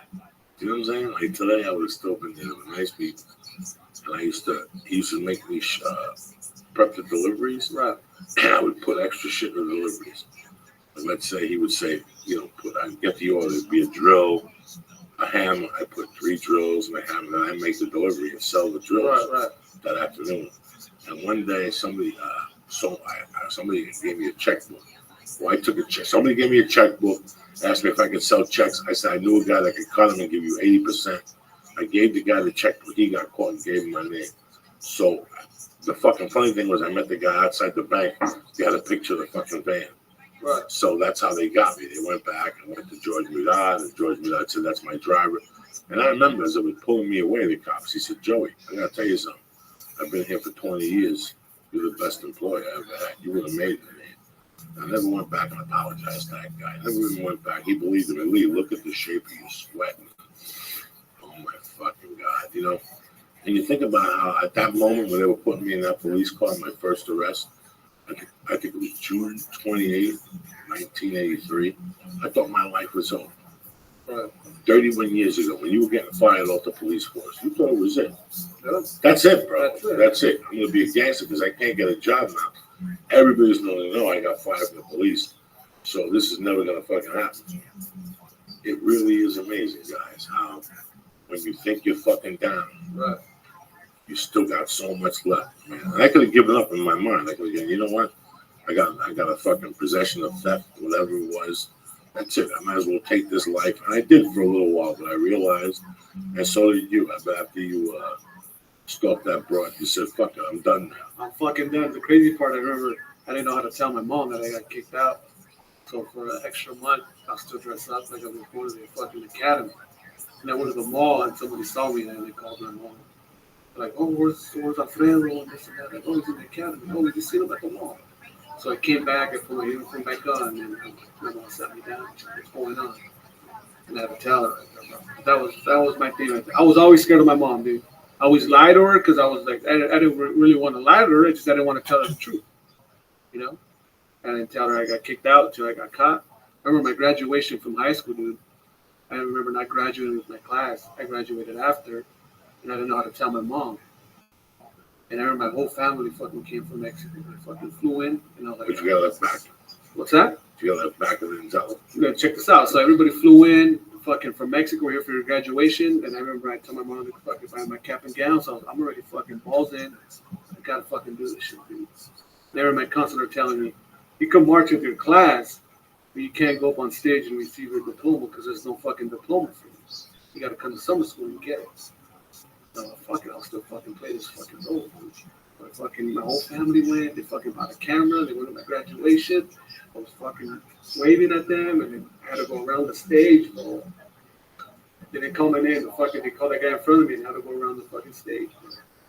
And they can't get you the diploma. No, they didn't see me on stage and they're like, well, how come you didn't fucking tell us? And it's because I was scared. I'm like, fucking scared of you, lady, you know what I mean? But I took it that fucking deep, dude. Not to tell my mom and fucking family flew in from Mexico thinking I was going to graduate. Fucking bought a camera and to record the fucking Alpha's graduation. And nothing. Look at the fucking Delaware. Look at the shape. That's it, though. What? It's over for you over there sweating profusely and shit. Yep. You look good, though. You're back. You ready to get a milkshake now, Pepsi? No. Yes, you are. What can you go for right now? Time to go home now. No, you're not. What are you going to do at home? Act. This fucking guy, dog. That's all he does is pack. He got a single bedroom. He sold half his shit. And he still has the balls to tell me he's been packing for fucking 4 days. It's beauty. Look at him. Lee, get up. Get up, Lee. I'm up. Get up. Get up. Throw the chair away. That's it. I need some blood in those legs. Come on, Lee. You're too young. You're too young. You're too young. How old are you, Lee? 25. What do you think? Fucking young, dude. How old are you? 36. Tell this fucking dude what you're doing. Fuck, dude. Hitting up stages, fucking 3 stages out a day, fucking going up air driving from LA to Ontario to Montebello. Bro, just looking for spots to go up. Wow. Not getting paid, bro. Not getting paid. Not getting paid. What do you mean wild card sucker? And I remember back then, dude, and if you weren't even doing comedy, you had to fucking hang out, bro. That's how you network back then. Hang out, you fucking let everybody see your face. Remember those days, Joe? You would go out at 8 o'clock. I would leave my house at 7:15, 7:30. And you just went to different fucking places. It's amazing how you brought up a few names today. These guys today brought up a few names. Sometimes you're driving to it somewhere else and you remember the exit. You go, oh my God, that's where that place used to be. I remember fucking going to West Covina, 40 minutes back. Chino. There was a room on Sunday nights in Chino that paid $75. That's gas today. It's $50 to go to Chino and back in gas today. That's off the fucking 60 or 60, something. yeah. It's amazing, dog. It's amazing. I learned how to fucking navigate myself through LA from the rooms. It started with Rudy, Hammer at the Brave Bull. I just went everywhere else, man. Listen, man, I'm happy I got to get you on there. I wanted to show people that you're a bad motherfucker and to follow you, Thank you, man. And I'm happy that you're with Gabriel and they're taking good care of you and you're coming out in the movie July 11th. July 11th. And what is it going up against? What are the movies coming out that week? I think that Planet of the Apes, part 2 or something like that. What Yeah, else? that's all I know. I'll be fucking deep. It'll be good, man. And thank you for having me, bro. I'm a big fan. Fucking love you, dog. Oh, dog. Pizza. Every time One of the I see- realest guys around, Joey fucking Diaz. Every time, at least I am. Every time I see this guy, he puts a smile on my face, man. Listen, when I go out sometimes, like you've heard all the stories, you hear all this shit. Then you go out and you see these comments, like, how you doing? They start telling you about what they did and what they do. When I see it out, it's just joke. It's just a joke or two. Bro, what do you think about this fight, bro? He tells me a Mexican mafia story. My dick gets hard. That's it. Where do you go? I don't know. He was here. He left. You going out with us? No.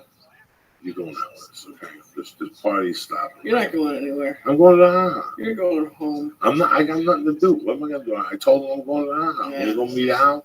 I'm gonna do a spot. Let's go to the house. What are you gonna do? Go home. And do what? Whack off? Stop being high. You know what? No, you're never gonna stop being high. Oh, don't say I that. gave you the deck of dose. You're going deep. Plus, you're gonna eat another half a cookie now before we get off. Let me give a shout out to my fucking sponsors. You know what I'm saying? I don't know when this one's gonna air sometime next week. But let me give a shout out to Onnit, one of the best fucking sponsors out there, honest to God, because their products work. I wouldn't have somebody on this podcast if they suck dick. I love Onnit. I love the Shroom Tech. I love the Strong Bone. The Alpha Brain is just tremendous. They got a money back guarantee. that every time I go on their webpage, I see something else on there, which lets me know they're working, they're always innovative. Go to Onnit.com. I think they offering 10% off. You press what in the box link? Church, CHURCH. Get 10% off, get on the list, and also have the Stay On It program. We're going to mail it directly to you at the house on the first of the month. Also, a big round of applause for Dollar Shave Club, one of the best fucking people out there. Don't forget about Father's Day on Dollar Shave Club. They got gift cards. Go to my joeydiaz.net. Go to Dollar Shave Club Box and Press. Church, CHURCH, and get the deal of a lifetime for razors. No more going to fucking stores and standing online. You know the average month of razors cost you like 11 fucking 12, 20 fucking dollars. You know how much it cost you with Dollar Shave Club? How about $1, $6, and $9? Get that again? You're like, Joey, you bullshit me. That's right, motherfucker. What you would spend in 4 months on razors, I'll fucking save you in a year, even if you get the $9 plan. Because 9 times 12 is what, Lee? 108. But are you fucking kidding me? No. It don't matter. It's somewhere over there. Do the math yourself. We ain't no fucking calculator here, cocksucker. Go to Dollar Shave Club. They got braids, dependable. They last forever. That's what I use. I've got one ingrown hair this fucking year. They're tremendous. They also have the fucking wipes. The ass smells like peppermint. They have the the shaving cream, which stops the fucking buffing on your face. They got everything. Go to Dollar Shave Club. Go to the Box and Press. Church. Bam! If I tell you once, I tell you a million times. There's nothing like HuluPlus.com with the emphasis on plus. They ain't fucking around no more. They got tremendous shows. What kind of shows? They got Modern Family. What else they got on there? They got news shows. They got the nightly shows, like the Tonight Show and Letterman. And any device you got, any device. Roku, Chintu, Wanku, those aren't devices. iPad. Well, you're not naming devices. I'm just fucking around. I think those are some of the Chinese food dishes you were talking about earlier. What's the Wanku, Mandu, Smart TV, Roku, Apple TV. I'm back, Xbox, Joey. PlayStation, pretty much any streaming device you fucking own. It took an hour and a half, but I'm back. Shut the fuck up, bitch. You got HuluPlus.com. That's how we roll. Go to HuluPlus.com and go there and press on what? Joey. Because Hulu Plus is so much more. Press in fucking Joey. Get shows like Modern Family, The Daily Show, and Scandal on the fucking arm. You got Nashville Lost. You can binge watch them. You can do whatever the fuck you want. Go to HuluPlus.com. Sign up today. You get 2 weeks for free and $7.99 a month. What's the code? Joey. Joey. Joey. And also, I have to give a shout out to one of the best flotation tank companies out there, EscapePodTank.com. You understand me? Ask for just the model tank. Get 150 off just the tank. It's a beautiful model. I'm stoned to the gills. It don't matter. Listen, Jeremy's a great guy. You call him up. He has answers. He's got the answers to all your fucking questions. You might call Jeremy up with an astronomical fucking question about the stars and Shakespeare, and he'll be right there on the 809. That's how Jeremy rolls. Go to EscapePodTank.com. Look at their tanks. They got commercial tanks. They got residential tanks. You want them to install it, they'll fucking install it. You got somebody to install it, you just want to send out the tanks, go out there. Look at that. You're going to save thousands per tank. Anybody else got these tanks for 3-4 G's more? Not EscapePodTank.com, all right? Go to EscapePodTank and press in. Just mention Joey. Just mention fucking Joey, all right? Diaz, Jews, sandals, fucking hummus, and you get $250 off. And with that, you can save money. Have somebody come over the house and install it for you, all right? I got cotton out. We saw each other at the ice house the other night. Sweet player. Yeah, that was fun. You're back. I'm back. Me is back. It's about time, dog. Let's do this shit over. You fucked up. I got here. I'm here. What's going on? Are you ready for more? No. Ready for a little Adam? No, thank you. People like you guys. Thank you for giving us another week of the church. Thank you very much for staying up late and watching us tonight. A little thanks to my man, Al Robles. You know, I love you with all my heart. Bad motherfucker. Look for him in the Fluffy movie coming out July 11th. And also to my main man, Lee Sayat, one of the baddest fucking Jews out there. He came to a realization. His grandmother was in a fucking camp for 3 weeks suffering, so you can be an American, cocksucker. No, that's not. That is not what you said. Shut up, cocksucker. That is not what you said. What I said. I ain't no Donald Sterling. Yes, you are. No, I'm fucking not. Donald Sterling would love it if you came out and started saying shit. I love the Jews. You know that. Cocksucker. I just tell you how it is. Your grandmother suffered in there for you not to eat at all. You got to get it together. You slip it. Whenever I offer you an edible, you gotta say yes, Captain Kirk. You want to hit this pen before you leave? No, Captain Kirk. This is tremendous. Oh, dude, I was so high. I was like falling asleep back there. It's like a little cozy moment here. How can you be fucking? Huh? You're the man with the power. You get more booty calls 15 after every hour. That'd be nice. All right, breathe together. Let's get the fuck out of here. Now that the show's over, don't forget to sign up for your free trial of Hulu Plus. Hulu Plus lets you binge on thousands of hit shows. Thousands. Anytime, anywhere on your TV, PC, smartphone, or tablet. Support this podcast and get an extended free trial of Hulu Plus when you go to huluplus.com/Joey or go to joeydiaz.net and click on the Hulu Plus banner. Don't forget to sign up for dollarshaveclub.com. Get high quality razors sent to your door every month for a fraction of what you pay at retail. Now go to dollarshaveclub.com/church or just go to joeydiaz.net and click on the Dollar Shave Club banner. And again, thank you to escapepodtank.com. Go there and get money off of the sensory deprivation tank. Boom. I need it.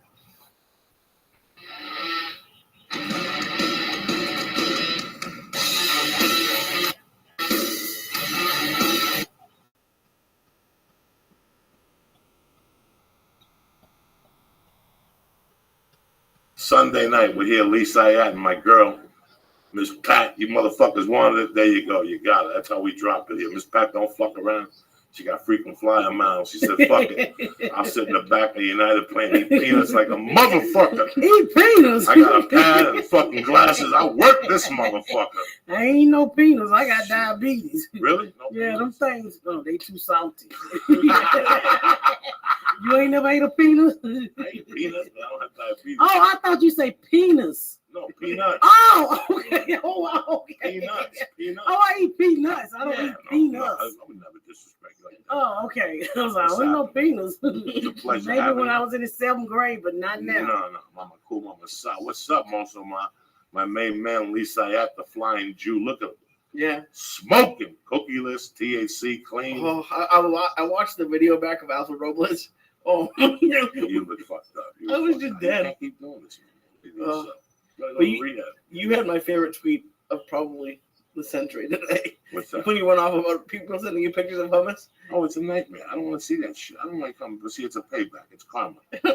Karma's a motherfucker. When I was a kid, there was a dude I used to run with. He hated the smell of vinegar. He would fucking go crazy if he smelled vinegar. What would we do? We'd take a piece of paper, put vinegar, and put it in like 6 different locations in his office. This motherfucker would come in and go, there's vinegar in here. And he would run out, get in his car, and go home. He would miss work. So we put vinegar in there. I'm not coming back. So they send the fucking cleaning lady. He would lose his mind. I was the king of that shit. And he hated cocaine. So if we didn't have vinegar, we'd get cocaine packets and put like a fishing line on it and put it in front of him and like play with it. And he would lose his fucking mind. Or put aspirin in it and make believe it was fake. And he'd open it up and it'd drive him crazy. Who's doing coke around here? Oh, he was Who the crazy. fuck is doing coke around here? I'll fire everybody. He was the boss? Yeah, his name is Wayne Means. Cool motherfucker. So he didn't like cocaine and clean vaginas. No, he didn't like cocaine. He was an ex-biker. No, he was a biker, and he was a very interesting dude. He was a biker in the wintertime, and in the summertime, he'd come back and he'd be a father. And he'd hook up with his wife for 6 months. Then for 6 months, He he'd get a was motorcycle. Brokeback Mountain. No, he was a fucking real hardcore biker dog, like with a fucking troop that ran speed or something. 'Cause he made money those 6 months. He did something those 6 months. He had to do something. Leaving and come back in 6 months. He was white, right? Yep. We don't give a fuck what. If our man's gone 6 months, you gonna get a warrant taken out on you, child support or something. I don't give a fuck. You better sell dope and come home like a regular job, unless you in jail. You got to show up and shit for dinner. Fuck yeah. What's happening, Miss Pat? Nothing. Thank you for having me. No, but listen, man, it was popular demand, and sometimes you gotta give the people what they want. People always tweet me once or twice. I put this guy on, and whatever. Once I saw you, I'm like, that's my girl. We gotta put something together. I didn't know you all the way in Indy. I would have sent Lita. Are you in Atlanta? I'm in Indy. Oh, you're in Indy. Shit. How far from? Are you in Indiana? I'm right outside by the airport. I always want to go back to Indiana. Shit, when I was a Hey, kid, I shit, want to move to Indiana. Muncie. I swear to God, I want to be like Michael Jackson. Then Mike ain't from Muncie. He's from Gary. Gary, same shit, a different smell. You know what I'm saying? No, Gary, they kill your ass. Fuck yeah. Fuck yeah. You need to pull up the crime rate. Them Is it motherfuckers. still bad? I've never been to Gary's. All your life, really? Is it that I bad? only been in Indy 7 years with my husband's job, so I go to airport home. I don't fuck with Indy. Okay. I mean, the city is very supportive of what I do. I just don't get around it. I want to go home. I'm from Atlanta, so that's where I'd rather be. I ain't mad at you. That is very nice. It's a lot to do. You ever been through chocolate cities? No. You would sling big dick in ATL. You know what I'm saying? When I first graduated college, I was thinking about going there because CNN's there. I was thinking about because I didn't really like LA the first time I was here. You was gonna go because CNN was there, not to get laid. Well, okay. He likes his sisters. No, yeah, my girl. You like the sisters? Right before I moved out here, I was here with one for a year and a half, and I was gonna move there. He said he was with one. Yeah. Well, I don't know. I can't say sister.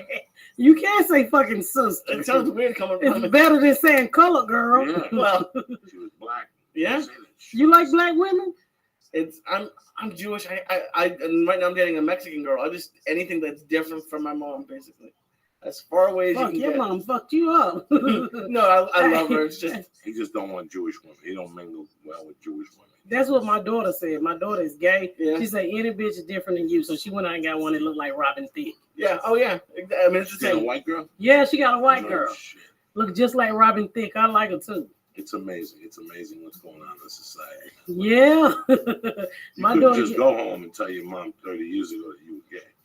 No, but you know what? I think it's something in the water these days. When your child is gay, they drink it and they just glow like, "Bing, I'm gay." Because I knew my daughter was gay a long fucking time. Did you? You know it? Yeah, you can tell when How a old? child is gay. How old? When she was gay, How old did you know? How old was she? probably about 11, 10 or 11. Because everybody else, I raised my sister kids, so everybody else was trying to get fucked. She was trying to read a book. So I'm like, why aren't she trying to get fucked? At 11? Well, I was fucking at 11, but you know how girls start to feel themselves and smell themselves, liking boys. She never had that interest. So we kind of knew she was gay. Plus, my mother-in-law, who's really, really Christian, she told me one day, she was like, we was over her house for a cookout. She was like, this child got a gay spirit on. I was like, fuck you. What the fuck is a gay spirit? But she was right. She was right. Yeah, but she's happy. So whatever make you happy, It's your kid. If eating clicks make you happy, eat the click. Fuck it. Lick that motherfucker. Mom cool side. What's so fucked up is because we look just alike, and I'll be like, why do you be doing that to my face? I bet you my face have seen more pussy because I ain't seen my pussy in my 15 years. But my face on her body have seen more pussy than anything. But she like licking it. She lost her teeth behind bad pussy, then she got them fixed. So now she got great teeth. She can take them out, do her thing, put them back. That is fucking crazy. I love it. I love it. It's a perfect Sunday night fucking show. Wait, you sure don't want to bite this cookie to death tonight? No, God. You all right? Yes, I'm fine. You bought what kind of cookies you got? No, I'm just teasing. I got these medical marijuana cookies that Lee don't like. Well, it's because They fuck him up. everybody else has a little bit. You don't listen to doses. It'd be like if you took the entire bottle of Vicodin after a surgery, just took the entire bottle. You can't give him that kind of stuff. That's messy. I don't give him Vicodin. I give him some medical marijuana cookie. He loves it. Who you kidding? He giggles and shit. I think he was giggling at stupid fucking jokes or whatever. So you have a child now that's 16 and one's 14. Yeah, they live. Yeah, two at home. And they know what you do. Yeah, they know what I do. They're digging every moment. Yeah, because I be out talking about their fat asses. You don't talk about your kids. I talk about my kids. She's fucking 17 months old. What am I gonna say about that? She fucking is a savage. She is a fucking savage. Oh well, you just had a baby? I'm 51. Yeah. Why you wait so fucking long? You supposed to do that in elementary school and get it out the way. I've been with her since 2099. Nothing ever happened. 2 years ago, boom, she got pregnant. Fuck. How old is she? 44 now. She was 42. Right before the thing about to close down, she get pregnant. Holy fuck! I know she had to be pissed off. No, she's a different woman. Is this the first baby for her? Yeah. Oh yeah. People are happy about their first child. She's in fucking heaven. She's a different woman. Are y'all gonna do it again? I'm 51. I can't barely do it. I gotta do other things right now. I gotta take care of this shit. You can barely have sex, or you can barely get somebody pregnant. I don't want to get nobody pregnant. Oh, okay. That's it. This is a lot of work at 51, dog. Yeah, that's This why I is had mine fucking in work. elementary. No. Cause you don't have the patience to hear that shit around your house. Like, shut the fuck up, but you can't say shut the fuck up. Cause I just moved my niece in with her 4 kids. She was homeless and she got babies. And I got a big ass house where I'm used to peace. And these kids running around want to talk. Get the fuck out of my office. Who the fuck are you? And I forgot I let them move in. I don't want to fucking talk to you fucking kids and the 2-year-old. She got a 2-year-old. She can't talk with shit, but for some reason, 2-year-old keep calling me Uncle Gary. I'm like, bitch, I am a girl. I'm not a fucking Uncle Gary. Fuck out of here before I stick you, baby. And you know, her little 2-year-old looking like a little stud muffin. Look like gonna be a stud when it grow up. Real muscular, look like a little boy. We had to get her ears pierced because everybody kept thinking she was a fucking boy with a pink shirt on. So how many kids you at the house? 6 right now. Yes, 6, and 4 of them is hers, and 2 of them Peter bed. And you know, you were like, look here, these motherfuckers gotta stop pitting. But thank God, my daddy died a couple years ago. He left his hospital bed, and I was gonna throw it away, but in the back of my mind, It'll pop up. My mind was like, somebody's gonna come to piss on this bed. And she brought some pissy ass kids, and they be back there wearing that damn plastic mattress out. So I got 6 kids at the house, and my kids hate them because they used to having a whole house. My house was like 6,000 square feet, and I got to share with these 4 kids. But they was homeless, and I tell my kids, be grateful that we can help somebody. But it ain't easy because the baby be hollering, and my niece be having this bitch put on an earphone to get away from her own kids. She only 23 with 4 kids. Yeah, and then she was talking about nobody feels sorry for me. Well, nobody felt sorry for you when you had your fucking legs in the air, bitch. Did you, after 2, maybe you was thinking maybe I couldn't afford this shit? Maybe after 1, but you had 4, bitch. You had 4 fucking babies. Then what? Somebody supposed to feel sorry for you? What, get a job. But she got a job at my house because I don't play that shit. Let me ask you something. How crazy, like years ago, I heard women at comedy show go, they're either born again virgins or they're holding out to have sex, or they're virgins. It's a big thing. When I was a kid, everybody fucked at 12. Everybody was fucking. That neighborhood in Jersey, they were fucking. I was 12. I was naive. I didn't believe you were 12 and he was 22.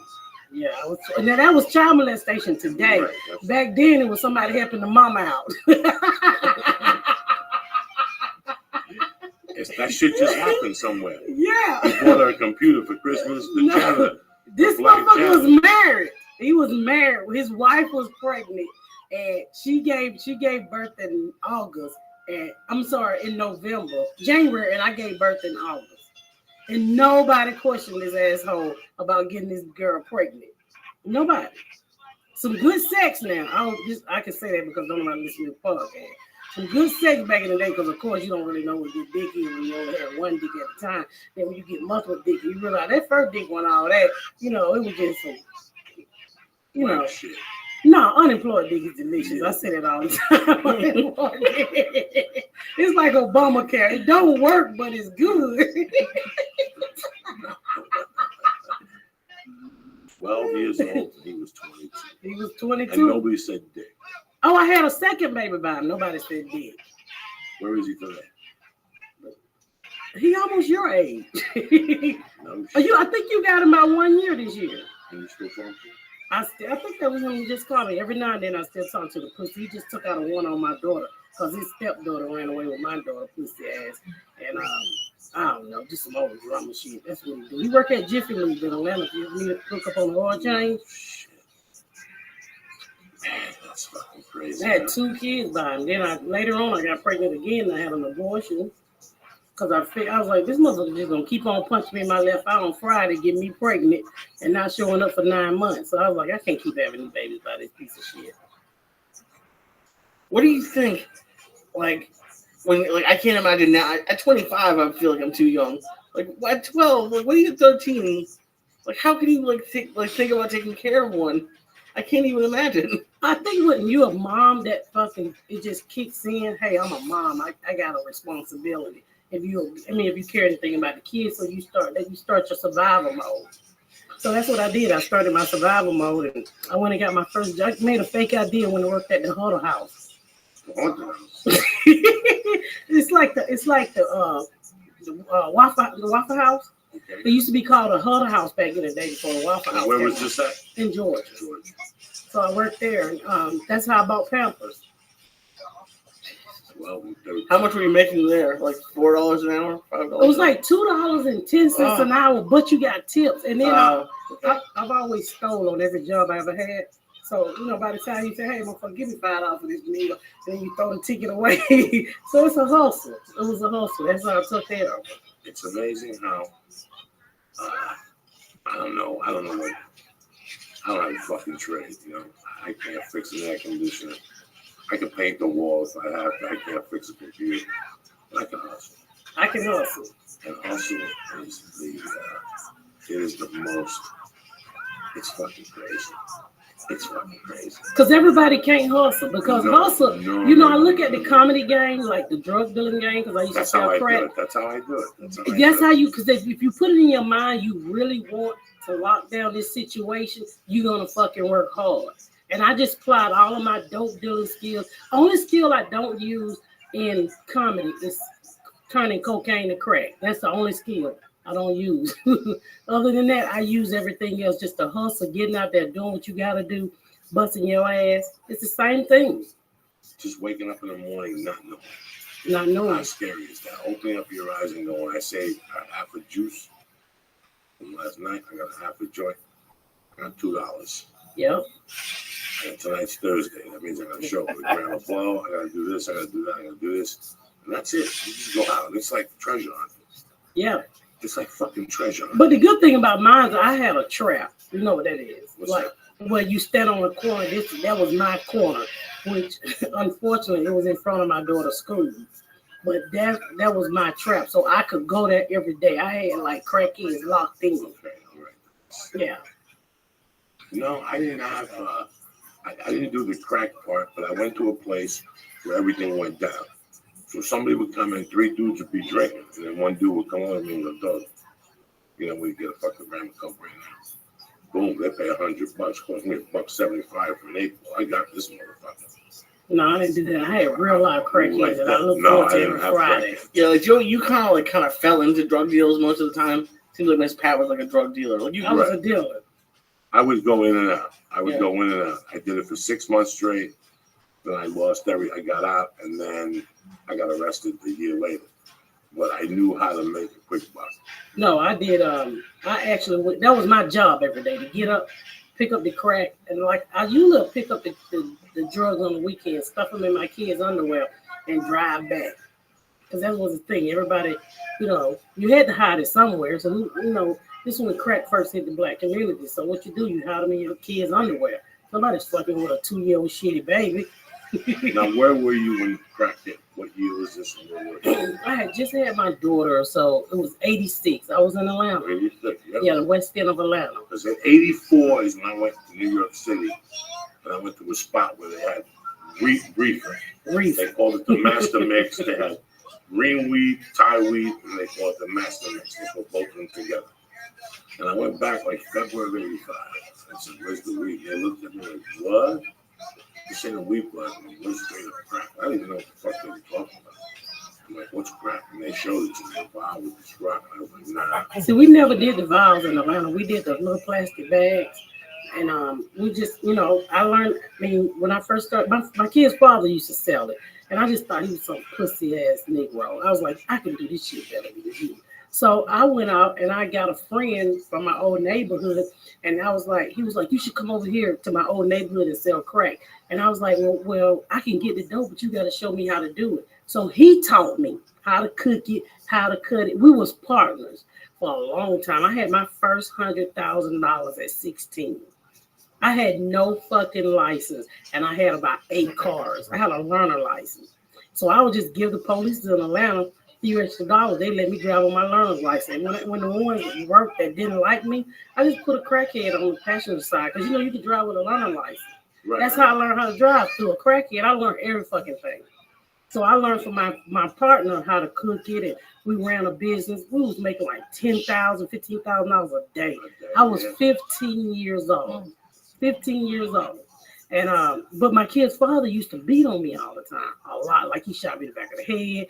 He used to just beat on me, and he was like, "This is bad business."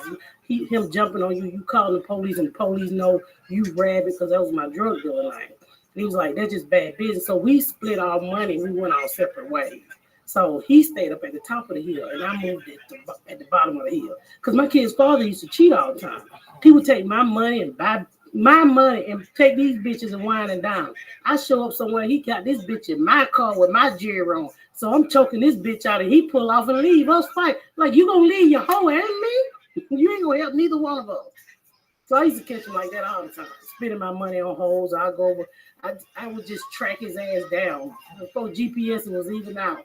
Because he was so stupid. He was slipping, so he was certain places.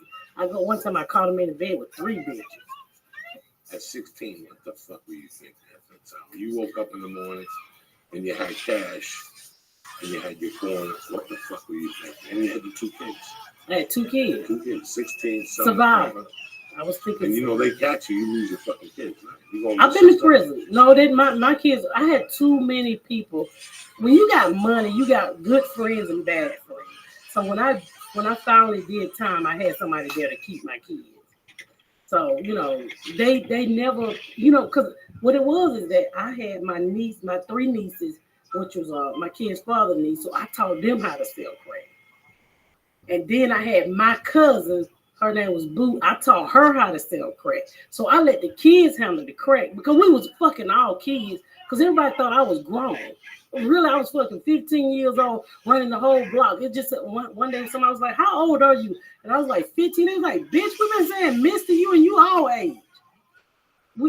They couldn't lock nobody up because we was a bunch of fucking juveniles selling dope. But I act so grown because I had my first apartment at 13, 14. I gonna make me some fucking fake ID, walk in that motherfucker and talk like I'm grown with a baby. Who the fuck are you? How you gonna tell me I'm not 21? It's amazing. Maybe your spirit was 21. My spirit was when you walk into it. Because I was thinking about that. I was talking to a friend of mine a couple of weeks ago, and I said, how's your daughter? And she was, she stays in every fucking night. We were out all the time. We were 18. This girl goes 1-2 nights a week. She stays out till 11 with a girl. Because I got no problem with that. But fuck, we were out every night. And I was thinking about how we were 16. We were growing up because in Jersey it was 18. New York City was 18. So at 16 and 15, you were already out because you looked fucking 18. Once you got 15, they don't know how fucking old you are. It's how you walked in there, how you held yourself up. You know, at 16, when we didn't have ID to get beer, everybody would send me in because I had really big titties. So they were like, Rabbi, you going to buy the beer because you the old looking bitch. So I would always go in the store. And you know, when you were in the hood, if you look back in those days, you could walk to the store and buy your mama a cigarette. And the people were like, okay, this for your mama. Right, and nobody gave a fuck. So I would go in there and buy a 6-pack of beer and fucking, you know. You wouldn't even think about it. You wouldn't even think about it. Everybody else looked like kids. You imagine that shit? Like going to the store and going, my mom sent me. I mean, 2 packs of Marlboro and we get 2 bottles of scotch, rolling papers. Yeah, in the town where I grew up, they card 40-year-olds. So it's just, I can't, this is foreign. This is all foreign to me. So I'm just like, my mouth's wide open. Like for people listening, like you two are perfect together, but everyone who's listening doesn't relate to this at all. Like, remember when my baby daddy shot you in the back of the head? You're like, yeah, I got that. You're 16. You're selling crack. Like, what? I can't even. It's just so crazy. I mean, like, because when the drug hit the black community, I tell you, the first time I ever came into heroin, I can't say that drug for shit, heroin or whatever the fuck you call it. Anyway, my mama shot up her whole life. My mama shot up diabetic medication, so I was familiar with needles. But when we moved into this community, that's when heroin just hit the black community. And what year was this? I hadn't had a baby yet, so I was exposed to heroin before. 1 minute. I was pregnant, so it was probably 85. Because the next year I was exposed to crack. So where was this at? Atlanta, Georgia? Yeah, at Atlanta, Georgia, over it's called the West End. Okay. So at that time, heroin and crack was in the community, but people was doing, I guess they were experimenting with heroin. So my next door neighbor would go and shoot the shit, and I'm not lying. He would get butt-ass naked. And I'm sitting on the back porch and nobody would say shit. He would run over to me. I'm pregnant with my fucking first child and just bend his ass over my face, be like, Rabbi, get the rat out of my ass. And I would be looking up his ass like, J-Bear, ain't no rat in your ass. Your diabetes messing up. because I thought he had diabetes like my mama. And I was like, the rat hanging in the front. Get him, nigga, get him. That's what I thought he had. And he fucked so we got used to it. It was nothing to see Jay Bear running around naked telling people to get the rat out of his ass on the weekend. In front of the kids. Nobody. Was heroin. He was shooting heroin. He was shooting heroin. And every time he do, I used to love to see him do it. Because there's nothing like a black man with a real small penis. Because that shit drew his dick up like super small. And he would be out there sitting on the coat with his ass spread eagle like somebody about to fuck him in the book. And the kids would be standing around and be like, his asshole dirty. You know? That's the first time I ever seen somebody run a train on a woman. When women started getting on crack and they would come to the crack house and they would get fucked. So I'm pregnant. We peeking through the house. We peeking through the window of the crack house. This was before I ever saw drugs. And this pretty white lady came over there. She's sucking dick, fucking everybody.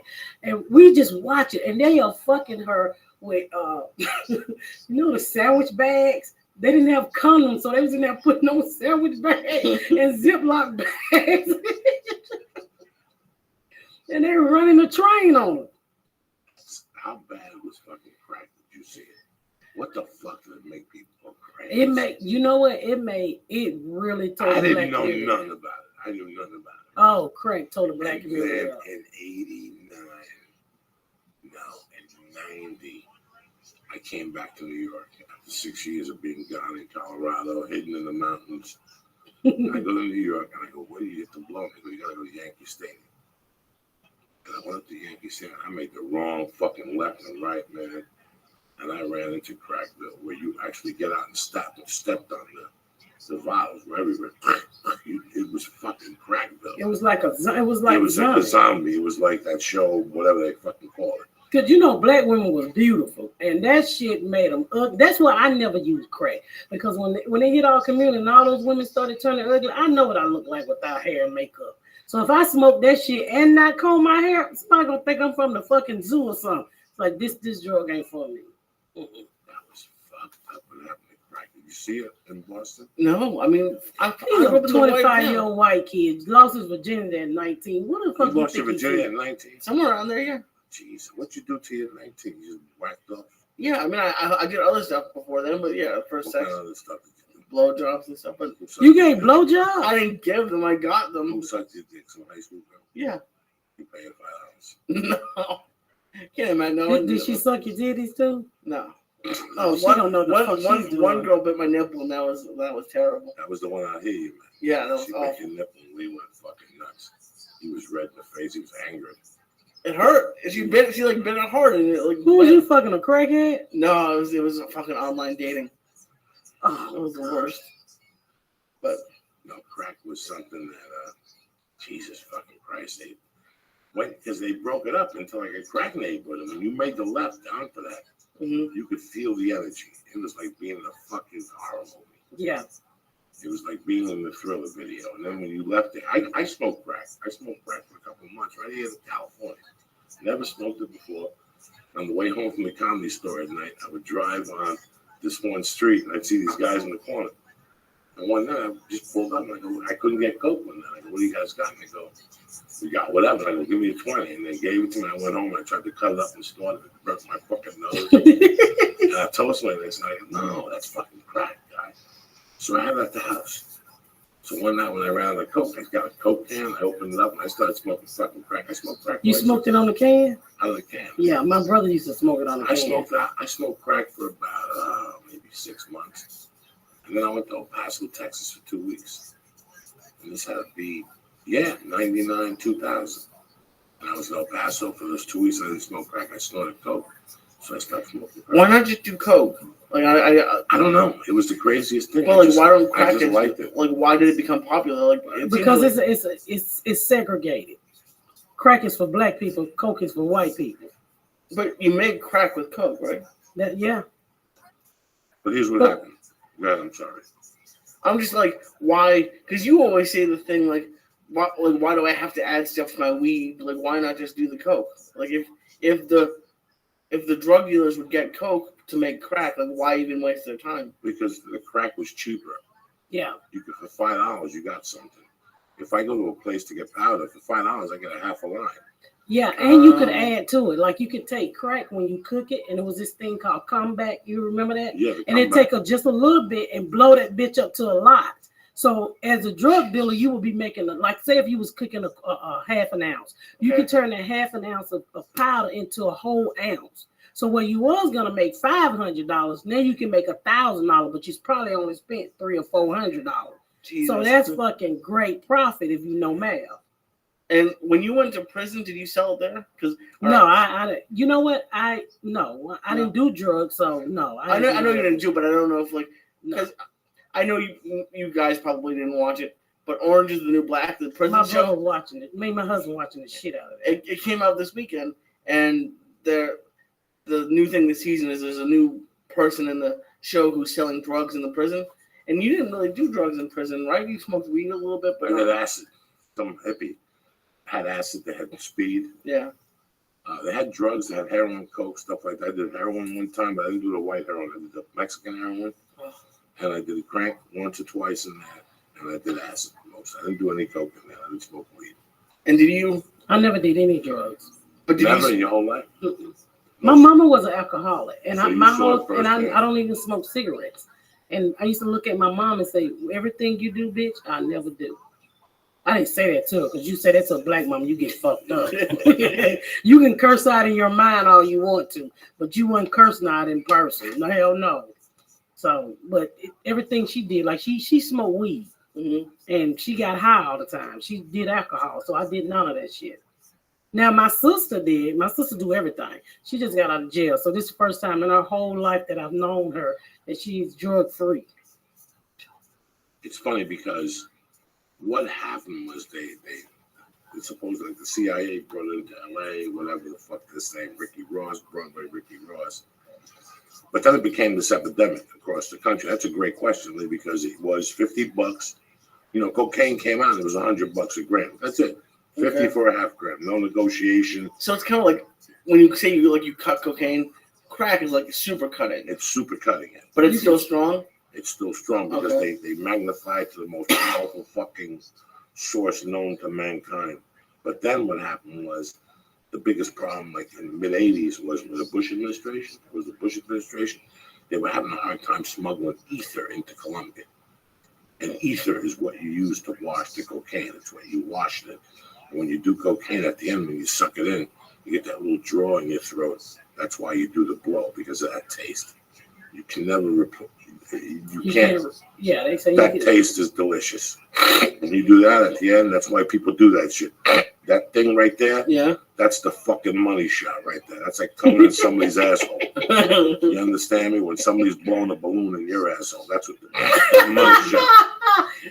That first line.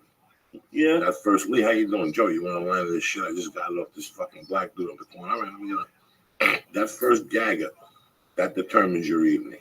Yeah. That motherfucker right there is the money shot, that first line. And after that, it's every man on its own.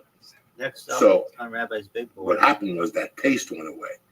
They had a smoke, they were washing it with gasoline. Oh, I remember that shit. It was I remember like getting a cat whole, piss. I was getting it from some Cubans in Atlanta, and they had smothered it, and everybody was bringing it back. This tastes like gasoline. I was like, well, bitch, unleaded is on sale. Yeah. So what they did was they just burnt it down. You just taste it now. You taste the cat. Bro, I bought 9 ounces of this cat piss. That was tremendous. It fucked you up, but it smelled like fucking pure cat piss. So What it was in a cat ass? I don't know. Until this day, I don't know. I went over there. The guy always had good coke. I took it without sniffing it. I went home. I did 2 lines. I'm like, this tastes. Then it started tasting like cheese. There was a batch that started tasting like cheese because they ran out of shit to wash it with. So what do you mean by wash it? Because I don't know nothing. You know, when they take it and they fucking get the leaves and they fucking put the gasoline on it, and they get the little Indian guy steps on for 2 hours. Then he takes the extract, he mixes it with powder, then it becomes a clay. Then he lets it sit overnight for fucking 92 hours. That whole process. See, I didn't know that process. So it tasted very fucking weird. So it was just before, like, well, this is a wonderful. The cocaine came out. Then in 81, 82 was freebase. Yeah. And that was a complete different thing. That's where they wash it with baking soda. Here's all your And stuff. you have to come back. And that was a fucking heavy duty white shit. That was like people with English accents were doing that. You know what I'm saying? Like And what was your Hot friend doing shit. when he walked around with a microwave? What was he making? bazookas. Okay. That's a complete. That's another form also. Oh, Where jeez. you take a gram of coke, put 2/10 of baking soda, and put it in the microwave oven. Oh yeah. And then you bring it for 30 seconds. It comes out in a rock. You shave that motherfucker. You put it in a cigarette Okay. or a fucking They used joint. to call them. They used to call them geek joints. Geek joints, bazookas, fucking. You got him tarantula. turning pink over there. Oh, yeah. No, it's and I feel like I want to let you guys talk most of it, but like this is all stuff I have no experience, and most people Shout out to have Jason no from experience, Rabbi. so it's just Shout great. out It's like it's a to whole new education. Rabbi from Yeah. Rabbi. Shout out to the world. Crazy.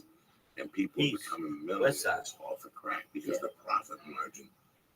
Hey, I put my first daughter through private school with crack money. Crack money will fucking make you, because all I got Not anymore because people don't do it no more No. back in the day. Really, don't you? people do it. If you They do it, if but you, they do if you it. build it, they'll come. Mm-mm. If you put a fucking motherfucking hot chicken by In-N-Out Burger and give it 30s and sell it for 10, we'll get this business going up again. You're looking for a fucking job. We get some hoes out here, selling some crack, you'll be back. They'll call you the Jewish fucking connection.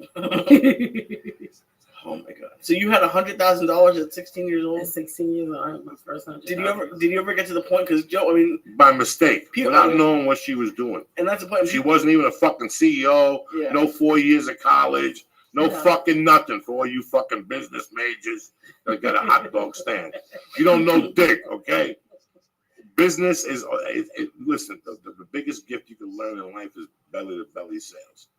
Yeah. There ain't nothing like belly-to-belly sales. That goes throughout your fucking life. You know, that's why a lot of people jump off buildings because they don't know how to handle stress from running business when it's failed.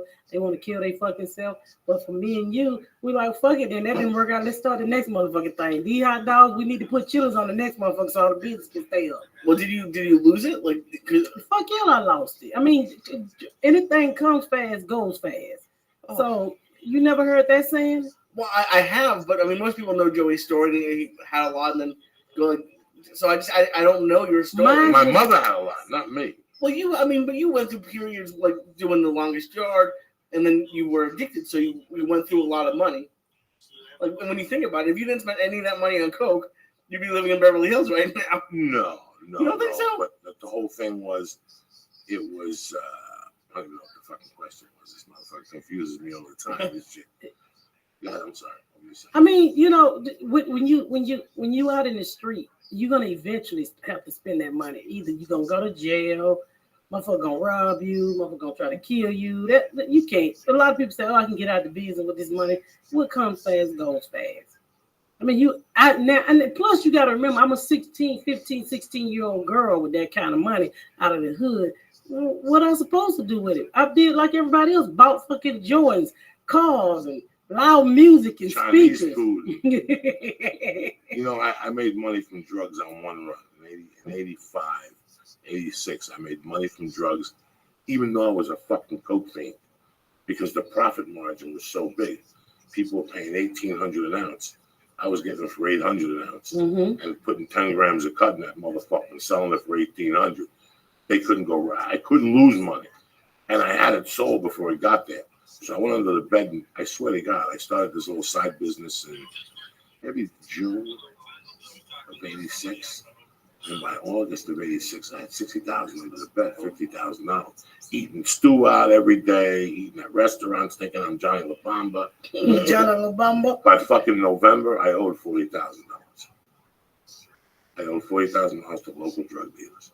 So that's how fast it goes. Oh, You don't it give a goes fuck. fast. You don't give a fuck. When you always got to keep a side hustle, like before crack came along, and like I would go, my sister, these white guys was coming to the neighborhood, and only white people only came to your neighborhood if they was the insurance man or if they wanted to buy pussy. So I was, at the time, I was really into wrestling, and I was too young to really sell pussy, but my sister was selling pussy. So when my sister then wasn't there, I would tell the white men, you know, give me a ride to the wrestling match because I like wrestling. So they would pay me $100 while they jacked their dick. I watched. That's all they wanted me to do. So that was a really good side hustle for me. While they just jerked off, you just watched them. Yeah, he would drive me downtown, and drop me off, but he be done jacked his dick all the way there. And he just wanted me to talk to him. And I was probably 11. So I would talk to him. Yeah, you work that dick, white man. He was going to pay me $100. You know how for $100 went back in 85, 84? Well, I was going You to can fly to LA from New York. Hell yeah. I was like, yeah, beat it. And it wasn't that big. So if I didn't really peek over, I couldn't see. Oh my God. It's amazing when you're in that world, when you see people's weaknesses and you see what people will do. It's amazing how you're raised and how your perception of people is. Like, you respect people out, but you know people creepy motherfuckers. When you see somebody jerk off in a car paying $100, it's not even fucking. But you know what? When I was little, when I was real young and I was in elementary school, I remember as a kid on Friday, this dude would ride around in his car and jack his dick and look at the kids. And we called him the Ding-a-ling Man. Every Friday, we knew the Ding-a-ling Man was coming.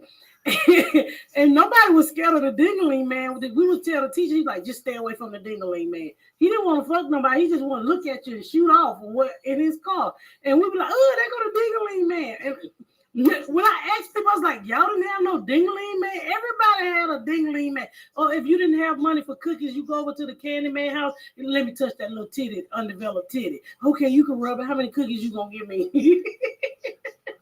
There you go.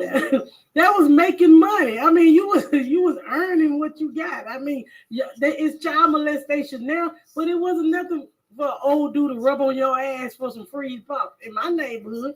And the Ding-a-ling Man was guaranteed to be there every Friday. That's fucking crazy. It's amazing how when you grow up, you think everything's normal. Yeah. And I can't.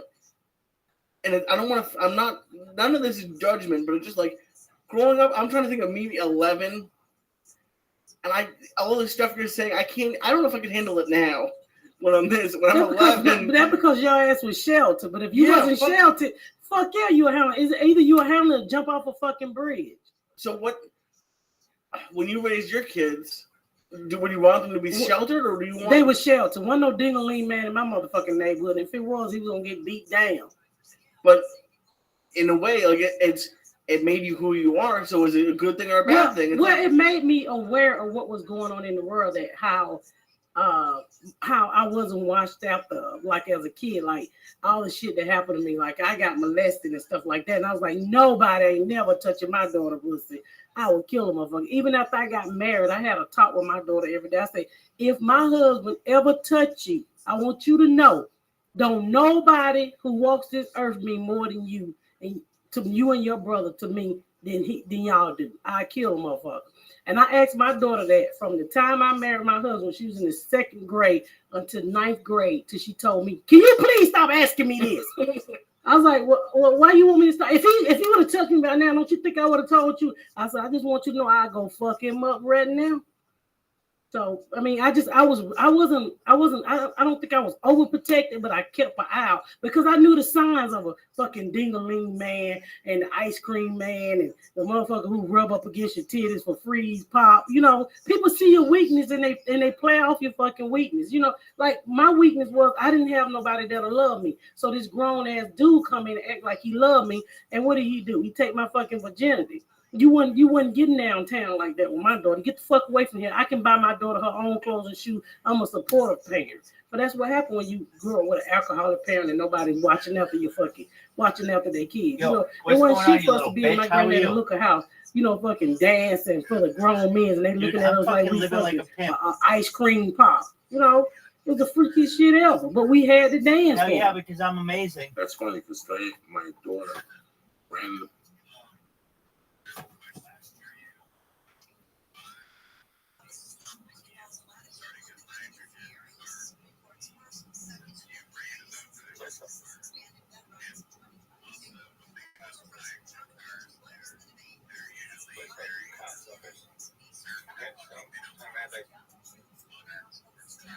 Well, dude, you can change that pretty easily. So style is nothing. What's stopping me?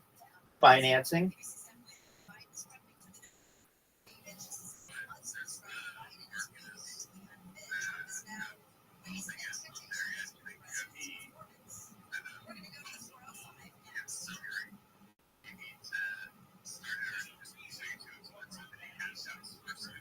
Doug, do you know what the overhead is to start a vehicle company? At least.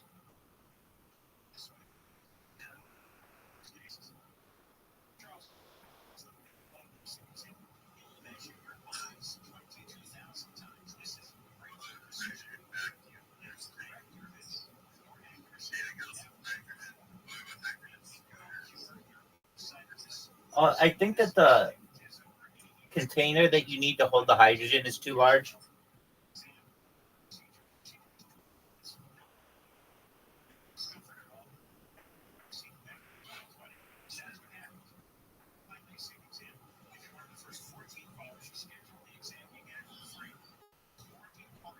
How's your day going, big dog?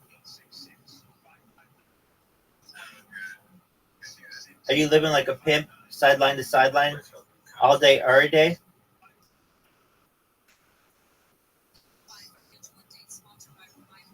Excellent.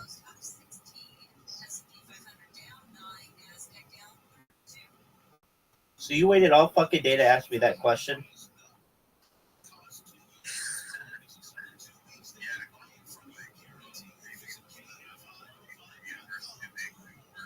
No, now that's the thing. It's the same shit. Why don't you just start a fucking college?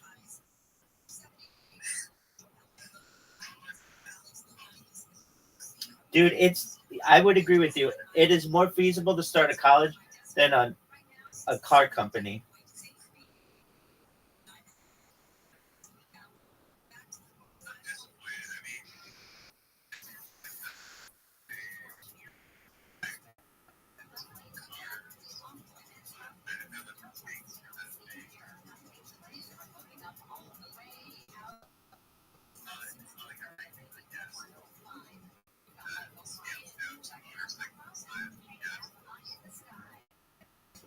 You're right. Motorcycle might work, but a scooter's a little too small.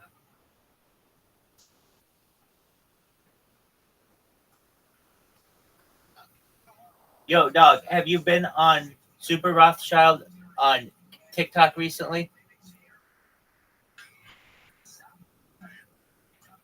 How many people did you tell about it today?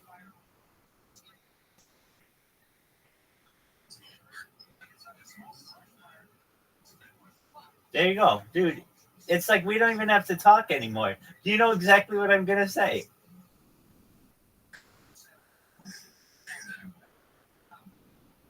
Yo, dog, who's your favorite kick creator? Go.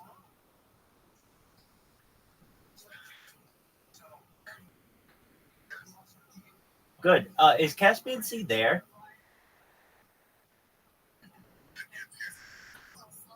Right. Where did he go?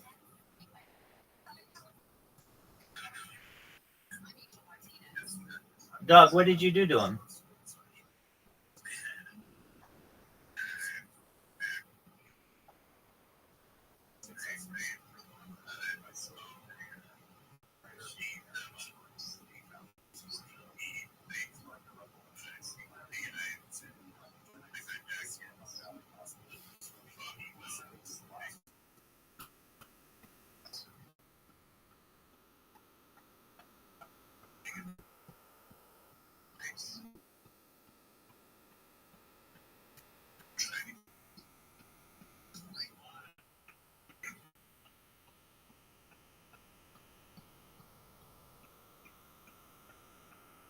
Yo, dog, what's my favorite shout out that I've done out of all of them, since you've seen all of them and you're the biggest fan of them ever?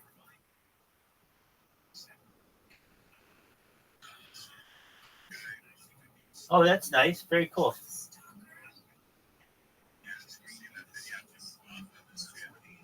No, he has a sloth?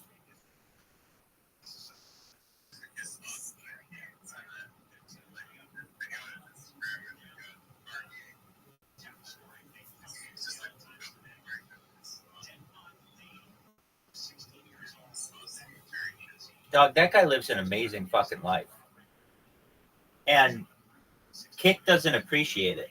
He gets in all kinds of trouble on Kick, and he shouldn't, but he does. Here's why. To be on the Kick Creator Incentive Program, you have to always be on camera. So, like, if he goes downstairs to his like you have to be on camera. No, you can't not be on camera for more than like 15 minutes or something. And so you could go to the bathroom or do whatever. But so sometimes, you know, he's on a boat in the middle of the Caribbean. He doesn't know always how long it's going to take him to do some of this shit. And they give him shit because sometimes he takes the camera and just shows it on the ocean, which is a beautiful thing to see.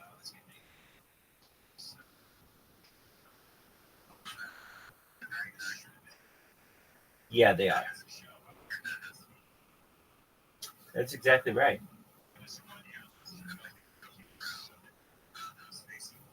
Wait, great question.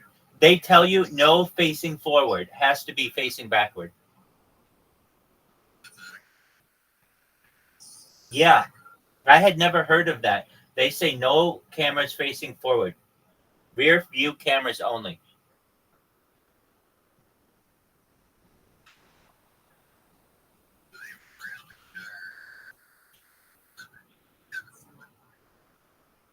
Dog, I think that's amazing that they would be so strict. But they're paying you $16 an hour to fucking sit on your ass and do nothing. So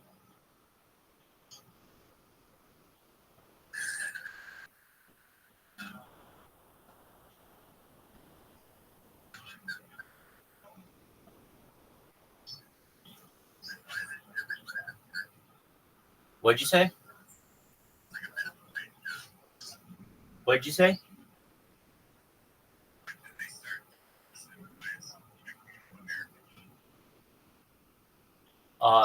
They started doing it, I think, at the end of last year or so. And why isn't everyone in America doing it? Well, there are some things that you have to do to qualify for it. You have to have 25 subscribers, which you can do on your own. Basically, for every $5 that somebody subscribes, you get back like $4.75. So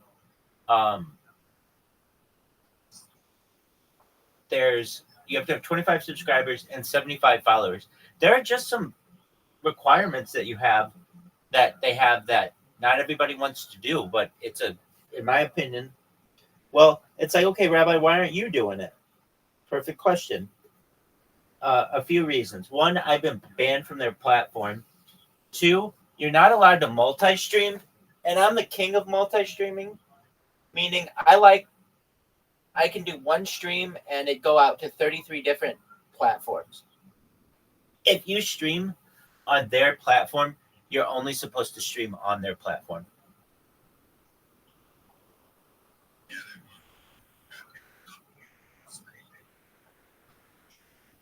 Can't keep me down, dog. So the way that I would do it if I were accepted in their program is I would just stream on a different device, on a different account that's not connected to mine. And then if I ever needed that footage, I could just go and change the account to be a Rabbi account.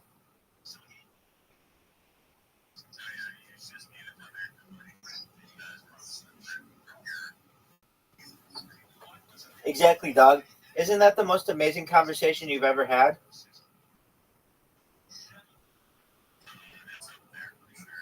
I figured.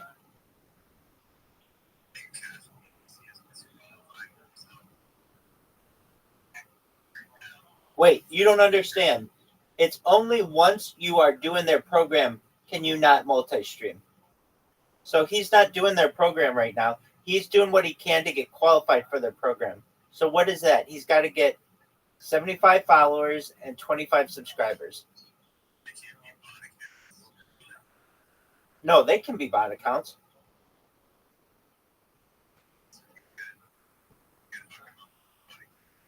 I've already done it with like 25 of them.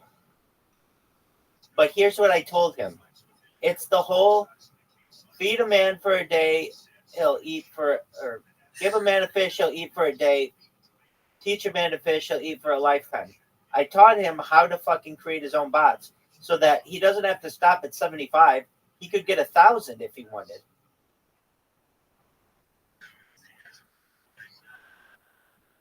Yeah, it just takes a little bit of time to get the robots programmed correctly.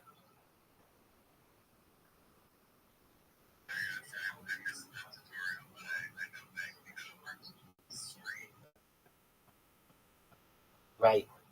And so I showed him what to do.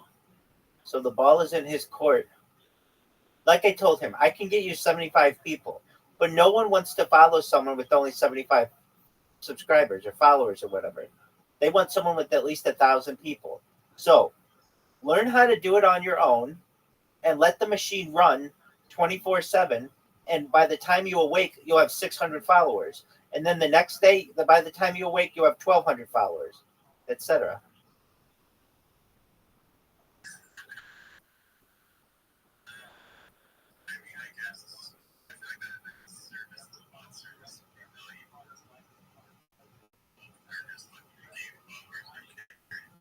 It is.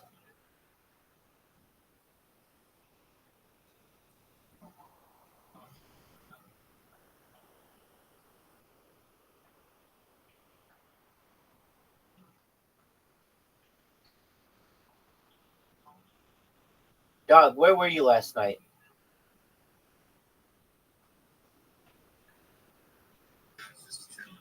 We missed you. We talked about you.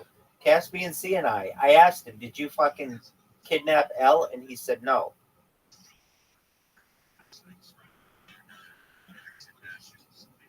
Well, that's good. Are you slanging dick like it's going out of style? That's what I like to hear. Dog, Marcus Wentz, where the fuck is he?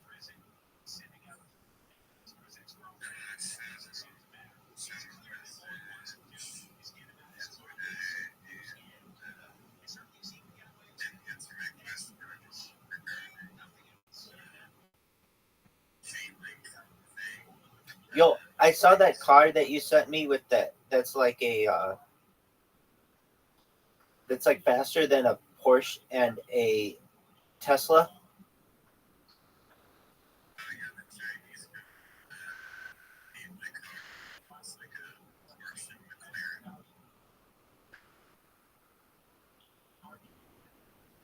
Very cool. It's very expensive.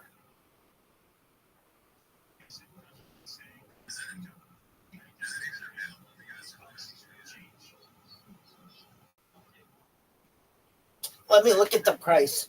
I may be misspeaking, but I thought it was expensive. I thought for some reason it was $500,000. And I don't think it is available in the United States.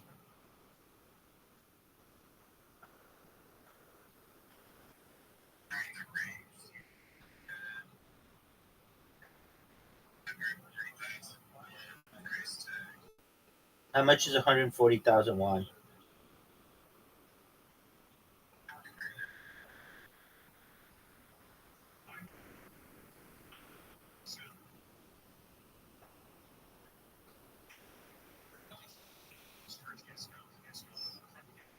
Is it only $5,000?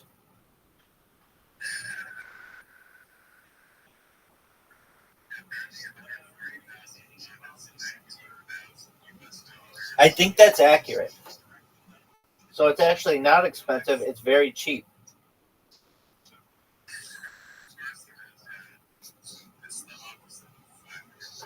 Yeah. Now I'm trying to think to myself, what was I? I was listening to something there's a car that's $500,000, and I must have confused it with that one. But I think it was also a Chinese car. Anyway, do you want one of those Chinese cars?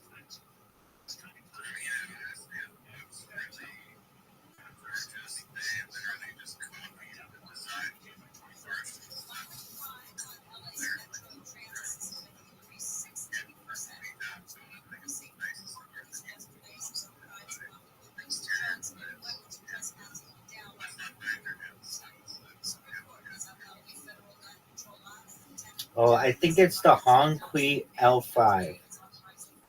It's like a Rolls Royce from China.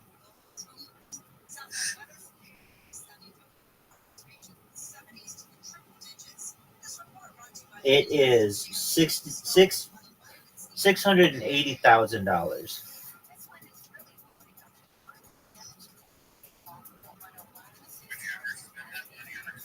Yeah, easily if I had it, without fucking blinking an eye.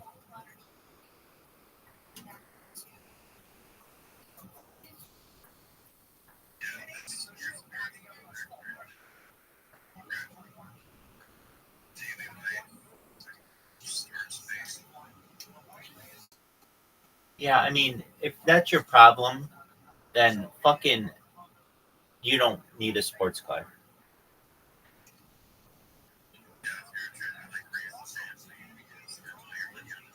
Right. I mean, what asshole father is like pulling up in a fucking Lamborghini Urus, but can't pay his kids' tuition?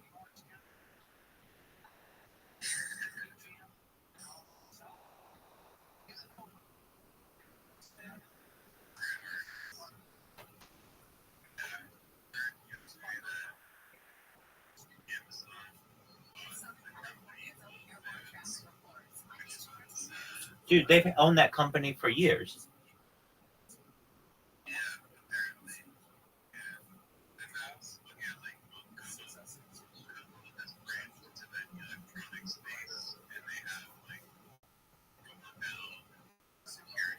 Of course, they have the Ring doorbell. Where the fuck have you been?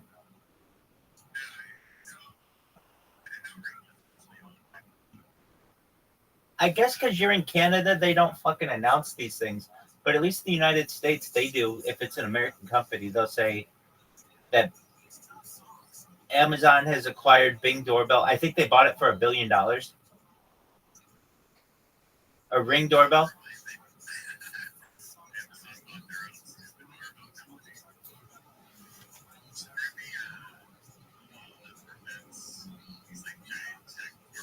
There are that it's called the Sherman Antitrust Act, but they get around it by essentially paying off lawmakers.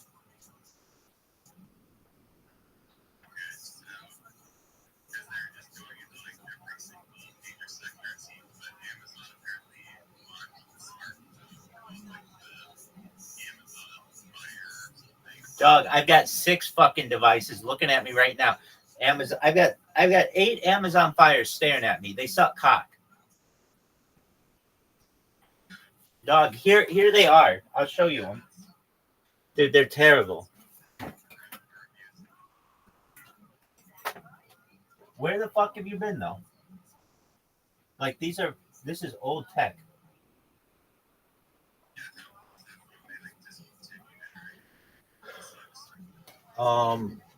I don't know, probably like 3 years old, 5 years old, something like that.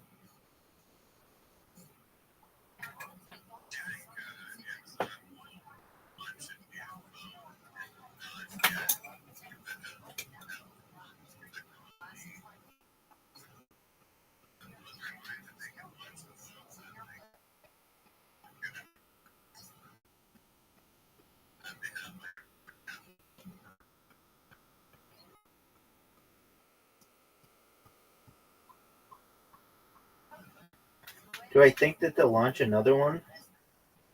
Not if they were as good as this one, because this thing sucked cock. They need to improve it. It's essentially what's known as e-waste. Do you know what e-waste is, L? Well, yeah, but it's not. It is, but it's like they're putting out products that aren't made to work well. I was gonna just say, like a lot of Chinese products that you'll buy a product from China, and they know that it's not going to work when you get it, or it's not going to work well. It'll be really glitchy and really slow.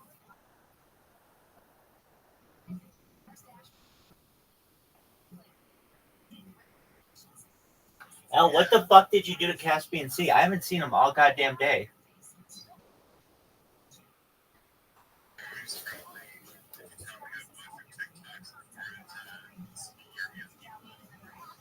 Yes, I did.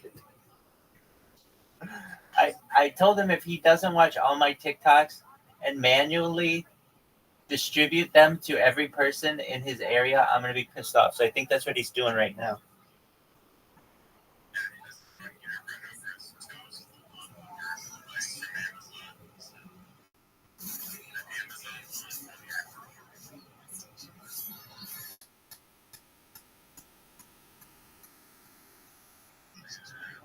You know what they do? It's fucking bullshit. If Amazon, let's say you have a fucking really great product, the bear scare, and you're selling them on Amazon, right? Well, then all Amazon does is say, we're going to modify the design slightly, and we're just going to sell the Amazon version of the bear scare for $5 less than whatever yours is.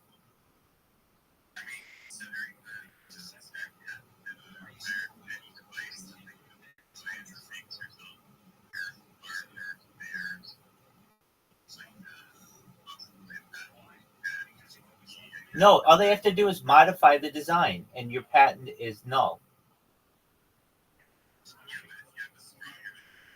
You don't, though. Patents aren't that strong where they can't just modify the design slightly, and then it's a new product.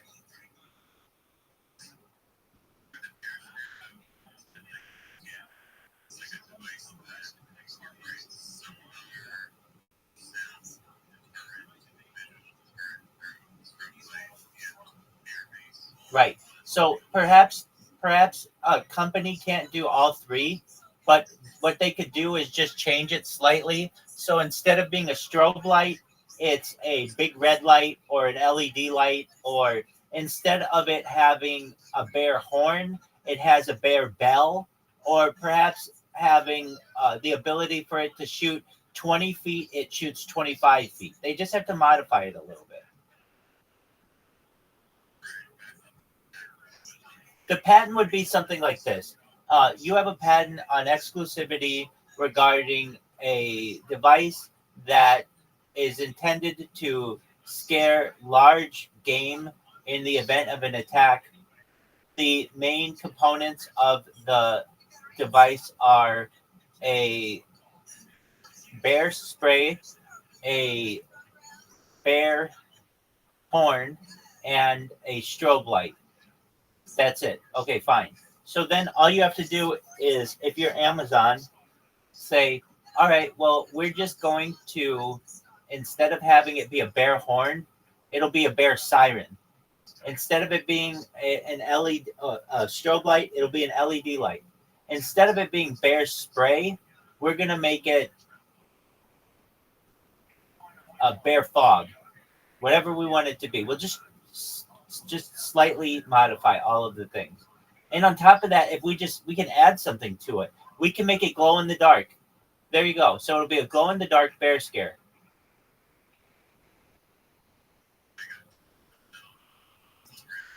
Exactly. And so then when you're selling, and it happens every time. That's why people no longer invent things in the United States or in Canada. They do, and then they sell their rights to a company that is already has that product, because they know if they develop their product on their own, the overhead to start your own business is so high, and the chances that it's just going to get knocked off in China are so high as well, that it's not worth it. You watch Shark Tank, you see these people, every single one of them is the same fucking story. Hi, I'm XYZ, I am a stay-at-home mom, I got 4 kids, and all we do all day is fucking pack boxes and send them off on Amazon. That's all we fucking do. And we've been doing this for 4 years, and we're just trying to get this goddamn fucking business off the ground, but it's very difficult. And what you don't understand is they're actually using a huge amount of labor. That's the mom plus 4 of her kids, which is 5 employees. Now, if they want to make this a real fucking business, that means they're going to have to replace those 5 employees if those kids ever go off to school. It's a huge amount of overhead. On top of that, you've got benefits perhaps that people want. You've got training for people. It's an incredible amount.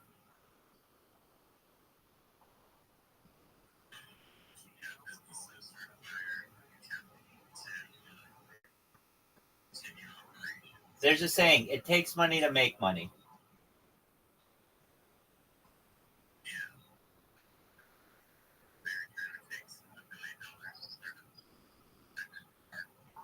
Word, dog. Takes $1 billion to start a fucking University of Vancouver. But I'm telling you, if you had the University of Vancouver and it catered to Chinese kids, it would be so fucking popular.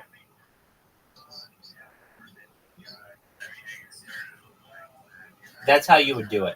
You would start it online and then get some donors, some funding, then eventually maybe start a campus somewhere.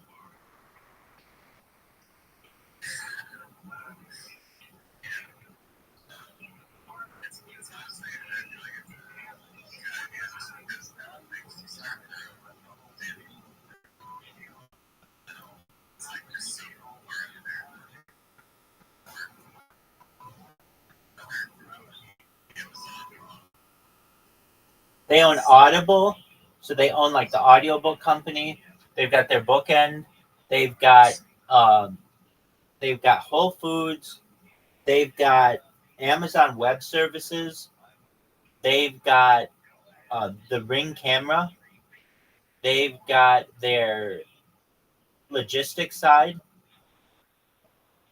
Oh yeah, they own Twitch.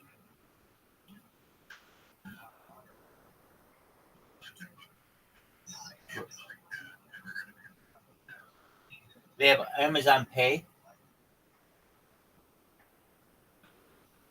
And I think they're going to change the name of the company someday.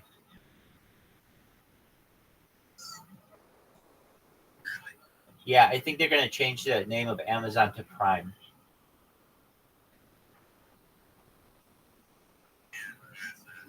It's easier from a syllable standpoint to just go from 3 syllables to 1.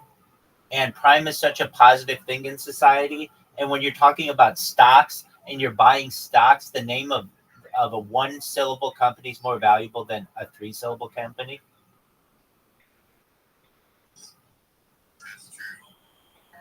So that's why they basically brand themselves. So it'll be like, oh, on tonight's NFL Thursday night Prime Game of the Week. They won't even call it Amazon Prime Game of the Week. They just call it the Prime Game of the Week.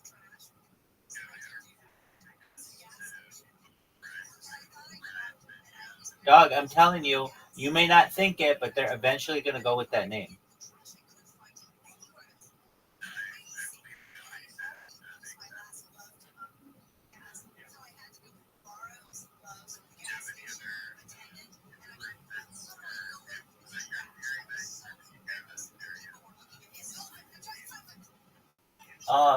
A little bit of both.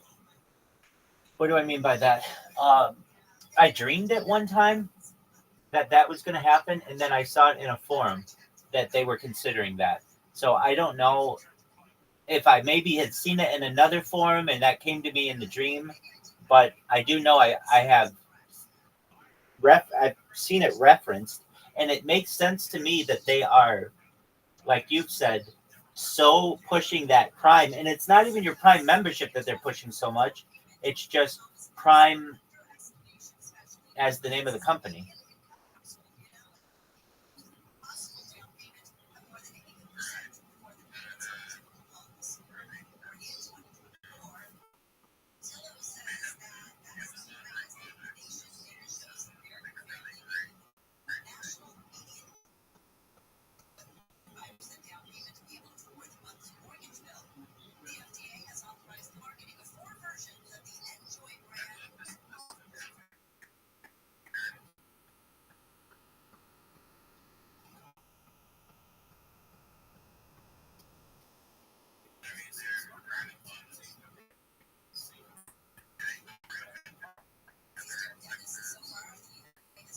Yeah, I mean, anything and everything, they eventually want to be the everything company, as all these companies do.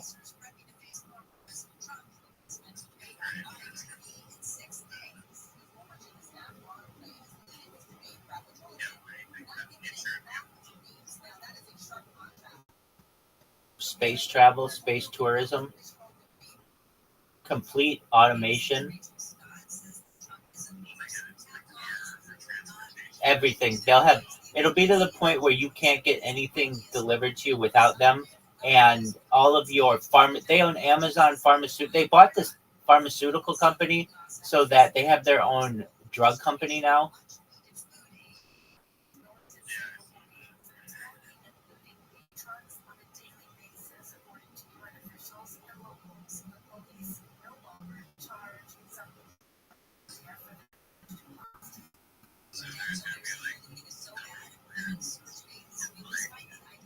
They're generally known as FANG: Facebook, Amazon, Apple, Alphabet, Netflix.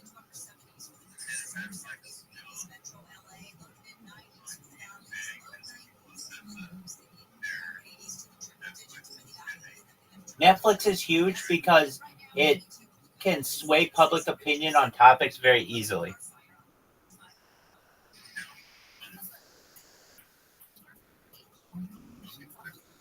Right, but they're still the trailblazer. They're still the biggest in the industry.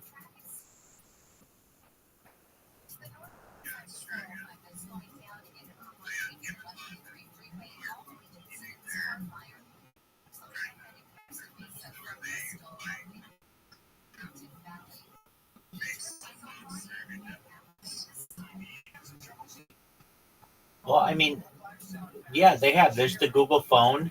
Google's has Waymo. Google has YouTube, of course.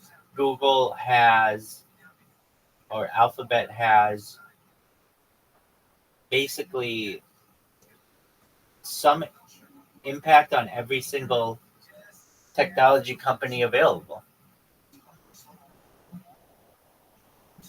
The argument would be Apple. They don't have as much sway with Apple, but even still, on the Apple phone, the default search engine is Google.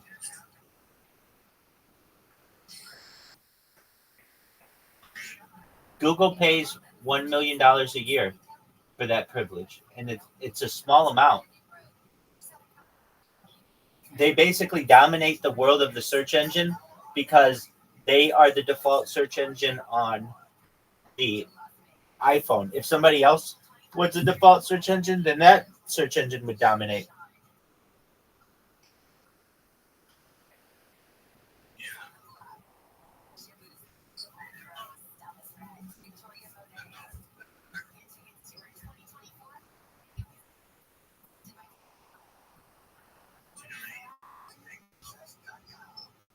Do I what?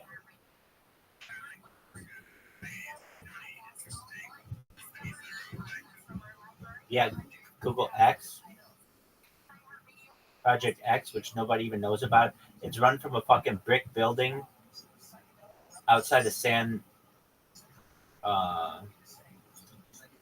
outside of Mountain View.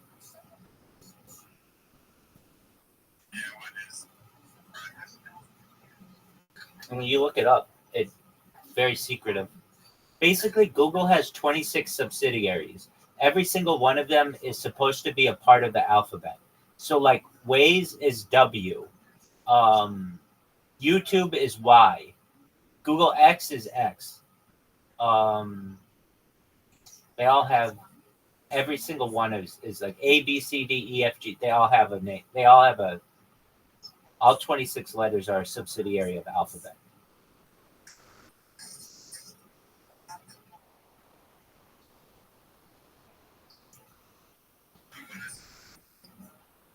I mean, you got to look it up. It's like a secretive thing. I don't know what they do.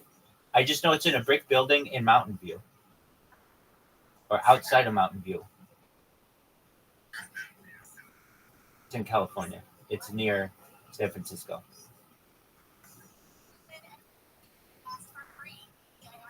I honestly don't think most people at Google know what Google X is. No one talks about it. What could it be? It could be their... Yeah, but what the fuck does that mean?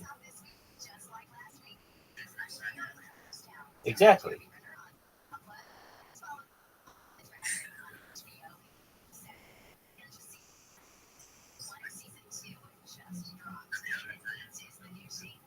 Yeah, I'm going to be the head of Google X when this goes viral.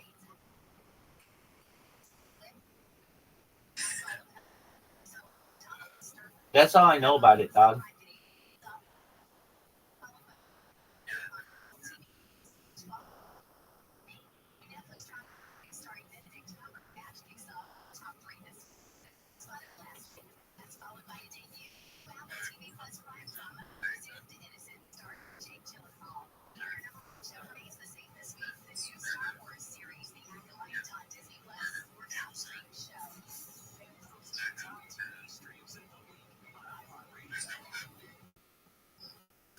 I mean, Apple has done the same, but they just changed the name to whatever it is to be either Apple or Mac or something. So like they have Apple Pay, they have Apple TV, they have Apple Music. They just change everything on it to be Apple or I.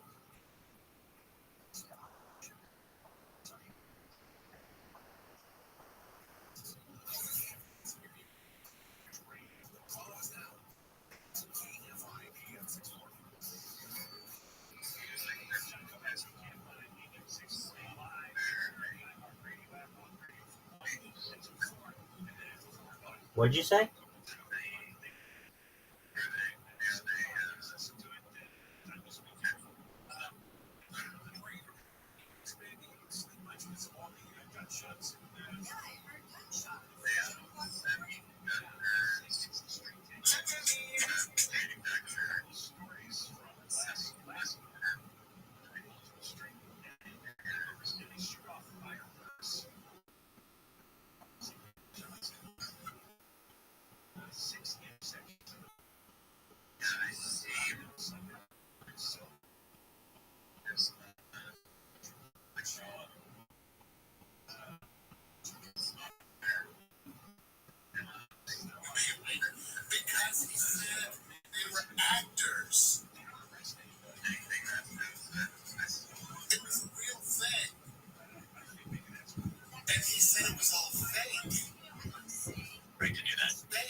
How many shout outs on Kick do you think I have to do to go viral?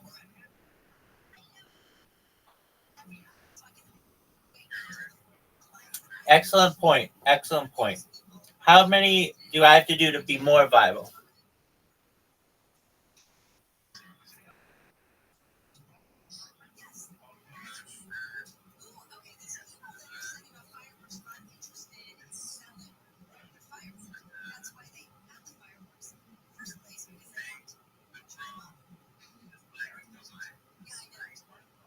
I'm in agreement with you on that one, dog.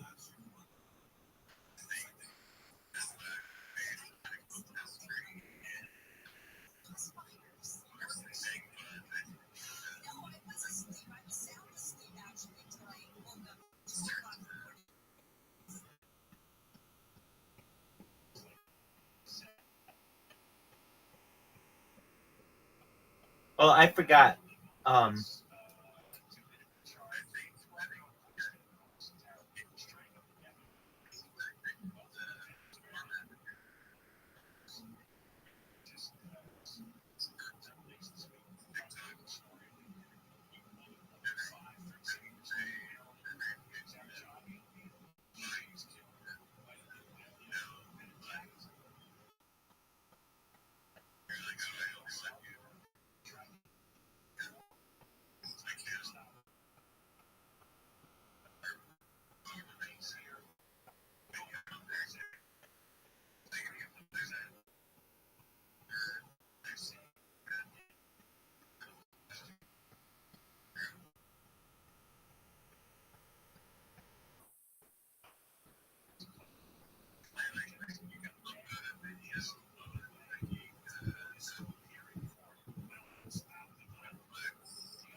dog, nothing works.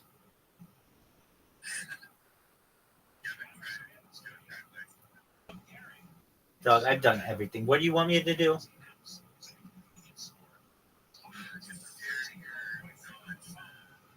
I've done that. I've fucking done that. I've made predictions about the future. It gets fucking lost in a sea of content.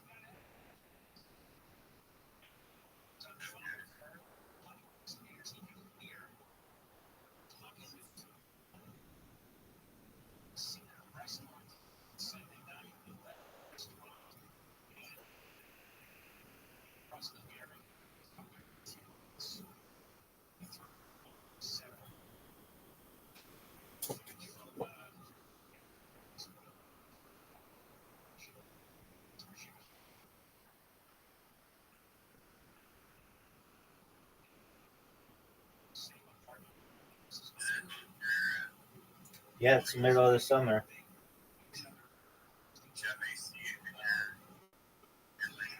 Yep. How about you?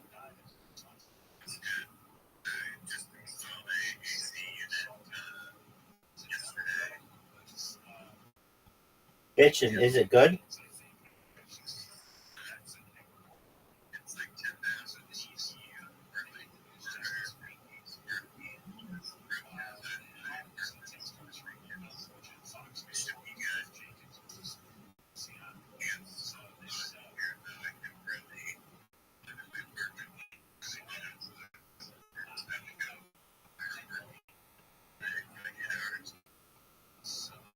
You had to chill in the river for 8 hours?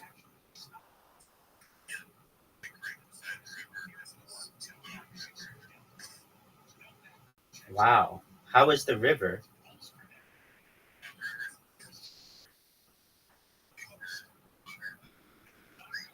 Can you drink it? Have you ever? Did you get sick?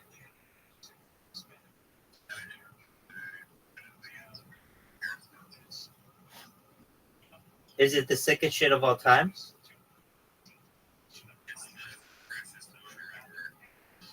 I have a question. Is it fresher than rainwater? Yes or no? Go.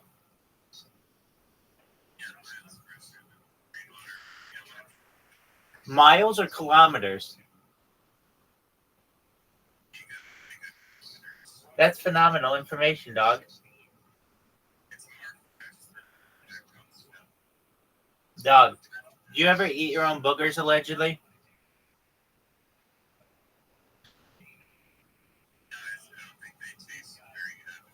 Dude, they're amazing. So you're telling me that you've eaten your own boogers? No, you said I don't think they taste very appetizing.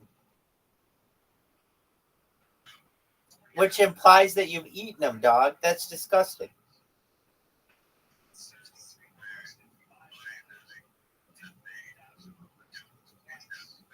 Dog, you know that implies that they are good taste, bad tasting, and that you've tasted them.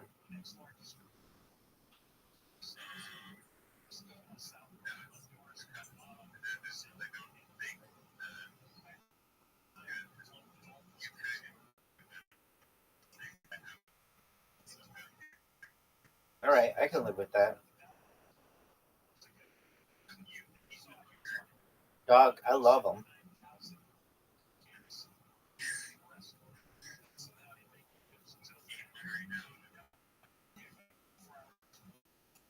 Done.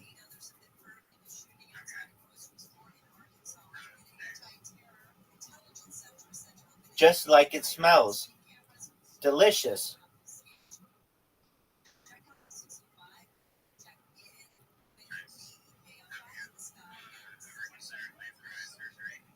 Yep.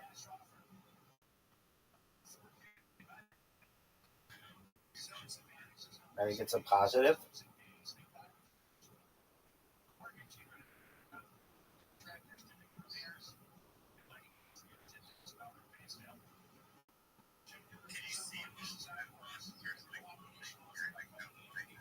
I'm legally blind.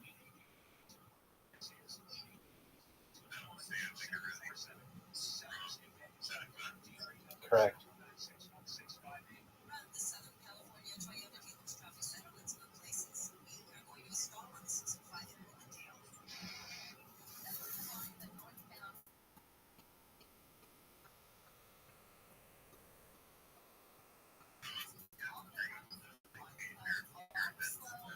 Oh, I only have ever had like one ever, and it just told me all this future shit. It happened like 3 years ago. No, I know everything that happened in it. It was like unlike any dream that I've ever had before, and it told me all of this shit that like a cryptocurrency was gonna adopt me. I'd never heard of Harry Potter, Obama, Sonic 10, Inu, but that was all in it. That I would stream my life longer than anybody, have more data online than any person ever. That was more valuable than anything ever. That eventually alien disclosure would come of it. It's a big fucking deal. And like, what does alien disclosure? What does it consist? It just means that people start talking about them in a non-humorous fashion. They talk about them in a very serious manner.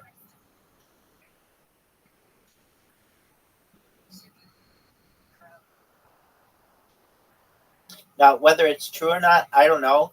But I can tell you that some of the stuff within the dream beforehand have come true. Like what?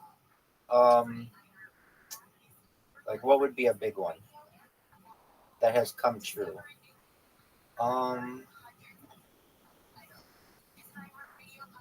Facebook changing its name. So Facebook, when I had this dream, was still called Facebook. But I had a dream and it was called Meta. And then they said that they were going to call it Meta. And then the final name that they're going to take for Facebook is Verizon. They're going to buy the Verizon phone company.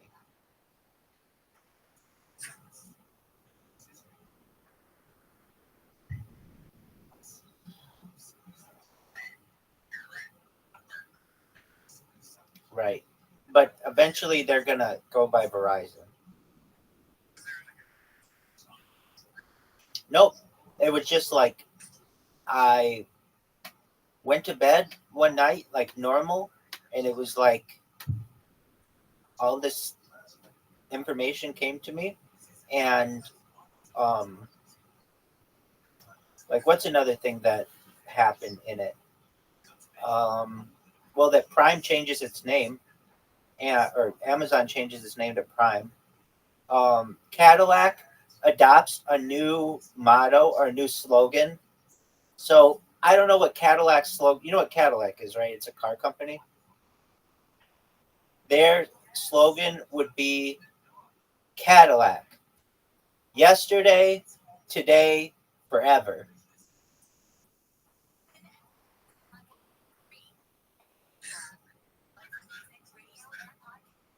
I don't know when it happens. I don't know when any of this shit happens. I can just tell you, I know that Joe Biden, he's going to win the election, and then he dies, and Kamala Harris takes over. You already know. I already showed you that thing on fucking Queer Eye for the Straight Guy. They're already predicting all that shit.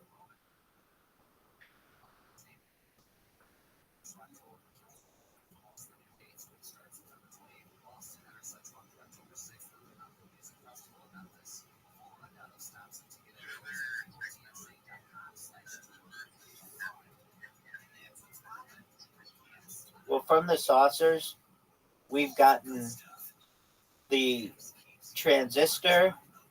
We've gotten everything that has to do with the computer. We've gotten X-ray vision, or I'm sorry, night vision from it. We even got Velcro from it, apparently.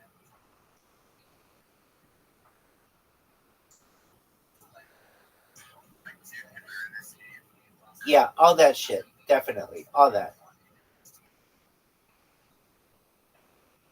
Dog, just think about it. 100 years ago, we were like fucking on trains and shit. There were no like cell phones and stuff. We have advanced over the course of the last 100 years faster than any previous generation of any previous century beforehand.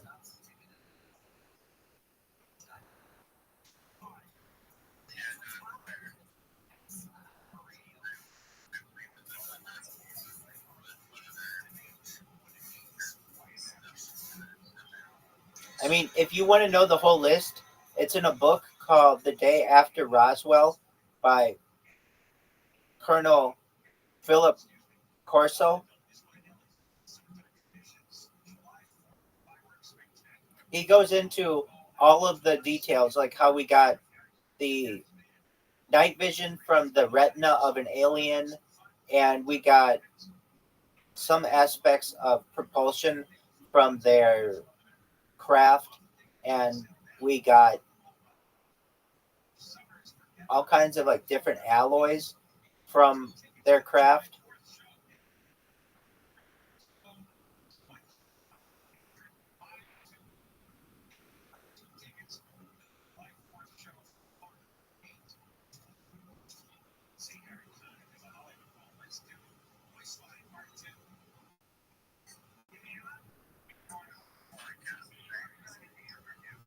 I was just listening to the radio. KFI AM 640, LA, Orange County.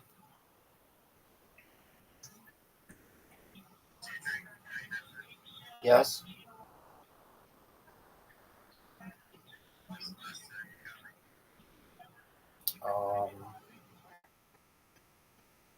More than 5 years ago.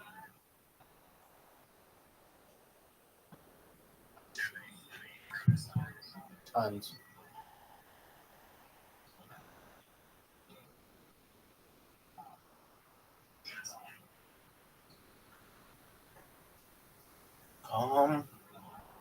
It's a funny drunk story.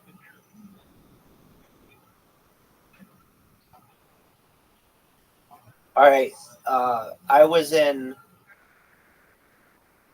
high school, and I got to be friends with these kids in college.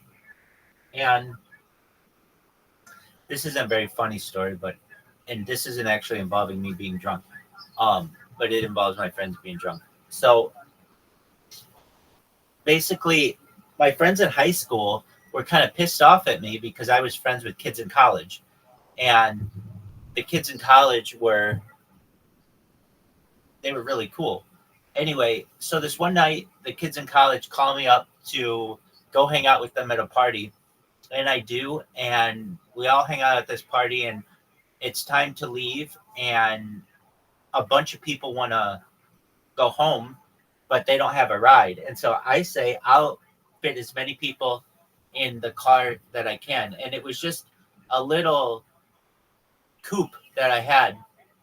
And we ended up first getting one person in, then two people in, then a couple, then we had 4 people. We ended up getting 13 people in this little coupe. In fact, we had 3 people in the trunk. And the car was weighing down so much because of the amount of people in it that when I would go over speed bumps, we were almost bottoming out. And so we got to this one part of where the university was, and we had a way of getting on. I knew a way to get on that other people didn't know. And so I was able to get like 13 people home safely as a DD. That's not the best story I have. It's just one that I was off the top of my head. Another one, I mean, I have a lot of them. I could tell you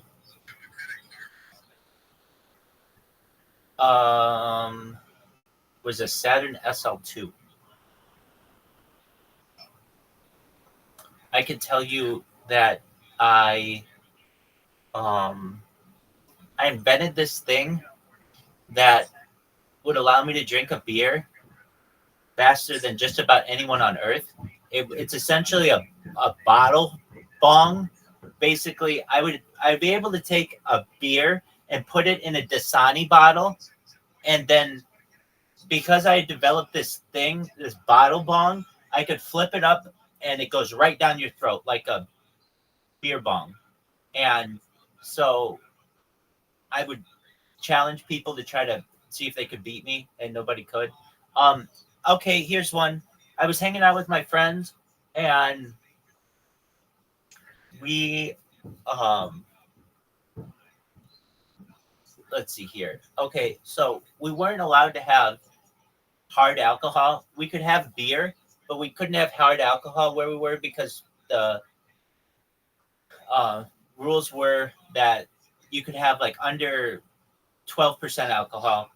And so beer is that, but most hard liquors aren't. So to get around this process, or to get around this rule, we would take alcohol and put it in Listerine bottles and then dye the Listerine bottles with green dye so that it looked like Listerine. And if you smelled it, because it was pure alcohol, it would smell like Listerine because Listerine has that alcohol smell to it.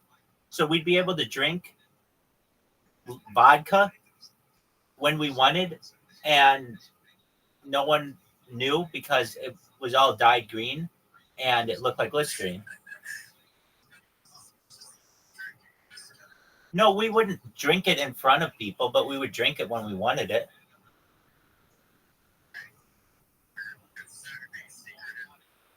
No, it would just be like this, dude. We got a bunch of girls coming over, and yeah, they're going to drink beer, but they want to drink alcohol.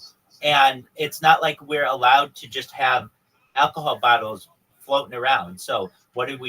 We drink out of Listerine bottles, and then if anybody ever comes in or has any questions about what's going on, it just looks like there's Listerine there.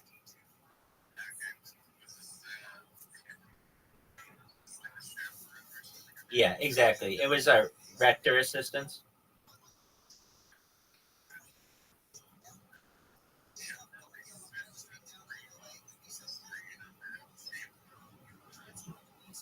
No, I mean, you don't drink that much. Nobody drinks that much. You just drink, you have one bottle of Listerine, and it's by like your sink, and nobody suspects it of anything.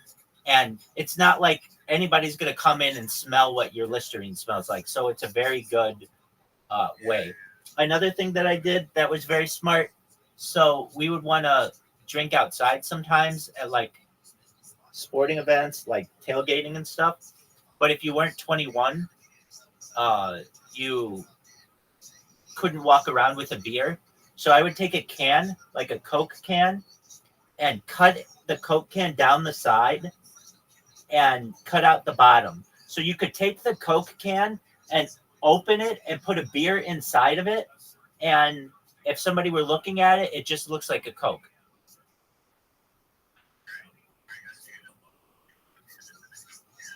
No, nobody's doing that.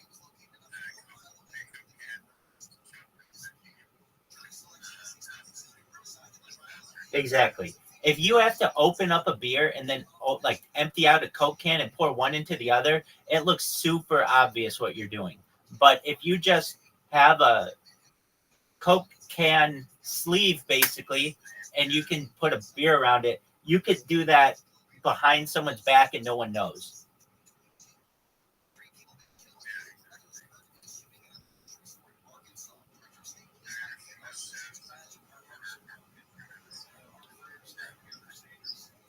Yeah, I love those shows. How fucking creative people get.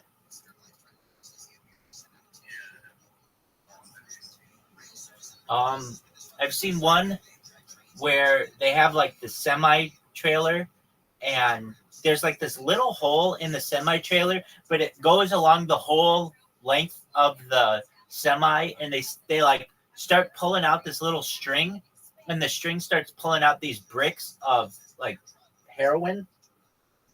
I've also seen one where they have there's some kind of like rock, like almost like you get in a quarry, and they stop a vehicle and they're like, yeah, we need to check all of the rocks that are in the vehicle, and they start breaking up these rocks, and they break up a few of them, and it's like, oh, it's nothing. But then they start breaking up a couple more, and they actually show that these are rocks that have like, or these are heroin bricks that have like a paper mache rock around them. And when they start breaking into some of these rocks, they find that these bricks are there, and then they start taking people out. I've seen them a lot of times in the spare tire or underneath the passenger seat, the rear passenger seat. I've seen them so lazy.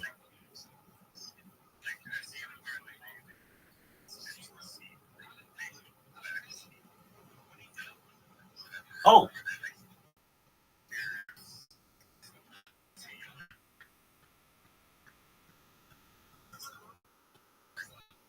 dog, I've seen one where they actually made the car out of cocaine or something.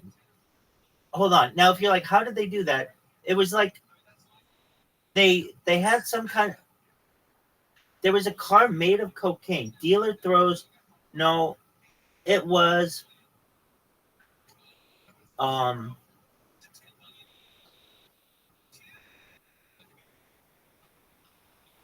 It was. It was like the fiberglass, or no, maybe it was a plane. It was like somehow they made fiberglass. Hold on. Yeah, here it is. Mexican police sees truck made of fiberglass cocaine body panels. So like, basically,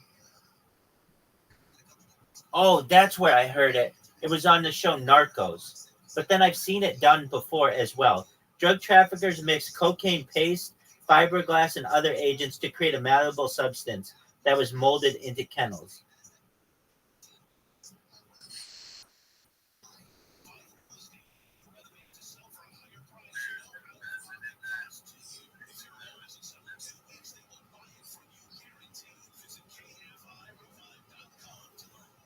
I mean, apparently it's fiberglass coated cocaine.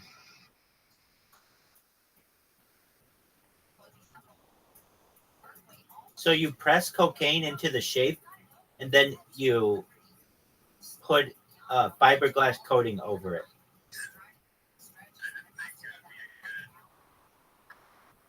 Well, it doesn't have to be permanent. It just has to get over the border.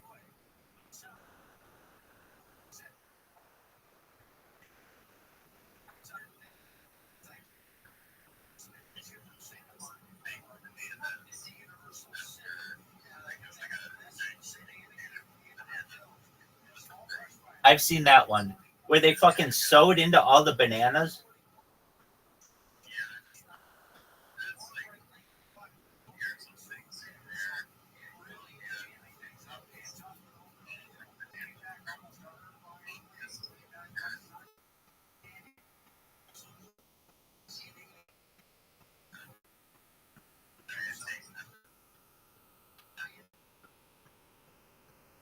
Dog, I saw them do it in watermelons as well.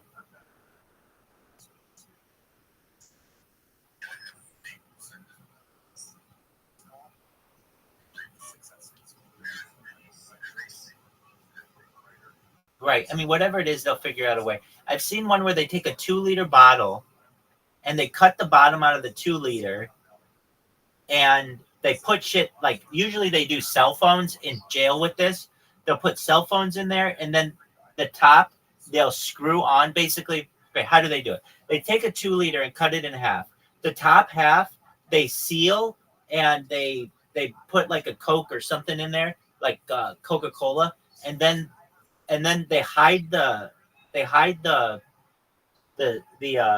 rib, the screw part, where you put the bottom onto the top. They hide that with the label, and it's pretty hard to detect.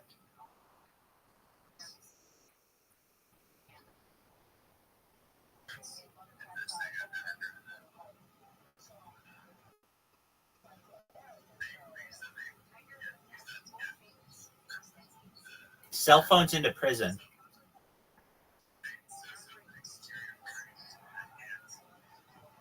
No, I don't know exactly how. It's in another country. It's not in the United States, but I think this was in Brazil or Colombia.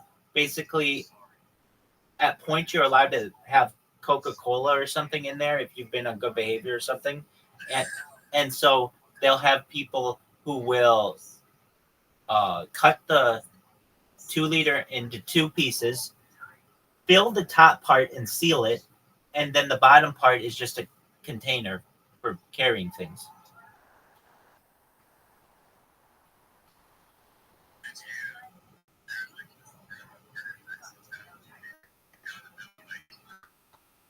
Yeah, El Chapo. Correct. As I understand it, he was in a jail, and there was like a guard shack, like 2 miles away or something, and they eventually his people took over the guard shack and used that as the entrance to dig through. It was something like that.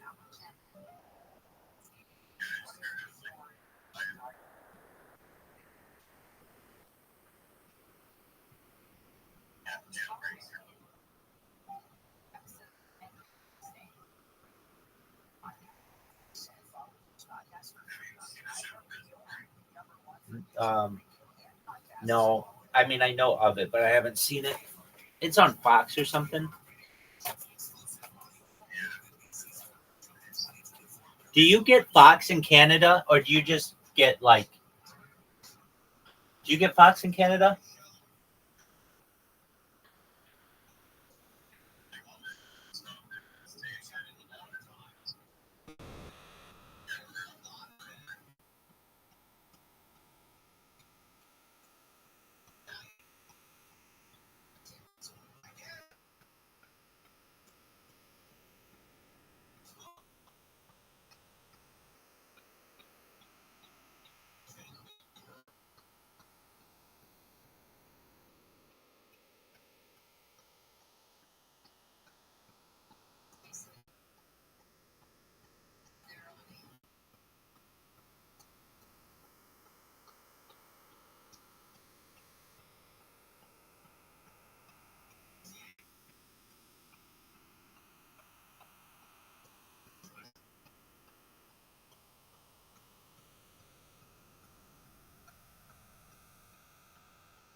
What's up, you little bitches? It's Rabbi Rothschild here, everybody's favorite rabbi. We're doing our shout out on the Kick Cavalcade of Creators. Next up, we've got Nova Court. How you doing, Nova Court? Nova Court's got something going on. Rebirth Demon is back. Good for you, girl. Call of Duty Warzone. I see that you're playing here. Good on you. Excellent. Well, I hope you like my stuff. Oh, I got banned. That's okay. Everyone loves me. Alrighty. I hadn't spammed anyone in a good amount of time, so you're welcome. Let's see your Discord. Yo, let's check out this Discord. Fleet Lounge. Shout out to this Fleet Lounge. Everybody loves the Fleet Lounge. Fleet Lounge. Remember when that thing was just turning and everybody was like, oh, I love when it loads. Psych. Get your roll aside. How about Boss Man? Good morning, everyone. Yo, dog. Look at all your shit. Good job. You got people in there.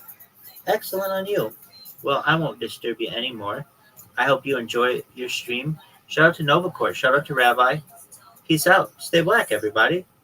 Peace out and stay black.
out here, everybody's favorite Rabbi. We're doing our shout out on the Kick Cavalcade of Creators. Next up, we've got Nova Court. How you doing, Nova Court? Nova Court's got something going on. Rebirth Demon is back. Good for you, girl. Call of Duty Warzone. I see that you're playing her. Good on you. Elle, what's your favorite kind of animal? I like my stuff. Oh, I got fans. That's okay. Everyone loves me. Alright. I had spammed anyone in a good mind. You? What's up, you little bitches? It's Rabbi Rothschild. Yo, Elle, remember that time I talked to you and nobody cared?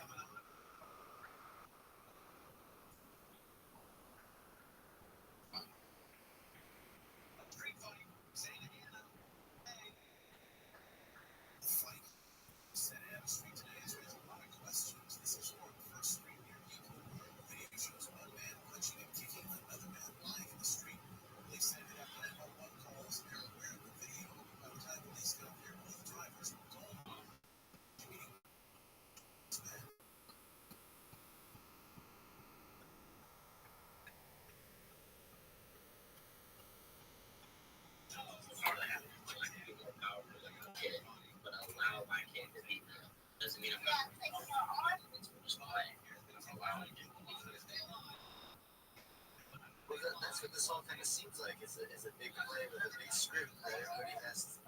Like,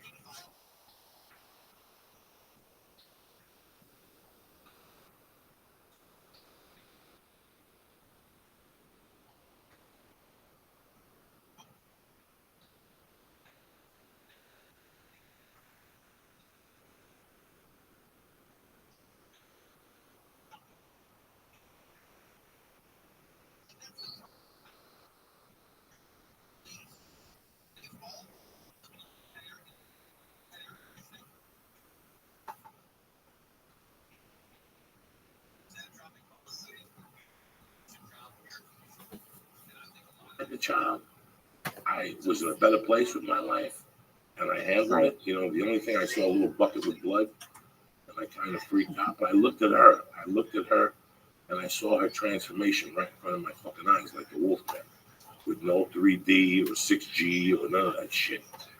It was, I don't know. I don't want to sound like one of those fucking guys, but I saw something different in that room.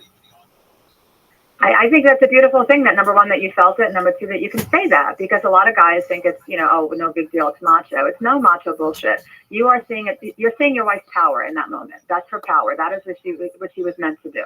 It's, I hate to say that. I fucking hate to say that. I hate that statement, Tanya Messina, but I got to tell you something. I feel it myself because I know Terry. I knew Terry for 12 years before that. There's times I have problems with Terry. You know why? Because Terry's a little like me. She's a fucking pain in the ass, and she's tough. She'll say this wild shit to me. She'll say wild shit, and it drives me fucking crazy. But then again, I say wild shit. But ever since she's had this child, I saw what she was put on this planet to do. Like, I really, like when she was working all those weeks and working full time, I had to sit her down and go, look at man, I'm looking at it from the outside in. You're fucking defeating the purpose. You have no idea what you're confusing here. I go, you put away money. I go on the road. Sit at home. I don't give a fuck. To her, it was a different thing. It was like a different monster. And now I see her. Her hair looks different. Her eyes look different. It's an amazing transformation to see a woman become a woman. Like a fucking woman. Like to see why whoever the fuck put her on this planet, the Indians, the Martians, God, the Jewish guy, what the woman was meant to really kind of do. I know a lot of women are going to hit me back and go, Joey, I don't want to have kids. How can you say something like that? No. I'm telling you, when it came to my wife, oh my God. I saw who the fuck she became in 10 fucking seconds. Yeah, you're right. And I love listening to you talk like that because I see it. I've been with, probably 100 patients as they give birth. And I cry my eyes out every time because it's a beautiful, beautiful thing. And I think the medical system in this country, unfortunately, takes that away from a lot of women. when we slice them and dice them. And I know that some women need C-sections. I get a lot of hate mail because of this, and I'm okay with that because this is a really important subject. What You know, up, Pam? 10% of women, actually 5 to 10% of How'd women need a everything go? C-section for.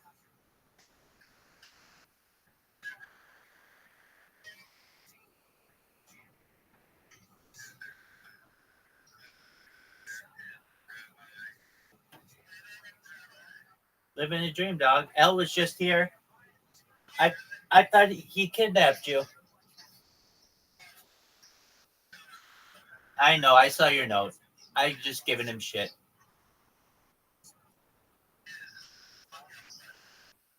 What's the temperature?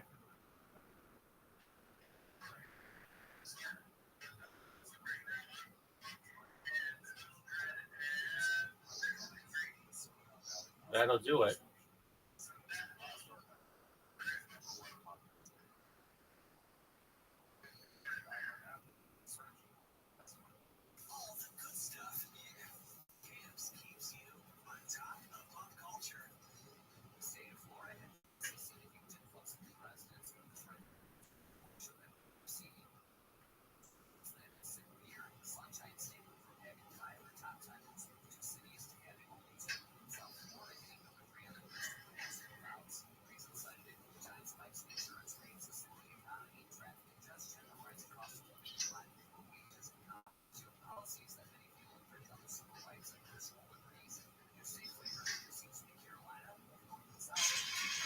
Hello, everybody.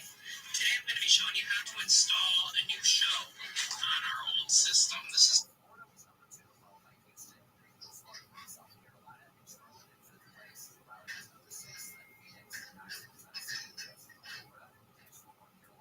What did the lawyer say?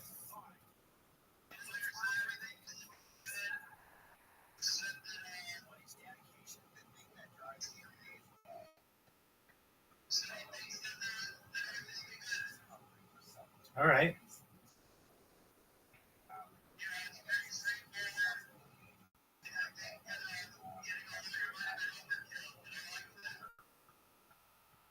All right.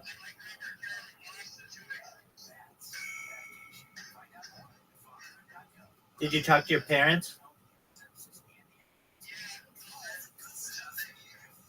Oh, that's nice.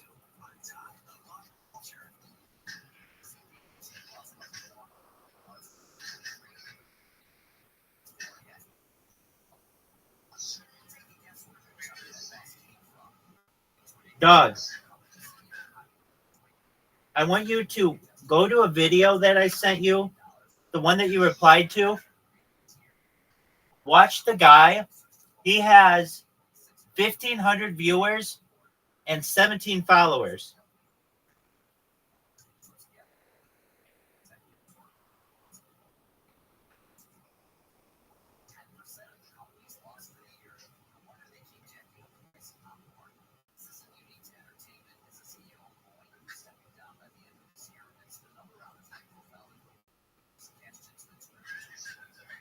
In Discord, I believe.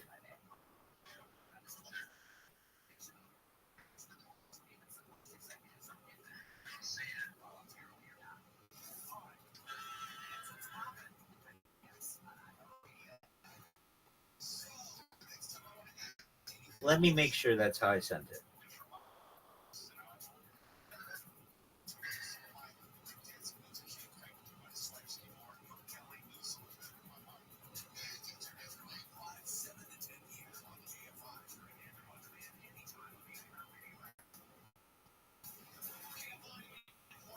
Yeah, I don't know what the fuck I'm saying. Just one moment. I thought I sent it to you. Maybe I sent it in.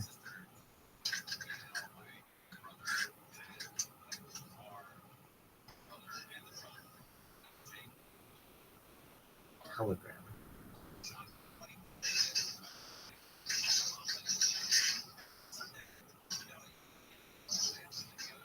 Nope. I don't know what the fuck happened. Okay. Which one was it?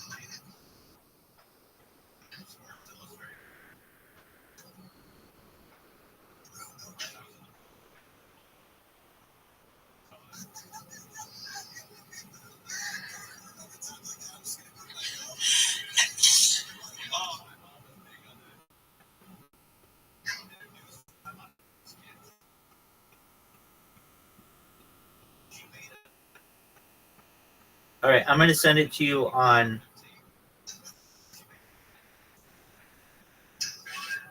You got it. Telegram.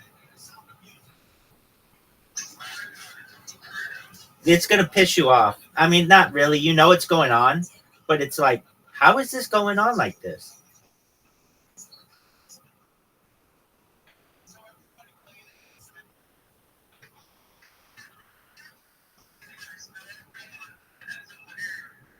Thanks, baby.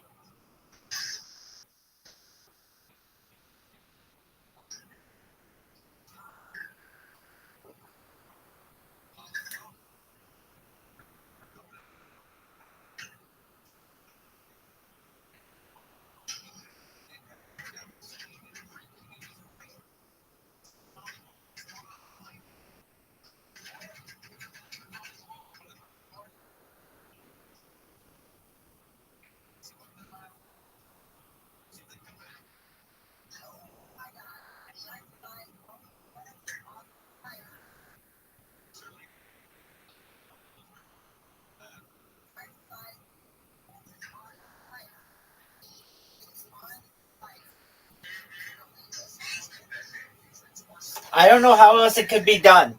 It's such horseshit.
Biggest event ever.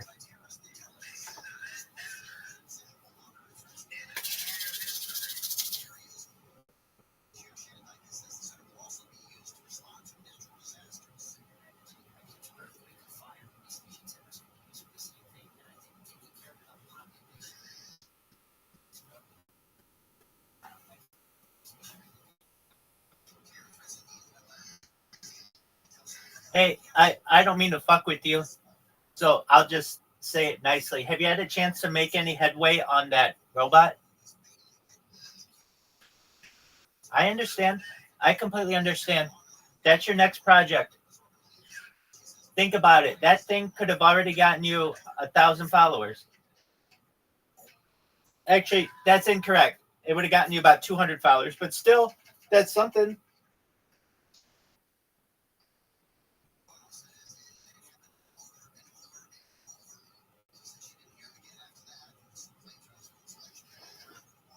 I'll be right back.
What's up, sluts? Next up, we have Varsity 747. Living like a pimp every day. Wah, wah, wah. Trying brown Indian food. Wah, wah, wah.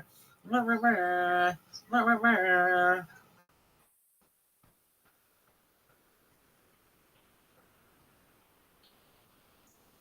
Yo, this person is amazing. Everything about them is amazing. Look at this. Donate right there. You can donate to them there.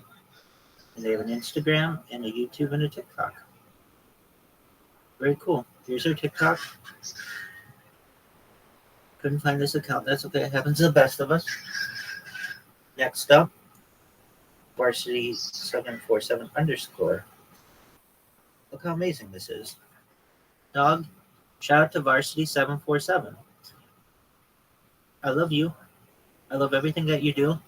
You're a big time kick streamer, and you're just going to be even bigger after this shout out. Shout out to you. Shout out to Rabbi. Shout out to the world. Peace. Stay black.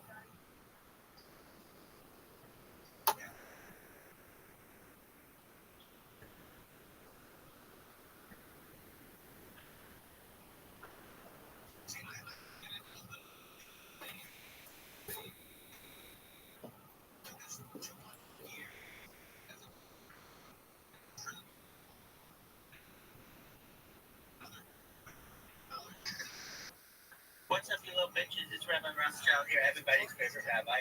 We're doing our shout out on the Kick Cavalcade of Creators. Next up, we've got Nova Court. How you doing, Nova Court? Nova Court's got something going on. Rebirth Demon is back. Good for you, girl.